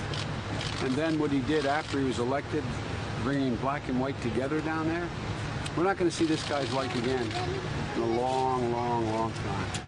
Other books of condolence are filling up as ordinary Americans queue to pay their respects. Some of the visitors here at the Smithsonian Institution's National African Art Museum had come specially to add their names to the list of those from around the United States and the world. Like women and men and children around the world, we not only respect, we not only admire the life and the work of President Nelson Mandela. He is someone who is deeply beloved. Meanwhile, preparations are underway for a large gathering at a venue which is often used at times of great celebration and loss. On Wednesday, the focus of US events to commemorate the life of Nelson Mandela will shift here, the National Cathedral in Washington, D.C. It's a place where many famous lives have been celebrated and world-changing events have been remembered. The memorial here will bring together dignitaries, including the US Vice President, as well as those members of the public able to secure a ticket. There will be what I am convinced will be a deeply moving and meaningful memorial service for President Nelson Mandela. The South African embassy reports that demand for tickets to the cathedral service has been overwhelming. Malcolm Brown, SABC News, Washington. So that's the US and America, like many other countries, will be finding ways to mark, remember, commemorate and think about Madiba as we say goodbye to this world hero, not just South Africa. Indeed. I mean, a little bit earlier in the week, last week that is, or maybe later, it was about Friday or Saturday, if my memory serves me correct, we had a global icon in the gospel industry from the US, Kirk Franklin, who was here in South Africa. He said something that was very profound, in that Madiba not only touched the liberation struggle here in South Africa, but also in the US. He led this movement from further afield. You know, he would be there. He says he remembers, Kirk says he remembers as a child how his mother would talk to him about, this is what's happening in South Africa. It has such great impact on the then African Americans, if I can call them that, you know, and saying that it had such a wide ripple effect, that what was happening in the small little bottom of Africa here in South Africa was reaching the shores of the US. And that's exactly what's happening this morning as well at the FNB Stadium. The memorial service that's taking place today is, as I said, reaching shores all over the world. Absolutely. And what you're seeing there on the screens are the people that have already started gathering there. And dignitaries are starting to trickle in one by one. We're seeing cars lining up and dropping off people. And we'll see many of those. We've been hearing something upwards of 90-odd heads of state, princes, kings from across the world that will be gathering for this memorial service, and also, of course, the actual state funeral that will be taking place in Qunu at the weekend. But you'll see images like this across the country in various viewing places. There we go. There's Prime Minister David Cameron that's arriving there. He's the UK Prime Minister, one of the dignitaries that's arrived, and I'm sure will have quite a bit to say about Madiba's relationship with the UK. You'll know that outside Westminster Abbey, in the Houses of Parliament in the UK, there's a special statue. I don't know that there's any other foreigners actually who have a statue that's in his honour there. So, and I know that Westminster Abbey will also be having a very special a memorial for him, and it's never happened that they honour a foreigner in that way. So Britain, Madiba, and of course, you know, he calls the Queen Elizabeth. Elizabeth, by her first name, like only Mandela can. And you know, Peter, just speaking about how he was honoured in that part of the world, there was a special sitting of Parliament there as well, where various opposition parties all sang from the same hymn book. And if you know the proceedings in that particular Parliament, you will know that it is anything but quiet and orderly and formal, and they very rarely agree on anything. But this time around, they all came together and honoured Nelson Mandela, and also shared that story about how he would phone Elizabeth, Queen Elizabeth, and say, Elizabeth, you know, you know, the things that only Nelson Mandela could get away with his charm and of course his respect. That's it. And they also hinted that there was a correspondence that took place between the two as well. The Queen and Tata Madiba would often write each other letters. But as you can see there, dignitaries coming through, and that's the rugby fraternity, Mornay Duplessis, that you saw, who was, I think, very much part of that 1995 Rugby World Cup winning team. And Tata, of course, wearing that iconic number 6 rugby jersey and cap. And I think that was the first time for me that I kind of had a sense that something amazing is happening in this country, and this coming together of people. And Tata was very good at symbolism and doing these little things that seemed on their own small but had a huge impact. Like coming to, as I said, we've just seen that image there, talking to Francois Pina and the Webb Ellis Trophy when we won the World Cup. And we weren't given a chance of winning, but they raised their game on that day. And Joel Stransky, that drop goal, just never forget that moment, and it was just joy. In hindsight, Peter, you actually see how huge a deal this actually is and how it carved history. Also, speaking to Phumzile Mlambo-Ngcuka, head of the UN Women, how she said there was a dispute over the name of Springboks. You know, many people said now that there's a new dispensation, there's now democracy, we're changing everything, we're getting rid of the symbol that was you know, a beacon of the apartheid regime. And now they came together. Madiba turned around and said, what will we lose by keeping this name Springbok? Those who believe that because we're in power, we are now all about retribution at the cost of reconciliation, we will be proving them wrong. When we say we keep the Springboks, it will be a symbol for all South Africans, blacks, whites, coloured, you name it. And I think that's a sign of how he was able to be decisive and take that decision, but also including the collective when necessary. Yeah, I mean, it was his key message, wasn't it? Reconciliation. And that he did that in many different ways. The jailer, his jailer, sitting at a high table at his inauguration, having tea with Betsy Fufud, the wife of the apartheid-era architect in many respects, Dr. Fufud. So for him to be able to, and this was in Orania Nochal that he went, and a lot of people would have thought, you know, this is just too much. But in those symbols and in those moments, I think that his legacy and creating this new South Africa took root.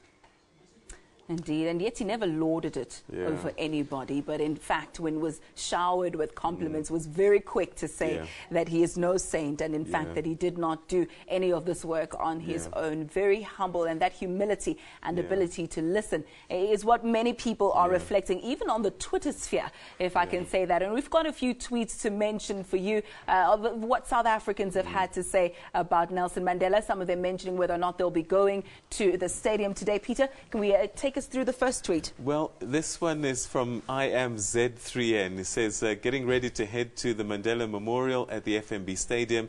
There's no way I'm missing on an opportunity to hear Obama live. US President Barack Obama here. And we just saw an image of Bill Clinton just now as well. Another one from Auntie Kev, who says Obama touches down. Yes, the Eagle has landed. Air Force One is here. Barack Obama will be part of those memorial services. Indeed, he's here with his wife, Michelle. We understand he's here as well with former heads of state there in the U.S., George W. Bush, as well as Jimmy Carter. Just some of the officials that have come there. We understand over 90 heads of state will be coming. There'll be other dignitaries, former heads of state as well coming through, ambassadors and the like. But let's take a look at this tweet now saying, just received the news that President Obama has arrived in South Africa. Hashtag Mandela, hashtag Mandela Memorial.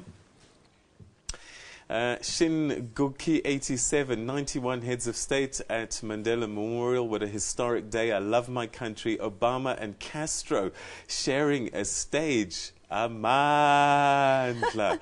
And that is significant. I mean, these are traditional enemies coming together. This is the power of Madiba.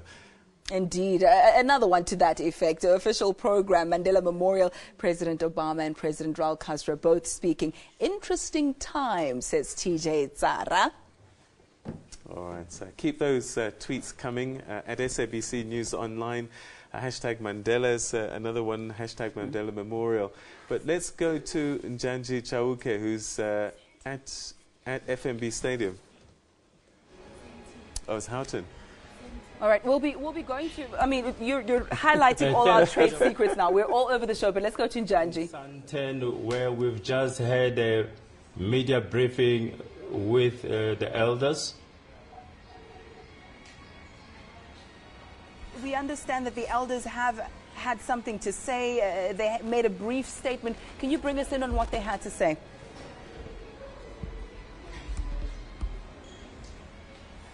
Thanks for joining us here in Santen. The elders have just addressed the SABC as well as other media here in Santen. The statement was read by Kofi Annan.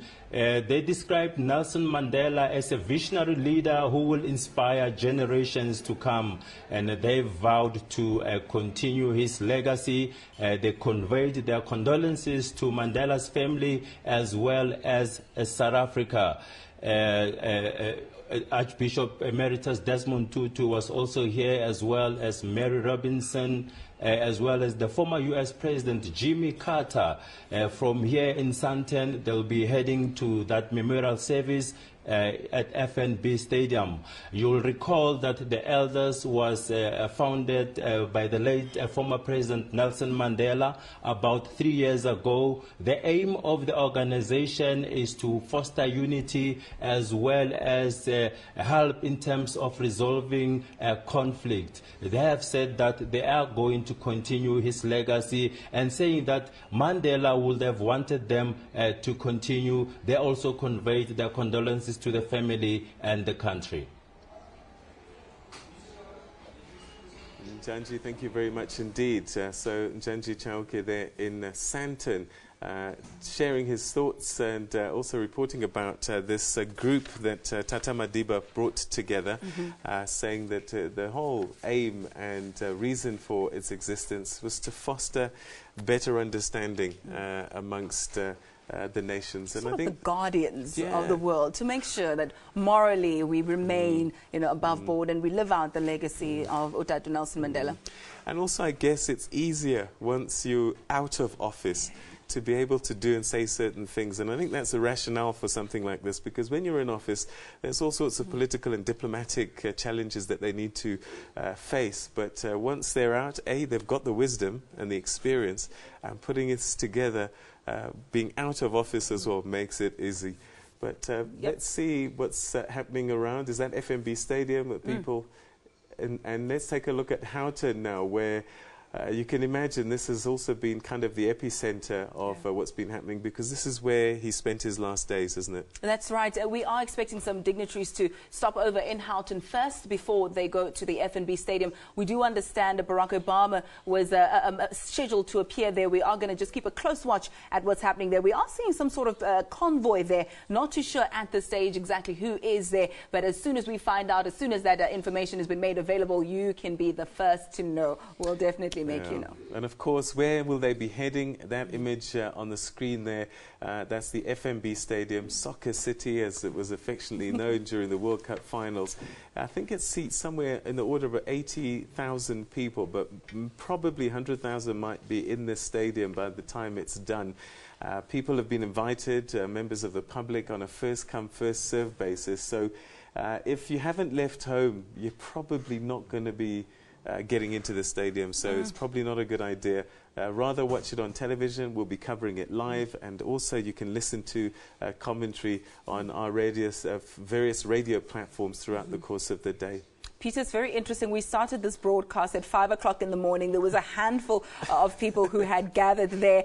We know some of them slept over there overnight. Some of them got there in the wee hours of the morning. And just looking now as the camera just panned through the sections of the FNB Stadium, it's overwhelming to see just how many people have already started arriving. And mind you, many of them are in transit as we speak, using the Metro Rail services, the free BRT services as well. Gautrain also part of the mix of various park and ride facilities. It's amazing. Many of them are not listening to us as we speak right now because they're en route to the FNB Stadium. All right, and there's, as Ayanda was saying, the stadium's slowly starting to fill up, and I think the people sitting where their shade is, because it's been raining, it's wet, inclement weather, but I don't think that's going to put a dampener on people's spirits today.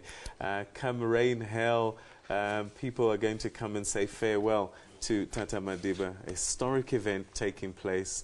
Heads of state, we've seen already earlier this morning, a short while ago actually, the Prime Minister from the UK, David Cameron, coming through, and he's just one of many that we're expecting today. That's right. So just taking a look at the official program for this morning, we know that the program directors will be Mr. Cyril Ramaphosa as well as Balega Mbete, just presiding over the official program there this morning. It is expected to start at around 11 o'clock, scheduled to wrap up at 3, but as I said a bit earlier, I don't think anybody will be looking at the time today, seeing when it wraps up. We know the mass choir that has been practicing a little bit earlier, the likes of Jabu Hlongwane, Soli Mahlangu, Hlengiwe Mhlaba, also one of the Bala brothers I saw a little bit earlier rehearsing part of the mass choir there that will be giving the national anthem.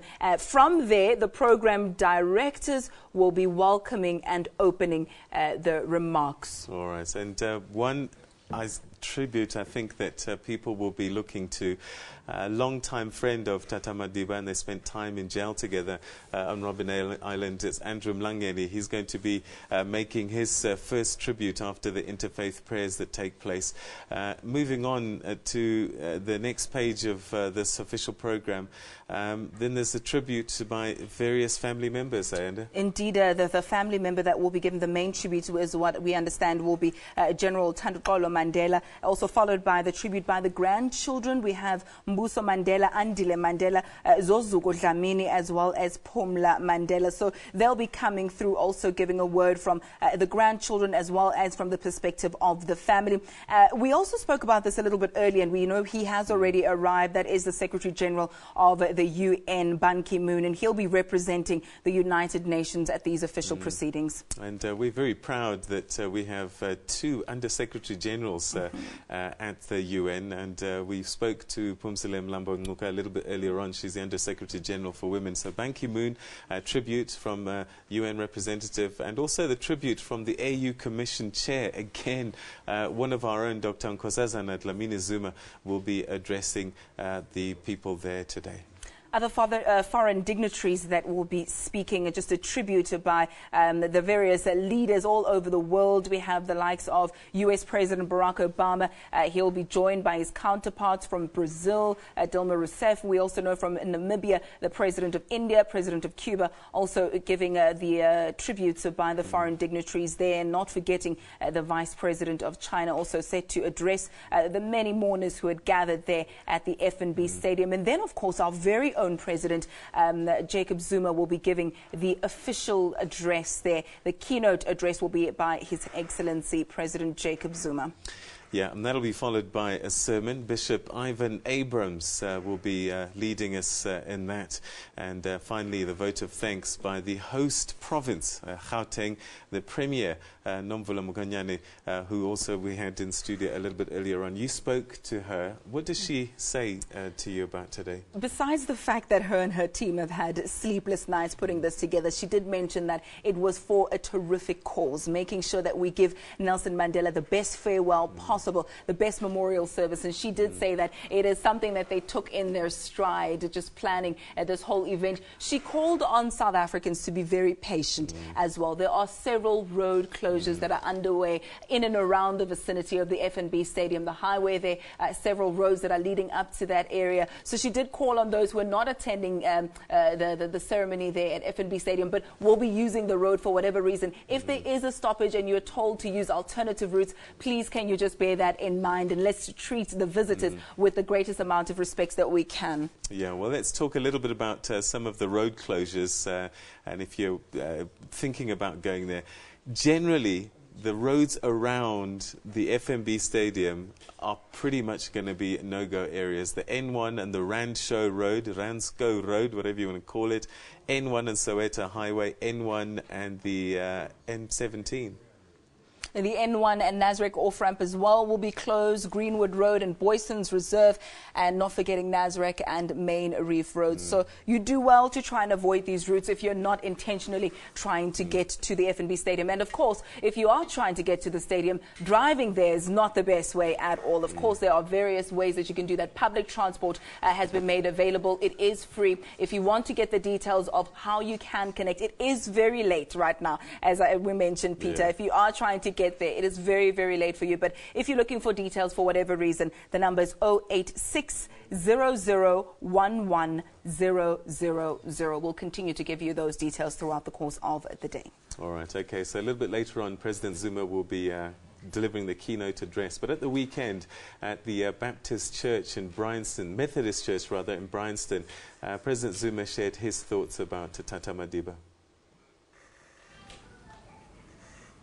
There are a number of things as a nation we need to remember.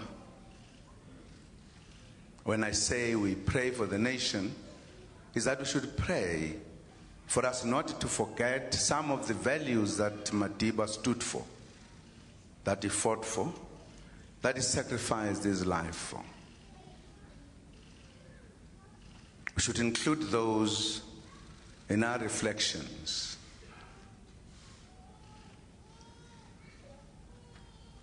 He stood for freedom. He fought against those who oppressed others. He wanted everyone to be free. For this, he did a number of things. He did not realize this and just stood in one place. He anticipated to remove the oppressor, to liberate the people of this country.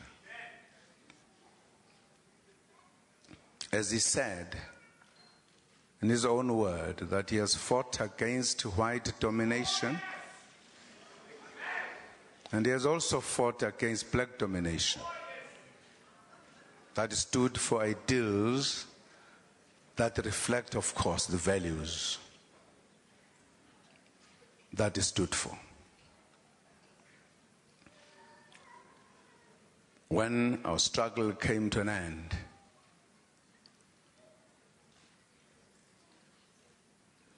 he preached and practiced reconciliation to make those who have been fighting to forgive one another and become one nation.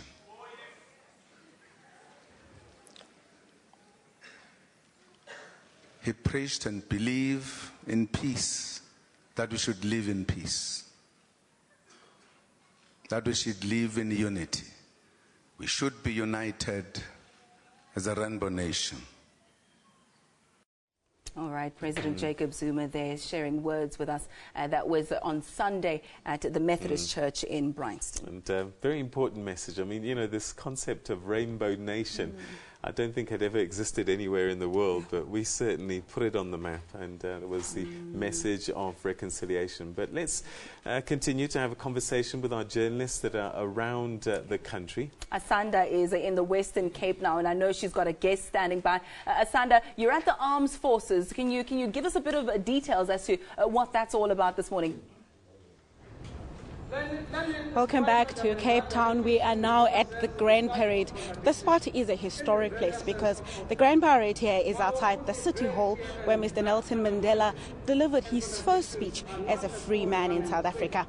Where we are right now, servicemen of this country, the man in blue, the man in brown, it's the SAPS, they've partnered with the Metro Police, Correctional Services and also the National Defence Force for the officers to have a moment to pay their respects to Mr. Mandela before they get busy with events around the memorials that are taking place here in the province. We are joined by the Provincial Commissioner for the SAPS now, Mr. Arnold Lemour. How are you, sir? I'm good. Yourself? We're well. It's not an ordinary day where it's a busy time, but we're also having officers who've come here today. What's the significance for officers in uniform to pay their respects to Mr. Mandela? I think it's important for us as all officers of the security forces to be here and to pay tribute to our leader, to our father of the nation. The father that was responsible for the freedom of our country. But what is more important is that the same father is responsible to ensure that our police officers, our security forces are being accepted by our community. Because we felt that at that time that we are not welcome in our society. But thanks to Madiba, he really makes sure that we are being accepted. You know, when I asked you, how are you today? For the main question behind that is, how does it feel for you as an officer? And most officers in this country, they salute to the president. And Mr. Mandela has been in that position as commander-in-chief. When today you must now pay your respects to a commander-in-chief who has passed, what's that feeling like for an officer? I think it's a feeling of sadness, firstly, but also a feeling of gratitude towards the man that really paved the way for us in our beautiful country. And we as officers feel privileged to be here today and really to pay tribute to a great man, a man that is there for us, our commander-in-chief. And what we are saying to the family, our heartfelt condolences, but also we want to say to the nation, we as security forces will stand tall and we will walk the path that our father paved for us. Talk us through tomorrow. The provincial memorial is taking place at Cape Town Stadium. There'll be lots of people. We understand that the coupons that were provided for people to get transportation and to access the stadium, all 60,000 have been taken up. Are our officers ready to deal with the crowds tomorrow? I think what's important for us is that we are always ready because we need to do this for our father. Yes, we know that the stadium will be full, it will be packed, and there will be a lot of emotions, but we want to call on our community. When you go there, remember, we are going to in remembrance of our great leader. You have to behave.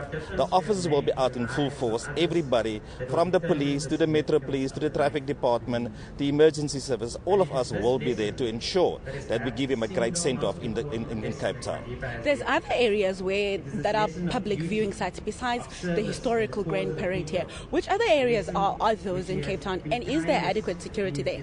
Yes, of course. We have various areas from George to our Tambo to Atlantis. All of them are there, and people will be able to go there and flock and just pay their last respect to him. And yes, there will be enough police officers, security forces will be deployed, and we also once again call on the community, come pay your tribute, but do it in a respectful manner. A particular concern for Mr. Mandela has always been about children. When there's big events, there's always worries about the safety of kids. Are your officers looking with a particular eye towards that issue? Absolutely, because that is the one thing that we believe in, that we must look after our children, because our children is the future, as Madiba was always saying, and we will look after them. But once again, we ask and we actually demand from parents and from adults to make sure that our children are safe. Final word to the Mandela family, but also to his comrades who are grieving at this moment. I really want to say to you guys is that be strong. Be strong in the sense of remember what he stood for. And remember his legacy will live on forever and will take this country to great heights. Mr. Lamuru, thank you very much. That's the Provincial SAPS Commissioner, Mr. Arno Lamuru, talking about preparations here in Cape Town for tomorrow's Provincial Memorial, but also what's taking place here, where officers from the SAPS, the Metro Police, the South African National Defence Force, and Correctional Services, as well as Emergency Services, have gathered to pay their last respects to Mr. Madiba before they service the nation tomorrow and the rest of the week. Let's go back to Johannesburg. Thank you very much indeed. It's a lovely day in the Western Cape. If only we could take their weather and bring it here. But as you can see, the images there at the FNB, dignitaries already starting to arrive. David Cameron came a little bit earlier on, and we saw a Chinese delegation a bit before that. I'm wondering who is in this particular car, Ayanda? Yep, that's right. And I think guessing games all round, because we wait and then when they come out, we know exactly who it is. You can imagine security extremely tight at the FNB Stadium as we await the arrival of 91 heads of state, 10 former heads of state. We have ambassadors, we have other dignitaries and other celebrities as well. So as these convoys come with police officials, etc., we wait to see who comes out of the vehicle. All right, but standing by at the FNB Stadium right now is Notolo Grootboom, who is, I think, about to speak to the Secretary General of the ANC. Notolo? Thank you very much, Peter. Botanima wethu mandimbulise apho emakhaya silapha njengoko uPeter besetshilo kula mabala ase-FNB sizomzimasa inkonzo yesikhumbuzo kabawo uNelson Mandela. Phambi kokuba iqale ke le nkonzo yesikhumbuzo sithe makhe sikrwece usosiba we-ANC utata uGwede Mantashe khe simhlabe imibuzo apha naphaya ngayo le mina namhlanje. Masikamkele tata Mantashe. Ndijongile nje ingathi asinkonzo yesikhumbuzo le, ingathi nibopha ungcwabo uqobo.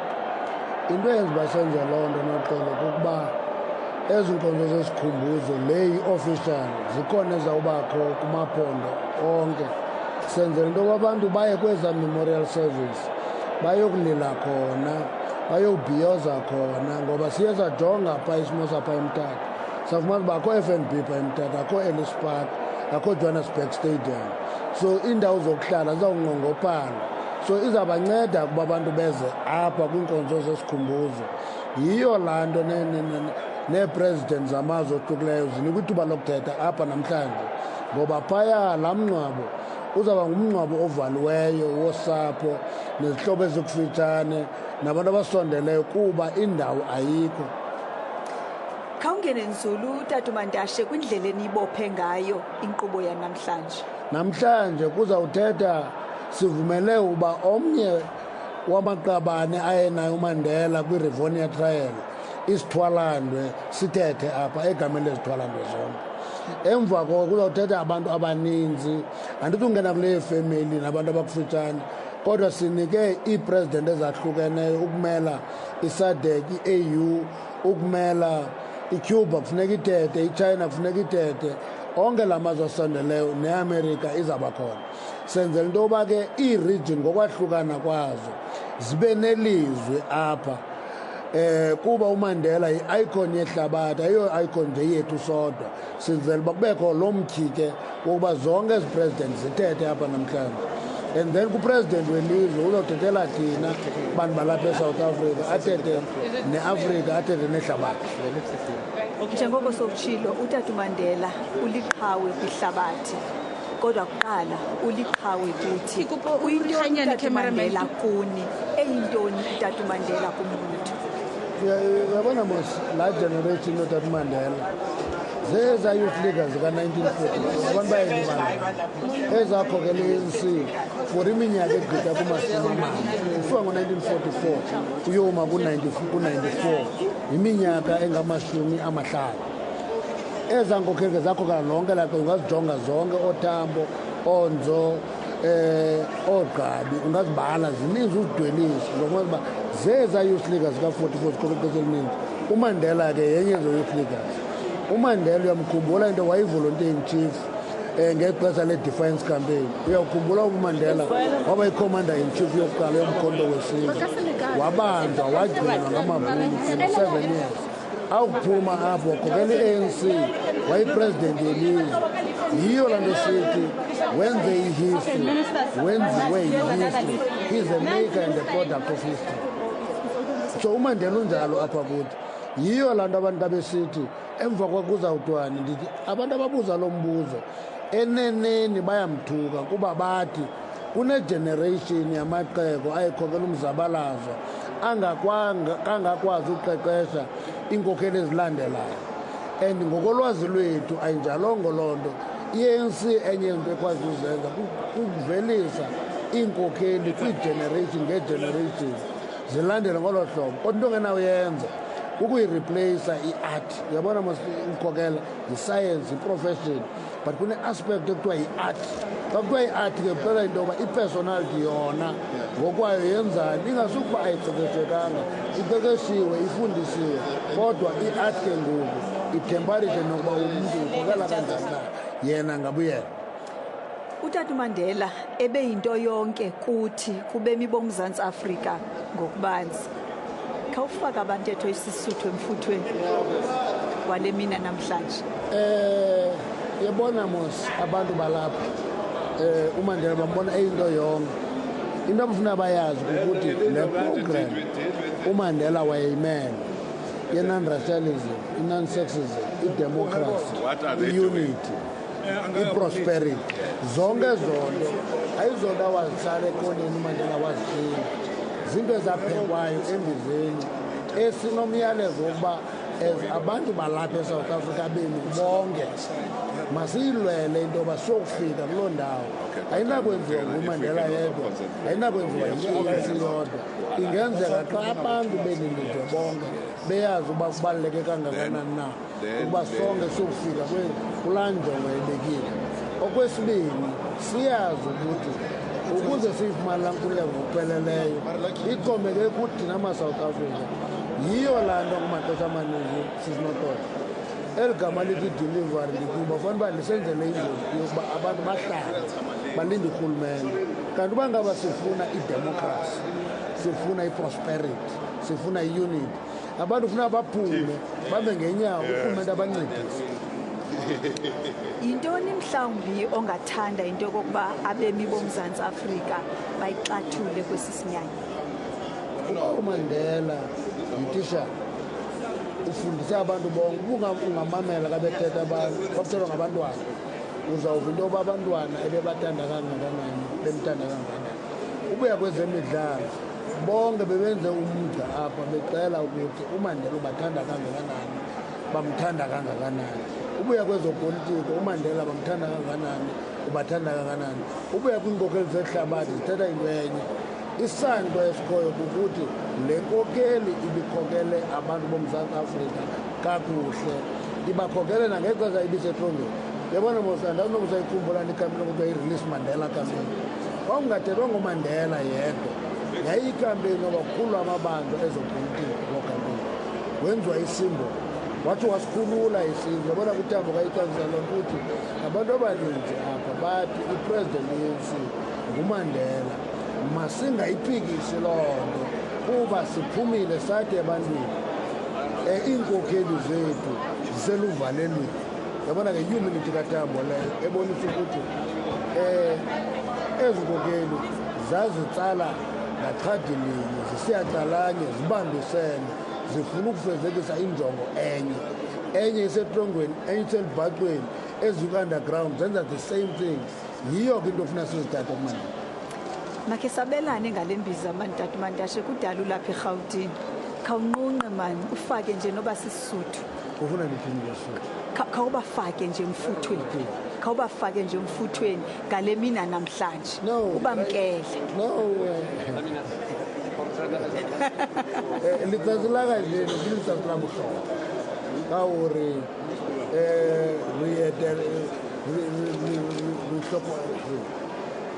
whatever. Yandisokolisa Tata Mantashe, okokugqibela Tata Mantashe kaofela bona re a ba leboha okokugqibela ndikuyeke Tata Mantashe ndiyakwazi indoda exakekileyo ngale mina namhlanje xa kungathiwa khawuqulunqe nje amazwi abe mabini abe mathathu abhalwe elityeni likatata uMandela ungabhala uthini ndingathi yindoda ebiyi-epitome utshoko ngumfuziselo we-humility, selflessness, sacrifice, commitment, preparedness to serve. mandikuyeke Tata Mantashe enkosi kakhulu mandikubulele ngexesha osinike lona and it's back to you Peter in the studio. No, Xolos, Yabulela Nkosi. Thank you very much indeed. She was speaking to the Secretary General of the ANC, Gwede Mantashe. And of course, we cannot forget that Tata Madiba was ANC through and through, dedicated his entire life to this organization. And he said in his own book that if it wasn't for the likes of the Walter Sisulus of this world, it was because of them that he was endeared towards this party, and he dedicated the rest of his life to serving that party in various capacities. Indeed, and we're just taking a look at live visuals from the FNB Stadium. Just about a minute or two ago, we saw Police Commissioner there, Ria Pierre, one of the other officials having just arrived now. We can see many of those convoys coming through. We can expect dignitaries to ascend there to the FNB Stadium. But let's go to Houghton now, where we're expecting U.S. President Barack Obama. He has arrived in South Africa. We know that, as Peter said, the Eagle has landed, Air Force One having landed there in Pretoria. Francis? Hi, Peter. Francis, we want to find out from you what's the latest with regards to Houghton. We do understand that U.S. President Barack Obama was scheduled to arrive there. We don't know what the logistics are concerning that. Perhaps you have the latest for us? Well, he was scheduled to arrive. There was a bit of a flurry earlier, security personnel sort of lining up the street behind me. But he apparently is bypassing the house. He may visit later, heading to the stadium. And I really think this is how America helps protect its president. Quite a misinformation campaign. There was also talk of him arriving at the Nelson Mandela Foundation this morning. But apparently he has now headed to the stadium. So a bit of disappointment here. We were expecting that convoy of up to 30 cars, but really this is how they look after U.S. President Barack Obama, and the security personnel here saying it's very hard to find out from the U.S. personnel where he will be at any point in time, and they do that to protect him. I can tell you that Graça Michelle has just walked out the house. She's just left. A lot of security personnel still here. We've seen the SAPS, the Metro Police, and military police on bikes, and they're heading with those convoys to the stadium. So she is on her way. And it's also picked up some activity behind me. There was a trickle earlier because it really has been soggy and wet this morning. But now a lot of people, as you can hear behind, saying hi, and they've come to pay tribute, add to the flowers here, and be part of this day, because obviously if you haven't left for the FNB Stadium right now, it's really too late. Well, thank you so much, Francis. And just taking a look at the pictures that we can see, the FNB Stadium this hour, we've just seen clergymen coming through. We also saw Phumzile Mlambo-Ngcuka, who's just come from our studio. So that was awfully quick of her, having arrived there already. We know various dignitaries and officials have descended upon FNB Stadium, as have many South Africans who started arriving there from the wee hours of this morning, some of them even camping out overnight. And Peter, you and I were mentioning that whether or not it's raining, many South Africans want to be part of that. That some are en route to the FNB Stadium as we speak, not being deterred by the wet weather. We're seeing, as I mentioned, local and international officials. We're expecting celebrities as well to descend upon the stadium there. We know a U.S. talk show queen, Oprah Winfrey, is in the country, and she's expected to grace the occasion as well. She was a very fond friend of Madiba, having having spoken about how Dada would give her a call and say, I'm looking for some sponsorship for X project or X project, come to the party. And she says, you could never resist. You can't say no. You can't say no. You can't say no to Madiba. He was a philanthropist of note, always looking towards the benefit of others. All right, and I think there's dignitaries that we'll be seeing cars opening. We just saw Under Secretary General for Women, Phumzile Mlambo Ngcuka, arriving with her husband, Bulelani. And also, I think earlier on, we saw the Canadian Prime Minister, Stephen Harper, arriving in the car. Right, where are we going now, Ayanda? We're going to take a look at U.S. President Barack Obama having arrived in South Africa for former President Nelson Mandela's memorial service at the FNB Stadium, where you can see the visuals of as we speak. Obama and his wife Michelle, former President George W. Bush and his wife Laura, as well as Hillary Clinton, arrived at the Waterkloof Air Force Base that was in Pretoria. Obama is scheduled to deliver a tribute on behalf of foreign dignitaries at the memorial. Well, there is Air Force One and President Obama at the top of the stairs there. And there he is standing next to George Bush Jr., being escorted there by the International Relations Minister, Maite Mkhwana Mashabane. Air India coming with the Indian head of state, a delegation that's come through as well. And this is just some of the images of some of the dignitaries that have been arriving from around the world. Again, India, very well represented. The United States, very well represented. We saw the Canadian Prime Minister a short while ago, and also AU Chair, Commission Chair, Dr. Nkosazana Dlamini Zuma, who came through. And we're starting to see a lot of activity taking place at the stadium there. We will continue to keep an eye on the proceedings at the FNB Stadium, but let's turn our attention to this for a moment. The Elders, an eminent persons group of global leaders, have paid tribute to Nelson Mandela. Yeah, they say that he was a visionary leader and they will continue his legacy. Well, a short while ago, they made this brief statement. Let's take a listen to what they had to say. I am saddened to be standing here before you today as we prepare to say farewell to Nelson Mandela. We send our affection and wishes of comfort to Mandela's wife Graça, our fellow elder, and the entire Mandela family. The world has lost a visionary leader, a courageous voice for justice, and a clear moral compass. Nelson Mandela led a singular life of sacrifice in the name of freedom and human rights. He taught the world that the very path to freedom and human dignity lies in love, wisdom, compassion for one another. He stands as an inspiration to us all, and like few others, he will inspire generations to come. It was here in Johannesburg 3 years ago that the elders all met with Mandela as a group for the last time. We look forward to continuing his legacy. Madiba believed in the continuity of the elders. He launched the group when he was 89 years old, determined as ever to carry forth the idea that was bigger than any one individual. When he founded the group here in Johannesburg in 2007, he said, and I quote, "The elders will support courage where there is fear, foster agreement where there is conflict, and inspire hope where there is despair." Today we reflect on the man who uttered those words, how his courage and compassion helped millions around the world to triumph over despair, conflict, and fear. As we mourn Madiba's departure today, we also celebrate his life and the lessons he taught us.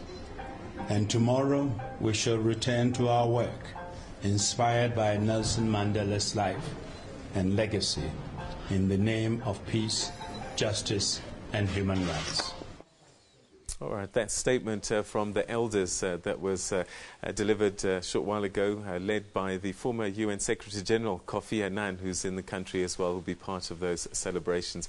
People continue to arrive. We saw just now the Deputy President, Kgalema Motlanthe, arriving, and I think that's him there standing with his partner. But just before we continue with the coverage from the FNB Stadium, no one can forget that glorious moment when Bafana Bafana lifted the Africa Cup of Nations trophy for the first time after beating Tunisia 2-0. Former President Nelson Mandela was sitting in the crowd cheering the team on, and defender and captain, oh my captain, Neil Tovey, captained the side and joins us now from our Durban studios to tell us more about his interactions with Madiba and his magic. Neil, thank you very much for joining us on the program, especially on a very special day such as today, remembering Tata Madiba.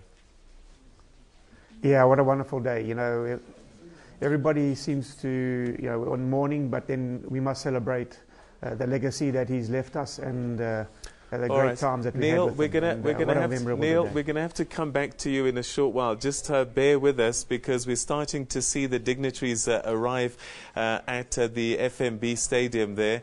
And right now, as the Deputy President of the Deputy President of South Africa, Kgalema Motlanthe, entering the FNB Stadium for the celebrations. And we saw a moment ago, Peter, also former President Thabo Mbeki has also arrived. I think in just a moment the cameras will pan there now as we're still following Mr. Kgalema Motlanthe and his partner there. But we do know Thabo Mbeki just a moment ago shaking hands there with the Deputy President. The former President Thabo Mbeki has made an appearance there at the FNB Stadium. And these are just some of many dignitaries that you're going to be seeing today during the course of this commemoration, this memorial service for former President Tata Mandela.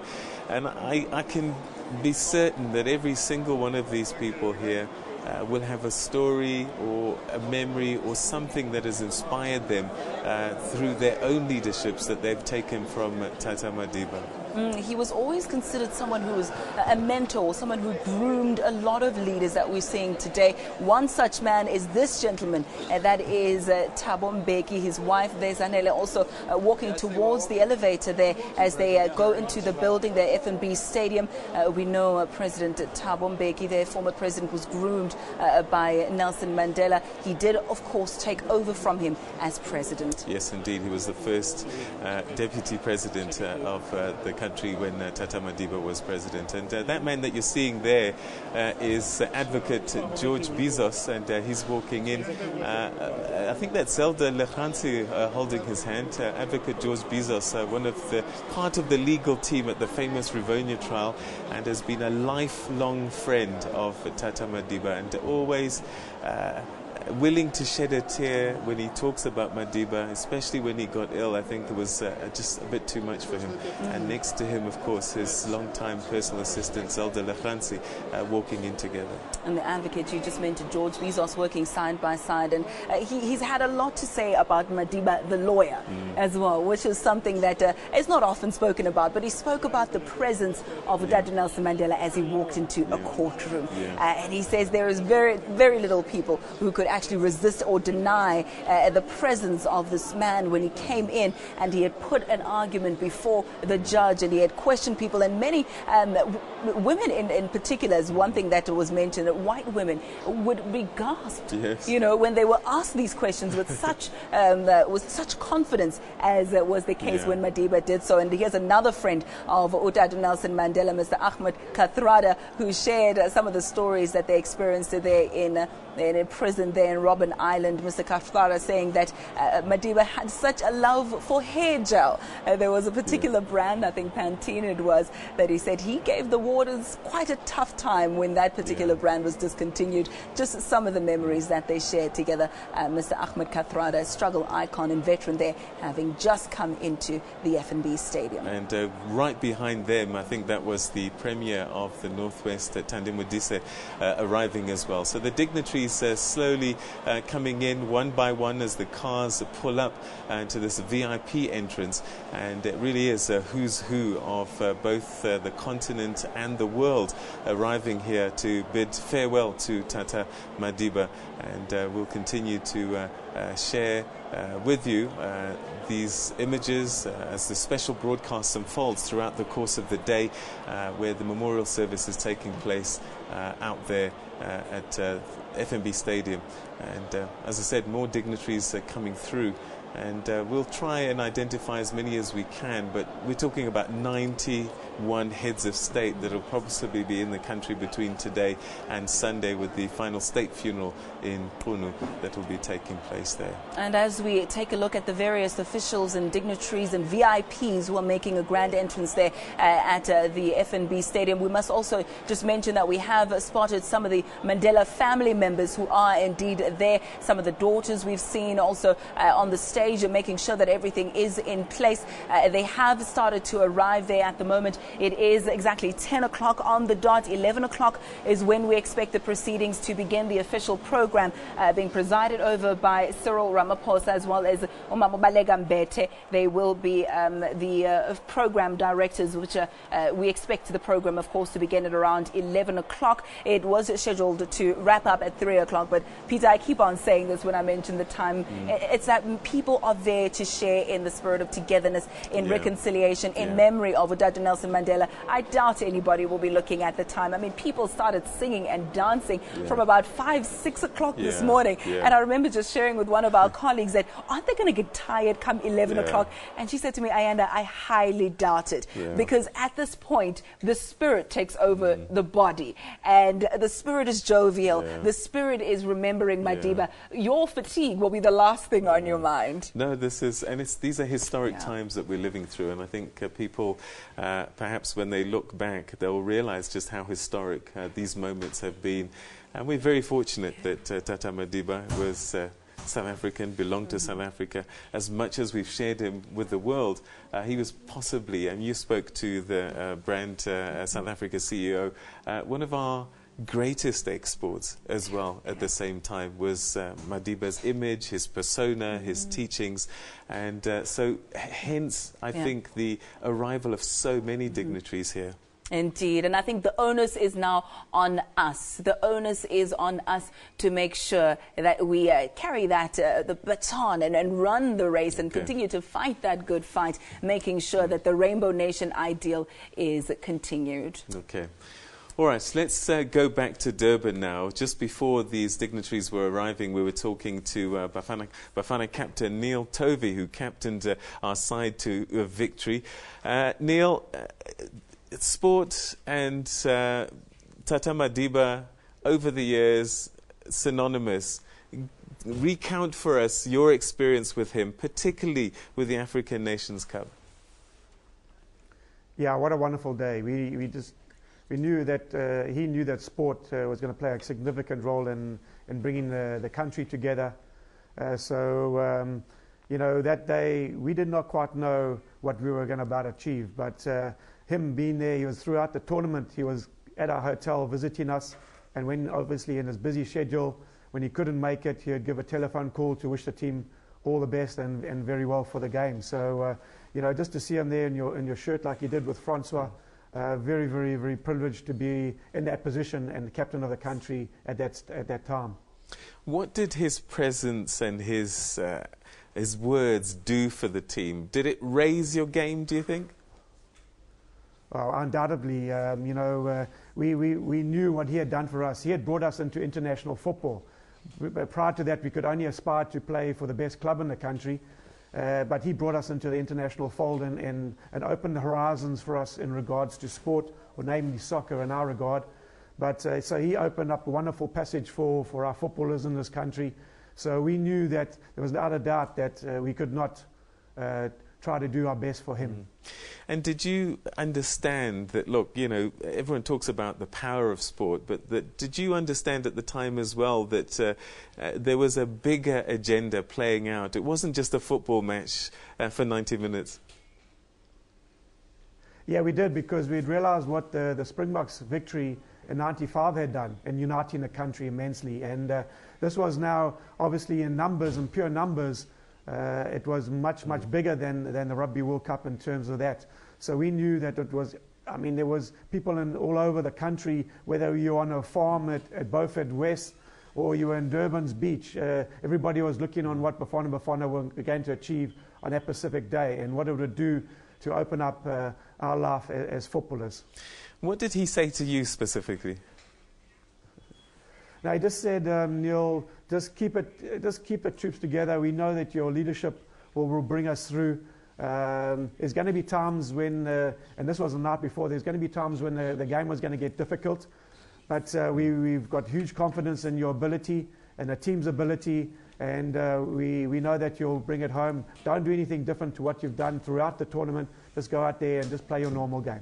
Well, thank you very much indeed, Neil, for sharing those thoughts with us. Captain, oh my captain, Neil Tovey, who was captain when South Africa won the African Cup of Nations. Thank you very much indeed. Thank you. All right, well, we can see images there of former Deputy President F.W. de Klerk and former Head of State of South Africa, the last President of South Africa before the new dispensation. Indeed, and that's where we say goodbye to you for now. We're going to leave you in the capable hands of our colleagues who are at the FNB Stadium, and then Nompo and Devon will continue to track all the dignitaries who are coming in to the FNB Stadium.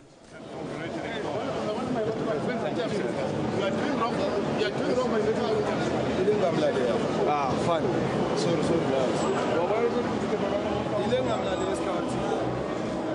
All right, a very, very good morning to you as we come to you live from the FNB Stadium. This is the venue for the memorial service for the late President Nelson Mandela. You've been seeing all of the dignitaries arriving on your screens right now. We are seeing the former President F.W. de Klerk, and prior to this we saw the Archbishop Desmond Tutu arriving. We've seen all of the elders, in fact, arriving in one vehicle. So it is absolutely an incredible atmosphere here, and I suppose it's a good morning from the rest of us that are going to be here for the rest of the proceedings.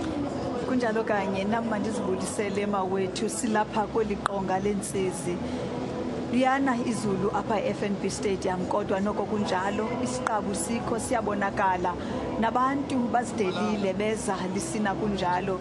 Namhlanje ke njengoko nisazi inkonzo yesikhumbuzo, inkonzo ebalulekileyo apha kweliphondo laseGauteng, apho sizokuthi ngokusesikweni ngokwaseburhulumenteni ndlelantle kuba uNelson Mandela. And from me, Vuyom Vogo, it's a very good morning and a warm welcome to this special broadcast where we'll be bringing you the full memorial service of the late Utata Nelson Mandela Unyana Ka Nosekeni. We will be here indeed. Many heads of state are already here. We just saw the president who will be giving that keynote address, and we're also going to see something only Madiba could pull off, where Cuba and the United States will be sharing the stage for the first time, I don't know in how many years. We'll be bringing you all of that and more here over the next few hours. It's quite interesting to see, as you're saying, Voya, the amount of people that have actually gathered here, world leaders. I think I've heard it said that there haven't been as many world leaders gathering together outside of the United Nations. And I think that, as you say, is absolutely indicative of what that Madiba power and what Mandela is able to achieve. Well, I mean, the United States alone is bringing 3 former presidents and 1 current president. Brazil is bringing 5. Amazing. And it's quite amazing. Only Madiba indeed could pull that one off. Well, there you have on your screen right now, you can see that Dr. Nkosazana Dlamini Zuma has just arrived into the stadium this morning, and you can see all the dignitaries that are arriving downstairs in a VIP section. And she, of course, there being welcomed by our Health Minister, Aaron Motsoaledi, and they're all, as you can imagine, at this point in time awaiting this moment to begin, which, of course, does begin at 11 o'clock. Masitsho ke mawethu sithi befika nje abafikeli kwibala lase-FNB elithe zole abantu babamkela ngengoma oko kusile sifikile apha sifika apha kanye emva kwentsimbi yesithandathu abantu bebesemfuthweni becula amagwijo omzabalazo bekhahlela kweli khwahla ubawo uMandela. Ukhumbule sinoxolo ukuba uninzi kubo kwabo sibafumene ngale ntsasa bebefike kwaphezulu kukho abantu abalele apha. By the time I was going off air around 10 o'clock last night, a lot of people had already arrived, making sure that they are going to get key positions here this morning. Unfortunately, the rain has been performing, doing all sorts of tricks, but as you can see already, people are beginning to trickle in. I think many of them in defiance, of course, of the terrible weather conditions that are hell-bent on putting a damper on this. But a lot of people are not prepared, Leanne, to really be distracted. They are prepared to make sure that they come here and they are paying this tribute to Nelson Mandela. Well, if one has a look at the stadium, you can see that all of the covered seating is full at the stage. So I think everybody that is arriving is making their way up to the covered seating. And then, of course, you've got the brave souls with their umbrellas, which, by the way, initially umbrellas were not allowed into the stadium. But I think security decided to change their minds. And when they saw the weather condition, people were allowed to bring their umbrellas in. So those that have taken those seats up in the front, they do have their umbrellas, and they are trying to get as close to the proceedings as they possibly can, which is going to begin in around about 45 minutes from now. Kodwa ke ndingatsho mna ndithi Vuyo umzontsundu awothuki xa amazulu esenjenje.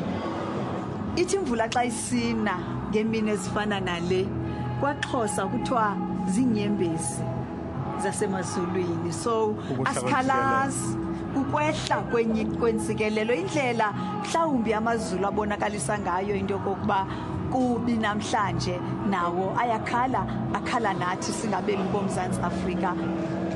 Well, we're not alone. We do have many of our reporters all over the stadium who will be bringing you conversations with South Africans who have come to pay tribute from various vantage points. And with that, we're going to link to Yolisa Kanjamela on the other side of the stadium. Yolisa, it's over to you. We're in a very noisy space here at FNB Stadium on the north side, of course. Many people unfazed by the rain and the noise that is going on here. Of course, foreigners in their numbers. There are over 2,000 accredited media personnel in this stadium. Most of them came in as early as 4 o'clock. Interesting times indeed. As we were walking to this side, we saw the British Prime Minister, David Cameron, addressing the media. In fact, more than anything, being ambushed by the media because they want to talk to everybody that is coming in who is deemed as important. And of course, the legendary Mr. Nelson Mandela has the kind of power that you can see here in terms of the power relations. Of course, you would know Zimbabwe and the British don't have such great relations, and now the two presidents are forced to share the stage. Of course, Raul Castro of Cuba and the United States President Barack Obama are also going to be sharing a stage. That is such a power of Nelson Mandela. So we're expecting a lot of interesting things that are happening here, but we'll be bringing them as they come to you from all over the stadium.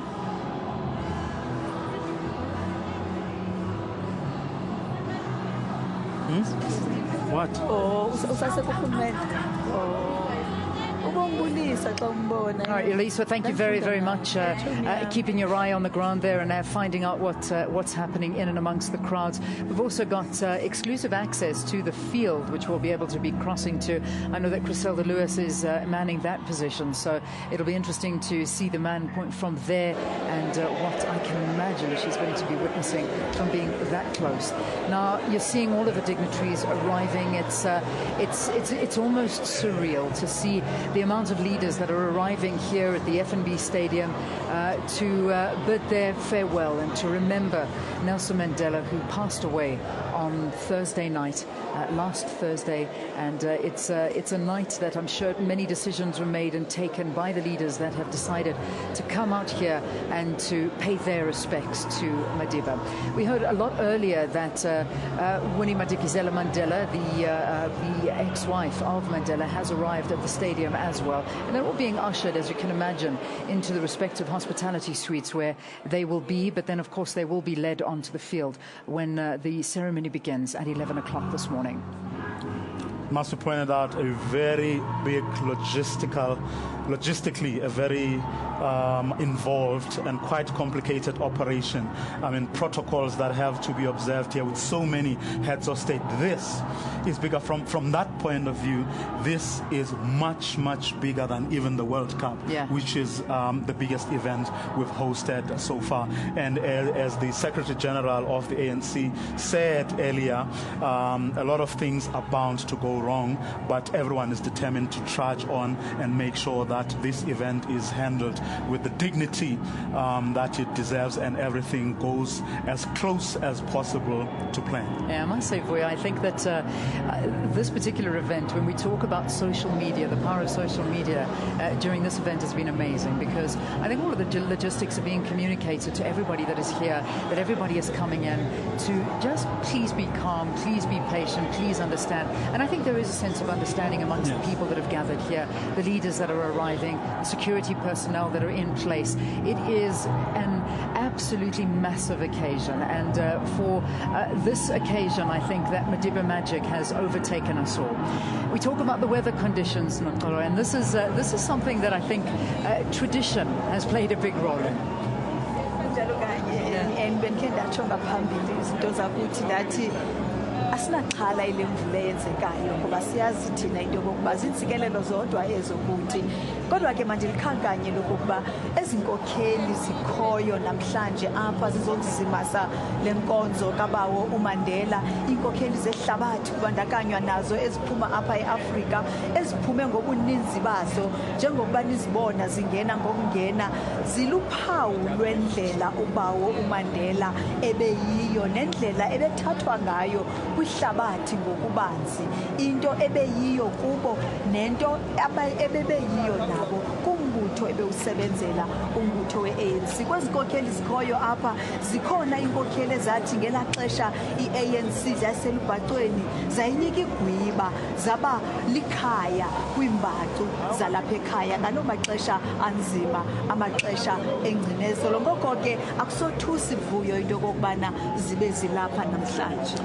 Kolo ndiyavuya uyikhankanyile le nto ngoba abantu abaninzi bavuka sekunje, kodwa ke balibala ukubana sekunje nje le nto yaqala phi, ngoba eneneni ngelixa abantu soyisakala siluluntu lomzantsi Afrika songanyelwe ngabasemagunyeni ngelo xesha, kwanyanzeleka okokuba oTat Mandela baye kumazwe aseAfrika, waqala Ethiopia ukuze akwazi ukwenza izinto underground awayengakwazi ukuzenza ngelo lixa. Ukhumbule okokubana inkampu zemibutho yonke yayisilwa ingcinezelo yaye yasingathwa ngoorhulumente balapha eAfrika, komaZambia, komaZimbabwe njalo njalo. Abanye abantu asithi ngovuke engceni kwaphela, kodwa ke ibalulekile into yokubana imbali ibe yimbali ngohlobo elulo ngezinto ezenzekayo. In other words, it is important to take note of the fact that Africa played perhaps the most crucial role in our liberation, in that before the world could embrace the liberation movement, Africans themselves had to make lots of sacrifices, and a lot of the so-called frontline states paid a huge price at the time as they sought to make sure that our liberation struggle isn't compromised despite the fact that we didn't have access to facilities, our guerrillas could not be accommodated, and that resources, they had to make sure that resources were indeed mobilized. The Organization of African Unity, as poor as it was, had to make sure that they spend the last monies they had to make sure that we get to where we are right now. All right, having a look at our screen right now and seeing that the wife of the late President Nelson Mandela has now arrived at the FNB Stadium this morning, and you can see that she is surrounded by many people that obviously are close to her, and we've got the Minister Lulu Tingwana who is with her there, and many other ladies that are accompanying her up into this stadium. And you can see as the minutes roll by, there are more and more dignitaries arriving. But one has to really pay a thought to Graça Machel at this time, who many of us have heard that she has spent every moment with Mandela up until the day that he passed on, and has not left his side and has been a great support to him at this time. All articles and things that have been written about the support that Graça Machel has given Mandela over this time has been absolutely incredible and heartwarming to the nation, as one would expect at this time.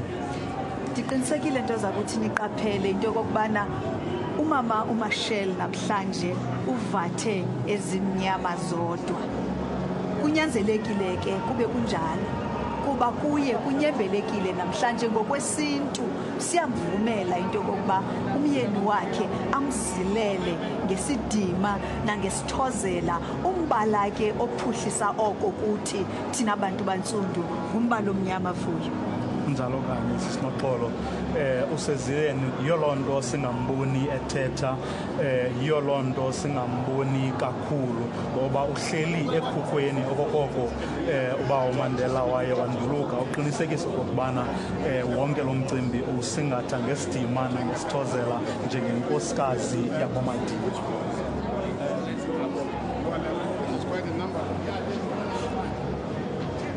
Well, there you can see that David Cameron, the British Prime Minister, has just arrived, stepped out of his vehicle. It's quite incredible to note that every living British Prime Minister, former Prime Minister, is going to be in this stadium for this memorial service.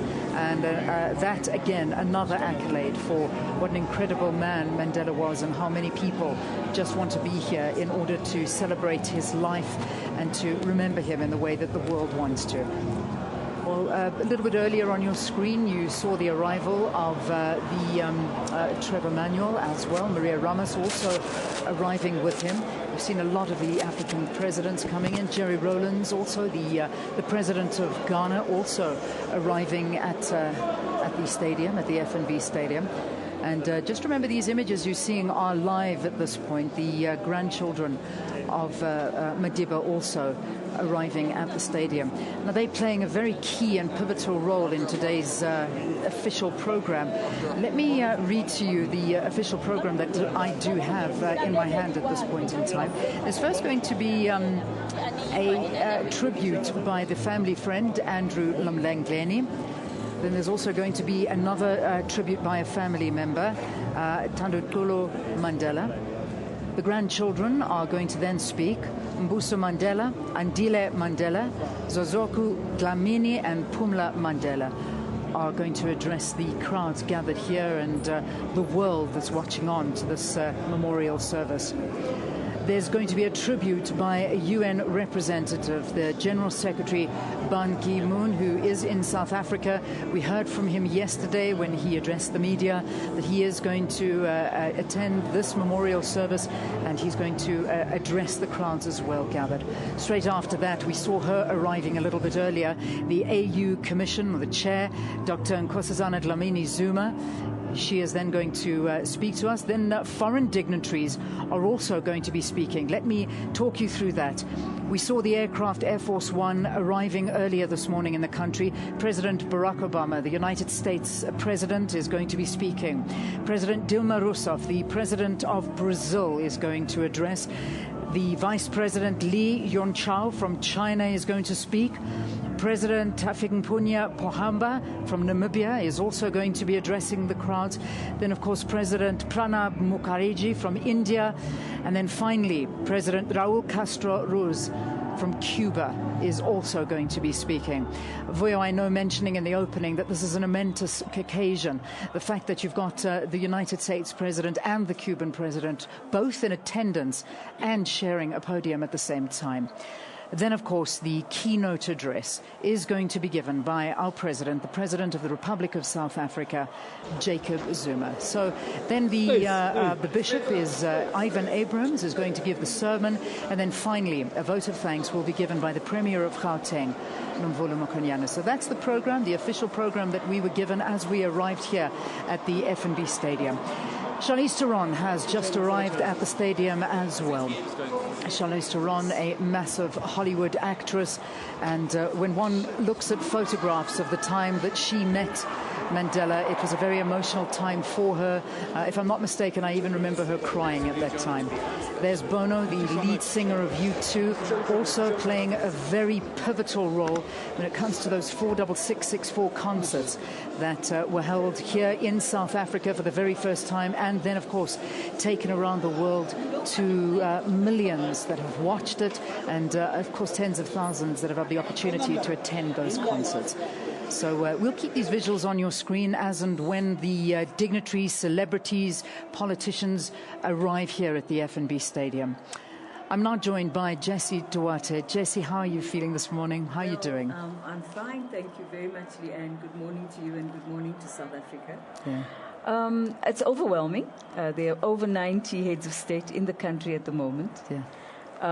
Having joined us to pay their respects to this remarkable son of our soil. And I think what Madiba possibly is saying wherever he is is all of this for me, in his own humble way. Look, I think that it's a remarkable day, and it's been an overwhelming and remarkable week thus far. We've watched people throughout the world celebrating. And we've seen South Africans in their multitudes, wherever they are, joining hands, irrespective of race, color, creed, and just being South Africans, remembering a man that they all loved and that we all love. Yeah. I mean, the atmosphere out in the stadium is absolutely incredible. I mean, you've got a beautiful vantage point having a look at the dancing, the singing. I know. It is such a celebratory feeling out there. It is. And as we were coming here, the metro rail stations are packed to capacity. People are waiting. They want to get into those trains. Buses are stuck on highways. There's a huge traffic problem outside, but I think it's going to be a wonderful day. We also will continue tomorrow after the viewing at the Department of Foreign Affairs because we couldn't fit everybody in who wanted to speak. And what is happening is that the government tried to make sure that we have a speaker from every region of the world saying something. And I think that's was a very good approach. And I think people, by and large, are happy with that. But I think a number of heads of state would have liked to speak here for themselves. So we're hoping that we can invite them to speak at provincial rallies, which will be taking place on Thursday and Friday. Yeah, I mean, that was a question I was going to ask you. I read the program out to the viewers that are watching, and it's very interesting to see the lineup of speakers. So that was the thought process, to try and get a representative from every corner of the world. Absolutely, Leanne, and you know, to make sure that we had the UN representative, His Excellency Ban Ki-moon, is here this morning. He will speak today. Nkosazana, our very own Nkosazana Dlamini Zuma, who represents Africa as the chair of the commission, she will be here today. So, and she'll speak as well. Raul Castro, the Cubans mean a great deal to South Africa.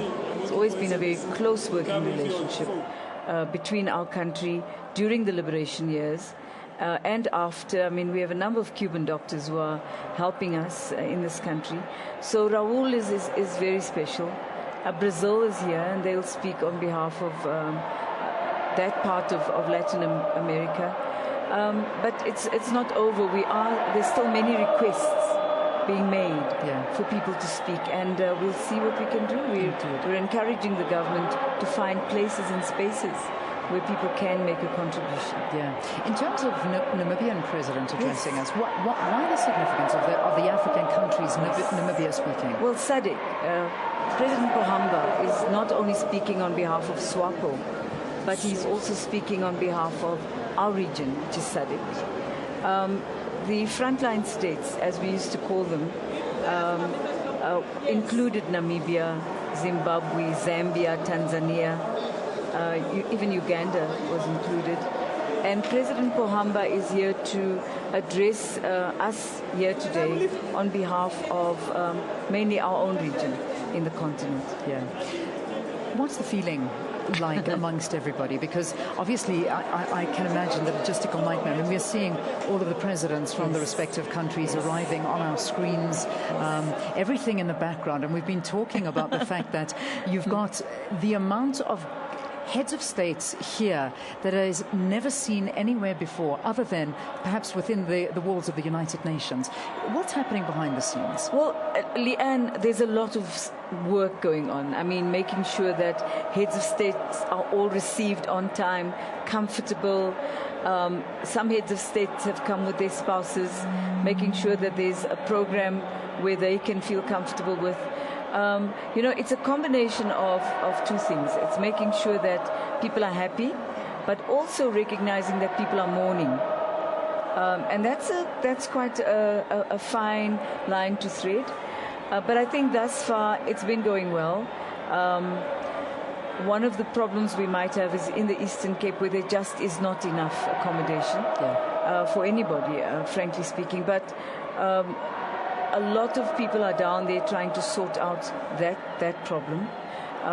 Many heads of state are saying that they'd like to go to the funeral itself, to the burial itself. So that's where we are now. The atmosphere in the back room is one of no sleep. Don't think much about what you personally are going through. Make it happen, and make it happen in a very organized and a way in which South Africa will be proud. So we are doing our best. Has there been a plea or an urge put out to the world leaders, dignitaries that are wanting to come to South Africa to rather come to this memorial service as opposed to go into Puno where the funeral will be held? There was a request made. But some of the heads of state were close friends of Madiba. I mean, President Kikwete is not going to leave immediately. He's back today.